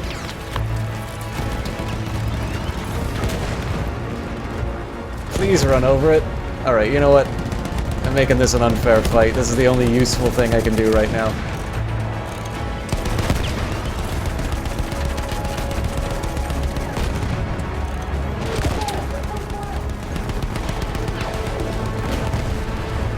Yep, this'll do.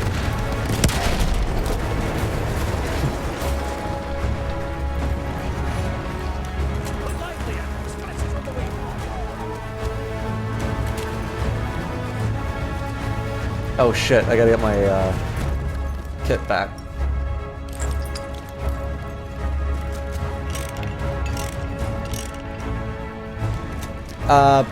Probably username intensifies. I haven't looked at it though.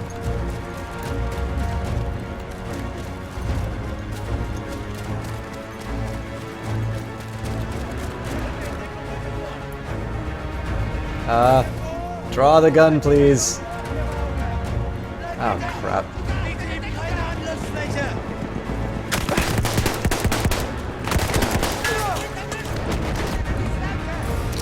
That was bad.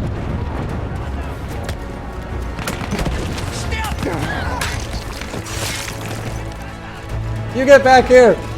I'm not scared of you!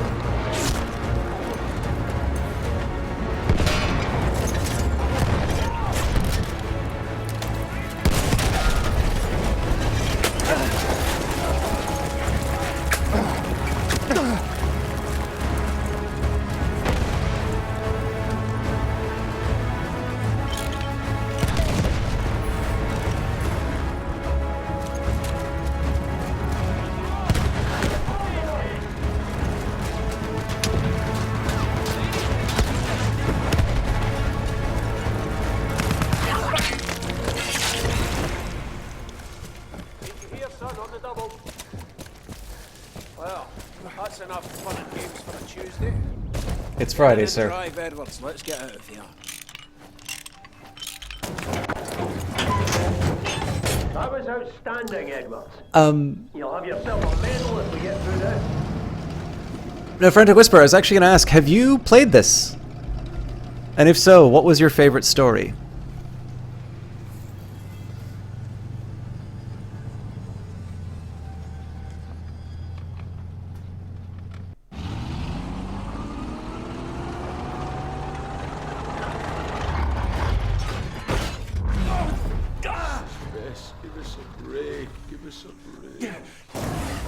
What, Edwards, what? So she needs new spark plugs. Check how far that village is. Can you see it, son? Can you see the village? Yes. Yes, I see it. And what about our tanks? Can you see any of our tanks down there? Edwards? Yeah. But they're not ours anymore.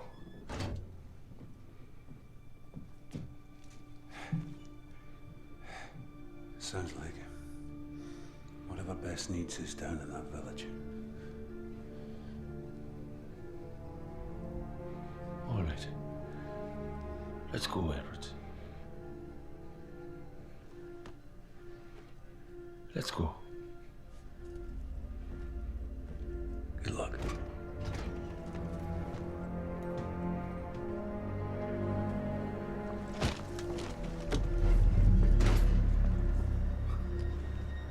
Come over here. That tank is going nowhere and he'll be dead by morning. We're fucked. What's it here? You're just gonna abandon the mission, are you? Don't you get it? Finch, Pritchard, all of us. We've been fucked all along. Look, if that's what you want, McManus, then just go. Don't you ever talk to me like that. I've ran more fucking missions than you have had hot dinner, son. McManus, just fucking go. Have a good one, username intensifies. Sorry to hear it, Roombrother. We're all in this together. Right. Find the parts, get the tank running, don't die. Yeah, so Frantic Whisper, we did the mission, not following this one, but following the one afterwards. So the Italian campaign, that was Jess's vote for the one that she wanted for the Encore, but some people wanted either the airplane one or this story, and I kind of preferred this story, so I opted to go for it. But you're in for a treat. Now, Titanfall 2, Johnny Big Time was playing. That single-player campaign looked great, so I don't blame you at all for keeping on with that. I was really impressed to find out that it was the Source 2 engine, though. Well, obviously modified Source 2 engine, but that team did a really great job on sprucing it up and making it look great. I would not have guessed its origins.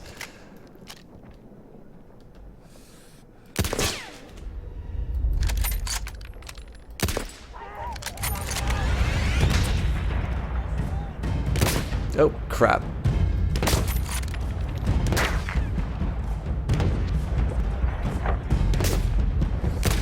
Oh, Jesus.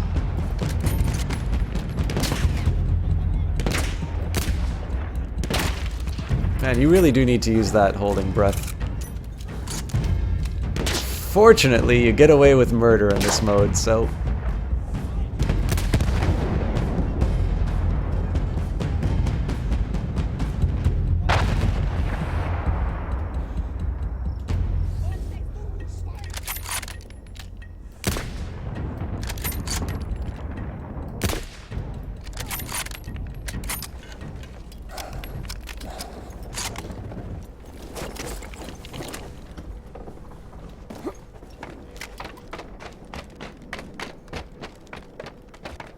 Have a good one, Woodford. Thanks a lot for stopping by.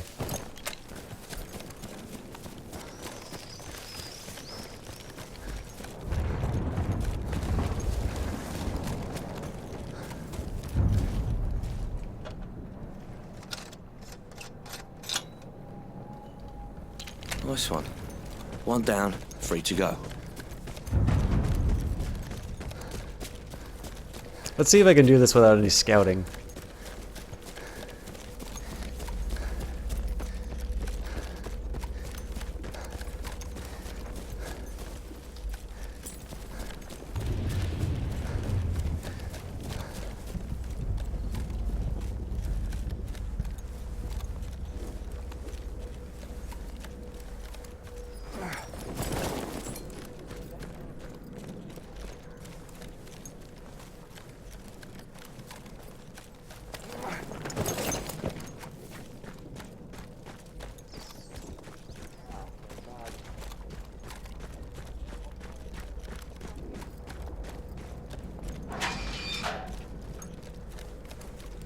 I will say the scouting is great for the outlines, and it does a really nice job of sort of motivating why you want to do that in a multiplayer game.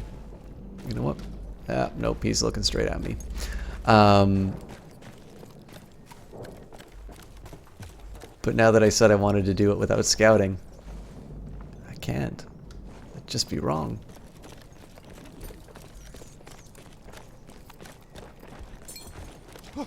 Guten Tag!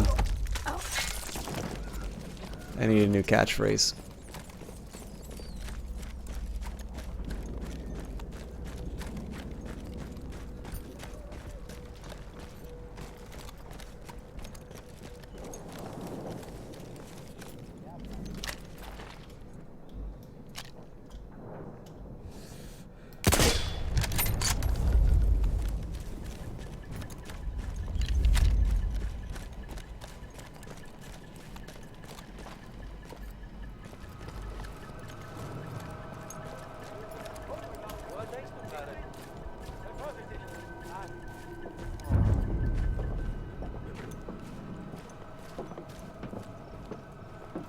Ah!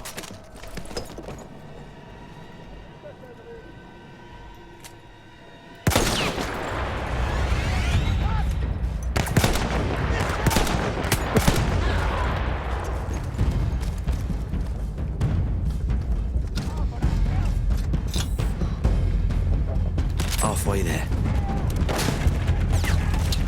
Alley-oop.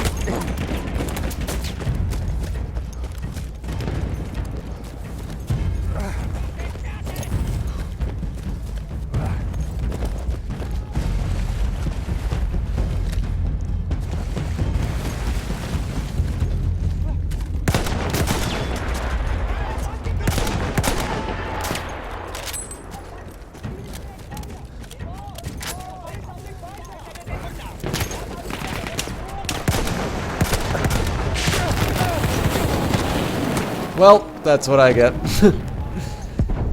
As soon as I get away with one clowny thing, I think my character's immortal. So, sorry guys, this is actually, I think, taking just as long as hard because I'm doing this. Can't help it, it's in my nature.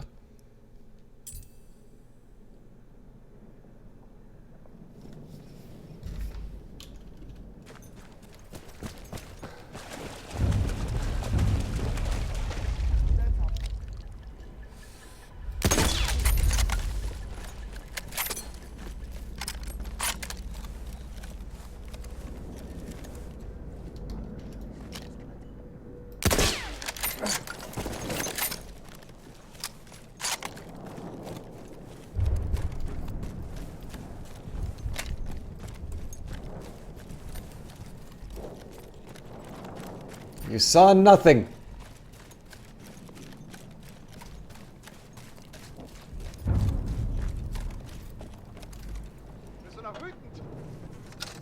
Rootend this. No, eiskalt to nothing. Das ist mir egal. Hast du das verstanden? Das ist mir egal. Kapiert? Das ist this. Ah shit, you got fire.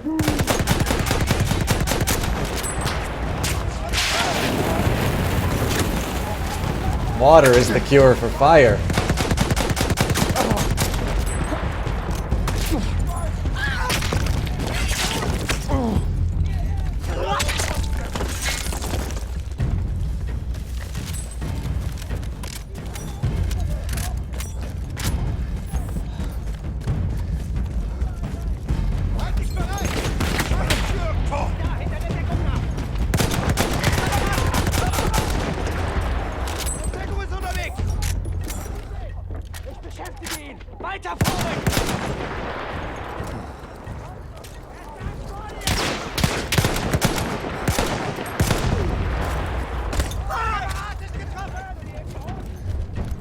Auf seine Position!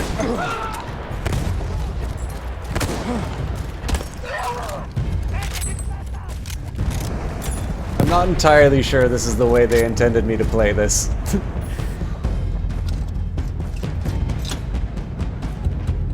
That's all of them. Now back to Bess. Where's Bess?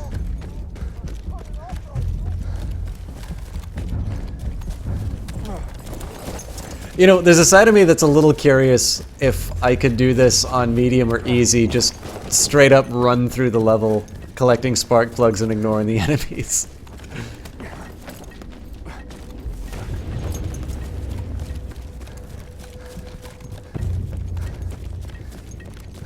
Shovels OP, OCS, Inspector. My aim is so bad that 5 shots point blank won't do the job, but one hit of this thing. Wham! Wham! Wham! Wham!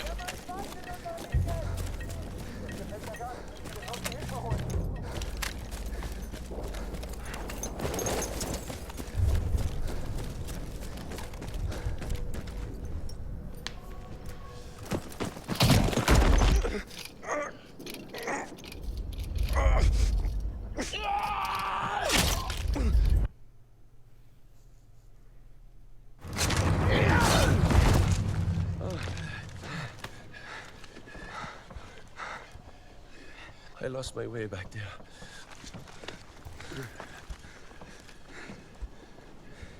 There's no right way in a place like this.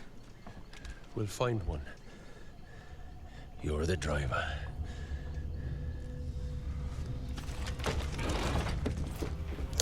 Fun fact, McManus goes away in that cutscene because Frantic Whisper was too busy working on a more important project. Yeah. We did good, didn't we? Aye. Right, sir, that's the last of them. Please do not take that as official word, by the way. I am being goofy.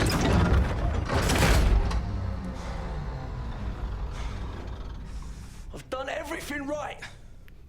Everything. My whole sodding life. All I've done is live my life by the manual. By the manual! What's wrong with you? You stupid, bloody machine! Come on. Come on, Bess. Pull yourself together and work with me here. I actually really like Battlefield Hardline, Frantic Whisper. I didn't know you worked on it.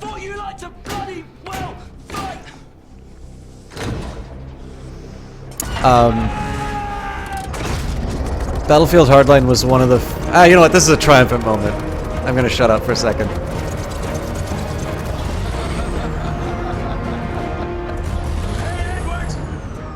She likes it when you swear, boy.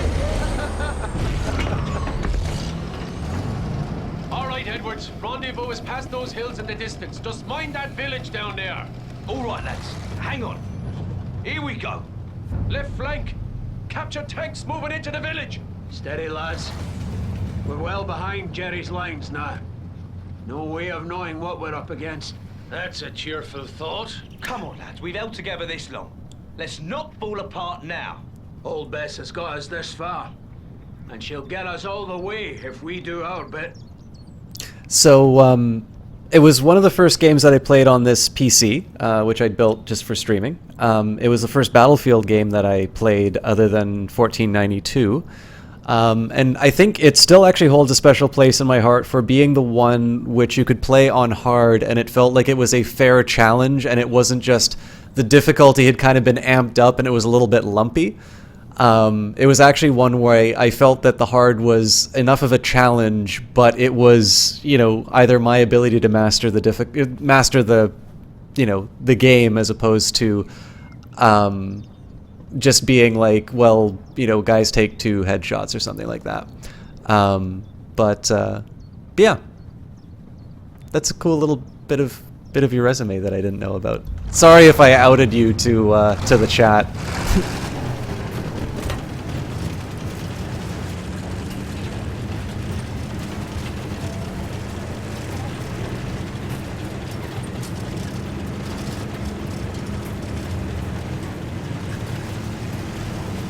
One of the reasons why I like this story the most is the tank as a character. There's a lot of stuff that's you know, that I think make this a good story, but I definitely love the fact that Bess is a character as much as her crew in this.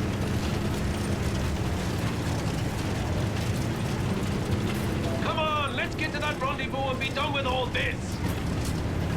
Okay, McManus. I thought I was the driver.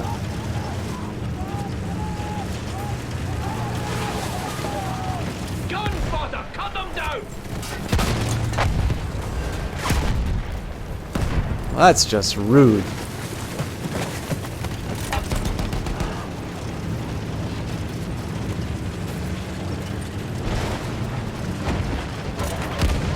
Oops. Boys, we need to fall back. Keep off that little one. Keep us moving. Use cover where you can.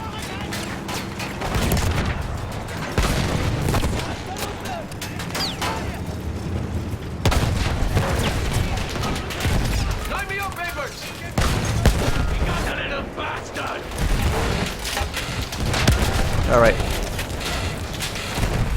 I did not know there was another one of those. I'm probably fucked.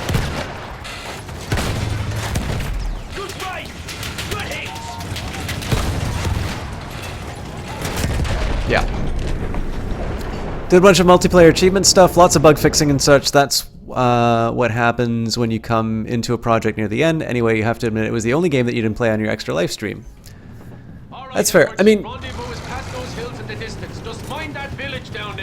I don't. Hang on. Here we go. Left flank. Capture tanks moving into the village. Steady, lads. We're well behind Jerry's lines now. No way of knowing what we're up against. That's a cheerful thought. Come on, lads. We've held together this long.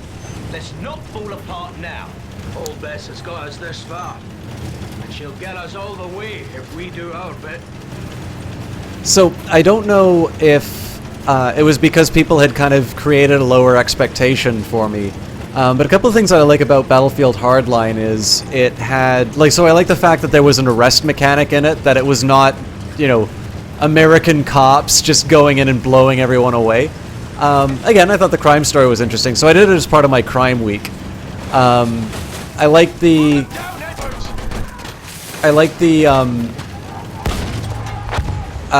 challenge and hard.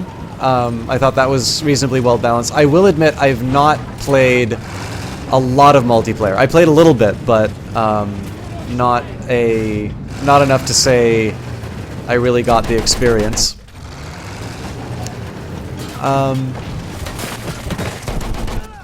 But I mean, it's kind of tough to say. I mean, now having played Battlefield 1, it's really hard to say. I mean, I know kind of it's the most recent I played, so I'm probably going to say it's my favorite just because it's the most familiar, but...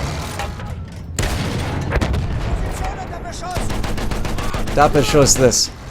But yeah, I was very happy with Battlefield Hardline. I also like Battlefield 3, but I think I might like Hardline a little bit more than 3. I haven't played 4 yet.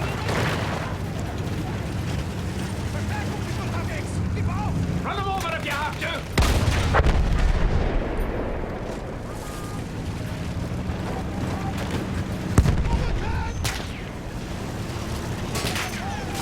It's a little tank somewhere. Aha! There's a little tank. Nice tank. You see it? Just a gun.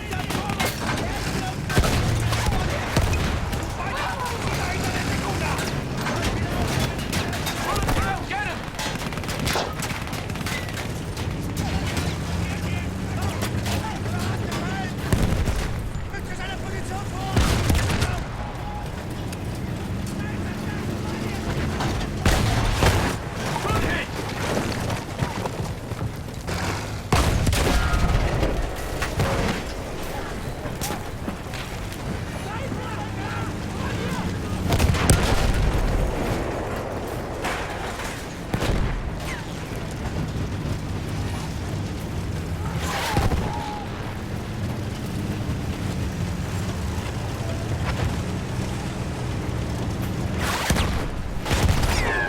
Let him have it, McManus.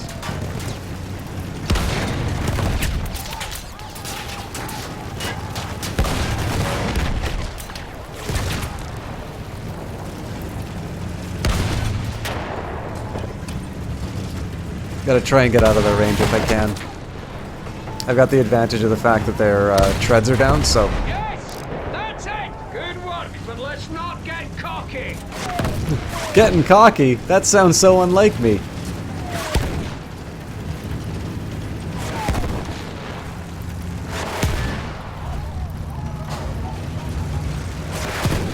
Trying to get behind them. The armor is weaker there. Train yard on the other side of this hill. We're looking for a main road just past it.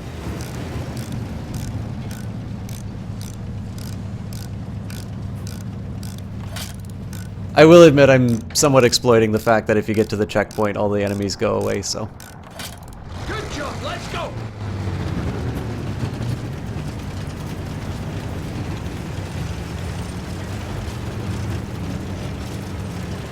This is a staging area. They're fixing to retake Cambrai. So we drive straight through. And what? Let them surprise everyone at the rendezvous. So what's the plan? We have to take the initiative. If we hit them hard and fast here, we can make a difference. All right. Let's bloody do it. Right. Keep moving. Keep them confused and off balance, and let's hope they don't realize we're on our own. Speaking of confused and off balance... Knock out that... You show 'em! Burn, you bastards! That was remarkably satisfying.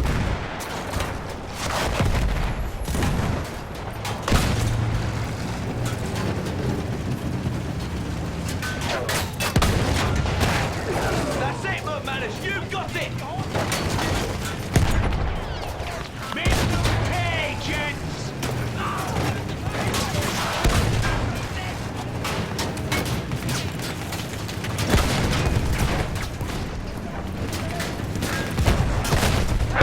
Good shot, McManus! Field gun! Field gun!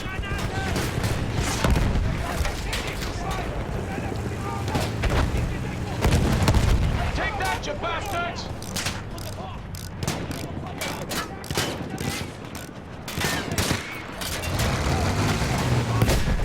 Oh, those do hurt me.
What gun? That gun. You target.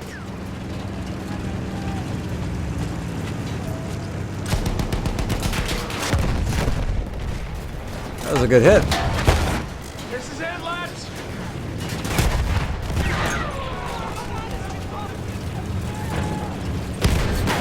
It feels like it's easier to take out the treads on enemies in medium.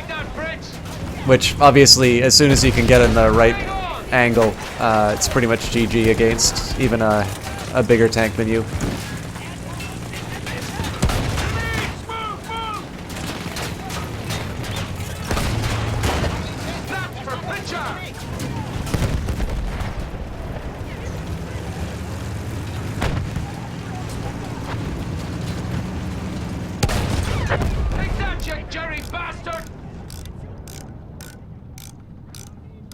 Enemy group coming in! Let's just hightail it for Cambrai! Straight down the main road! That's exactly where they'll be coming from! Edwards, find us a position so we can hit them when they arrive!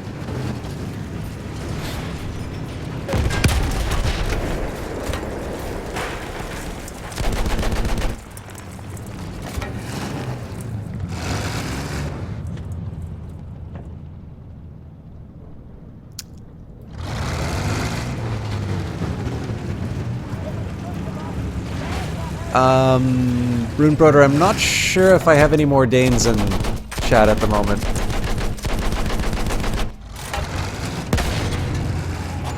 Damn it. I used to be better at aiming down that road.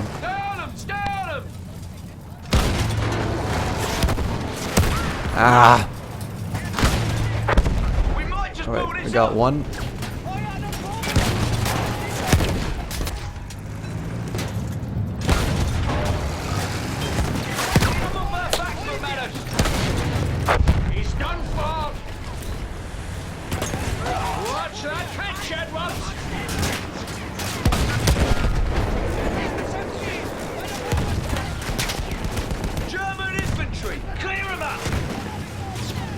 A little more worried about that other tank, to be honest.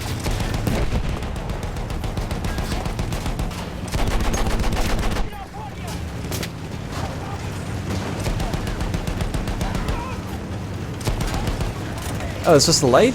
That doesn't make sense.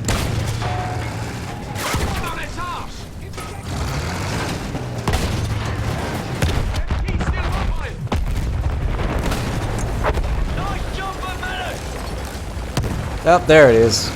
Alright, let's get behind some cover so I can repair.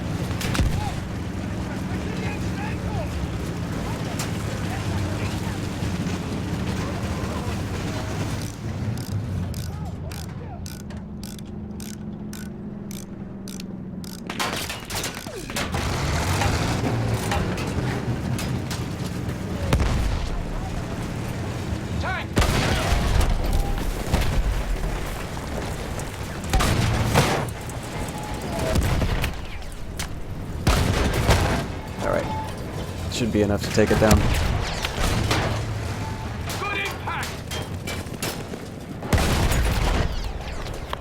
Oh Jesus Christ, it's still up. I thought it had its back to me. That counterattack wasn't as stiff as it could have been. There'll be more to come. Then we dig in here and fight. Let's get Bess doing what she does best. Sitting around waiting for repairs. There we go.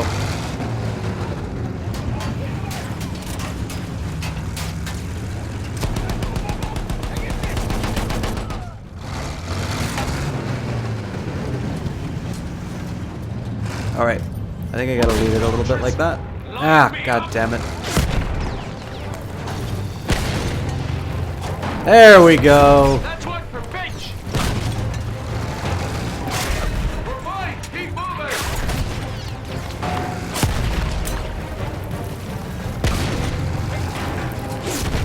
Incidentally, there's absolutely no benefit whatsoever to me exposing my flank to them like this, other than the fact that I noticed that the AI tends to... It feels like they tend to lead you in the direction that you're going, So if you kind of rock back and forth like this, your best chance of survival, or like an outright dodge, is like this. So even though, like, I wouldn't do this in AI because I think, or sorry, in a multiplayer match, because I think players would be smart enough to kind of figure out the trick. But it sort of feels like I've been able to make the AI miss just by sort of rocking back and forth on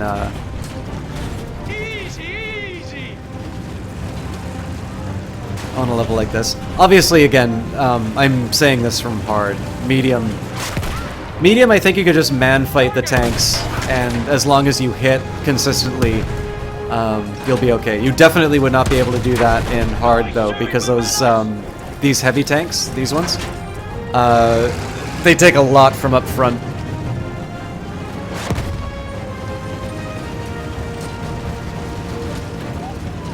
There we go. High range! Let's do this! There we go. Did it, man! We only bloody did it, boys! You did it, girl! Next stop! Sir, Edwards, get moving. Oh no. Don't you go thinking you can drop dead on us now. I'm fine, boys. Just tired from all the fun.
I think these subtitles have gotten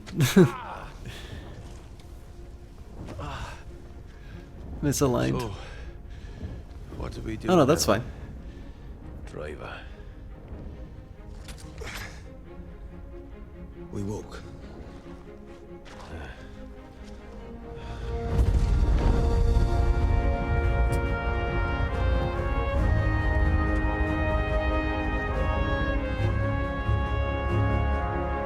More than 300 tanks took part in the Second Battle of Cambrai.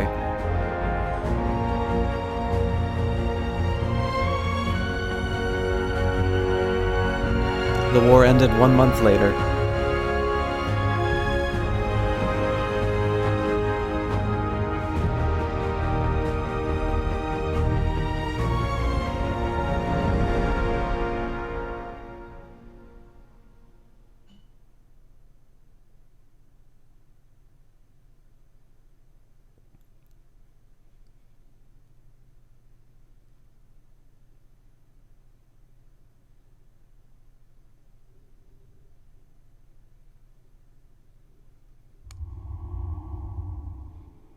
I think I wound up with an extra codex from that. But anyways, guys, I think I'm going to say that's it for tonight.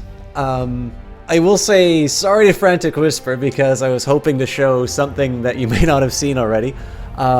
So just a quick word, what we got done tonight, we finished the final campaign, Nothing is Written, where you play Bedouin with Lawrence of Arabia. I really enjoyed that campaign, and the ending was great. You get to participate in a train ambush with El Orange, and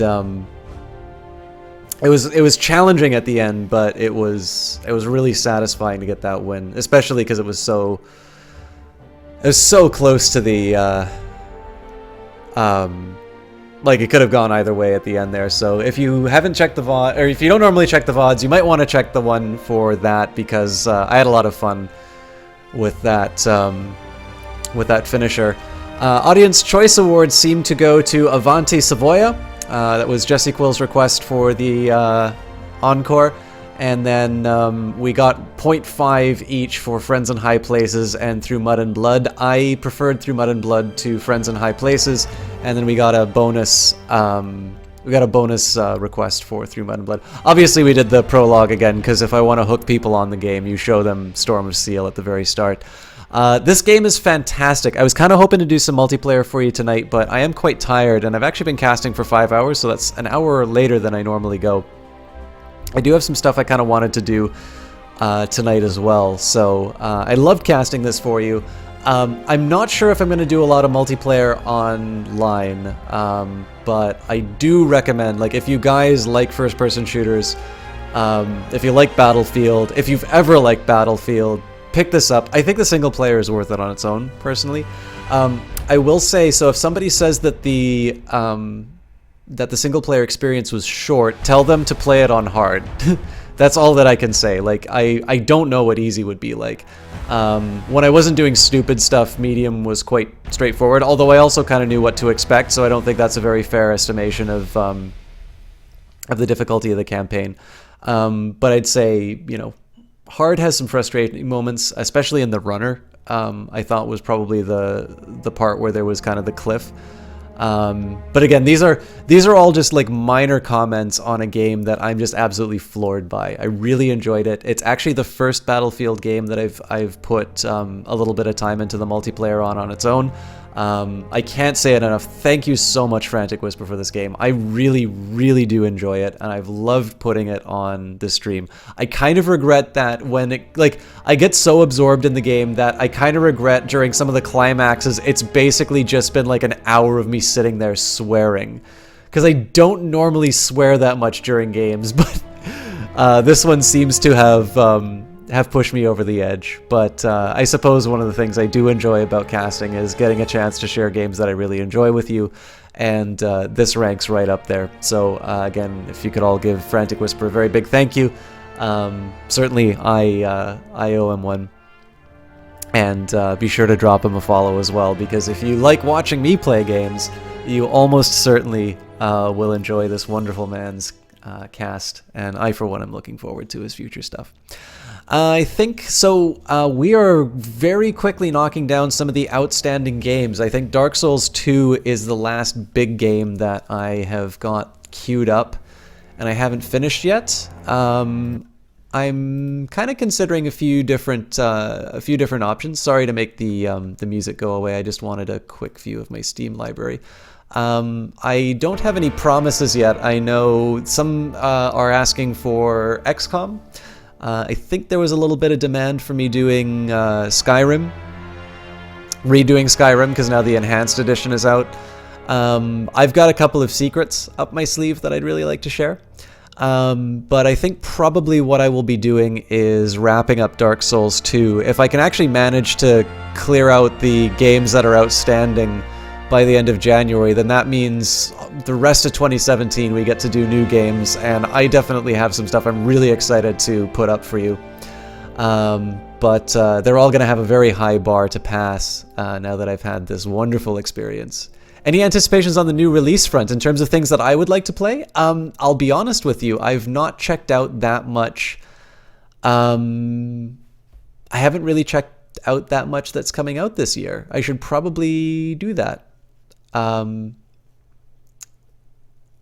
yeah, I'm actually I'm catching up with some of the stuff that I've been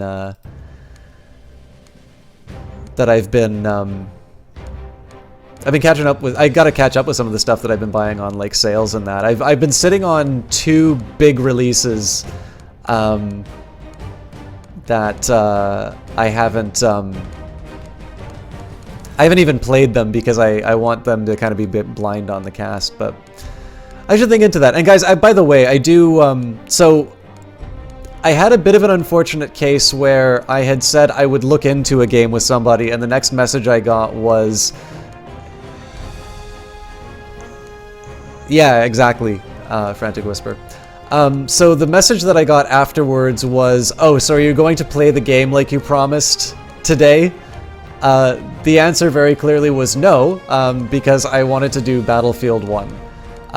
So I do really appreciate recommendations for games, guys, but it would be impossible for me to satisfy everyone on the timelines that you want. So the only thing that I will ask is I really do love ideas of what you guys want, especially because even if I don't have the game or I don't think it would work for the cast, it gives me an idea of sort of where to point in terms of themes and genres. So your feedback is taken in. The only thing is that I'm not exactly a jukebox. I try to do my best to kind of match those two things, but definitely if it's a specific request for a time, I'm very likely not going to be able to satisfy them. But with that in mind, please do keep your recommendations coming in. I do like seeing that stuff. And most importantly, if there's a new game that's going to be released this year, I know, actually, you know what? There's one that I will say, Frantic Whisper, I've kickstarted it. I am really looking forward to Harebrained Scheme's release of BattleTech. I really like BattleTech, and they haven't let me down so far. But anyways, guys, that's it for me. I know I'm bleeding followers, and I like to give somebody a host. So let me just take a quick look at who we have tonight. I will see. Actually, let me know if you'd like to see some. Let me know if you'd like to see some Battlefield 1 multiplayer. I might be able to swallow my pride long enough to do that. But yeah. The other thing I'll say too, there's definitely some people whose gaming advice I really respect. So I really do, and I don't think I've said who it is. So if you mention it, I do weight the advice.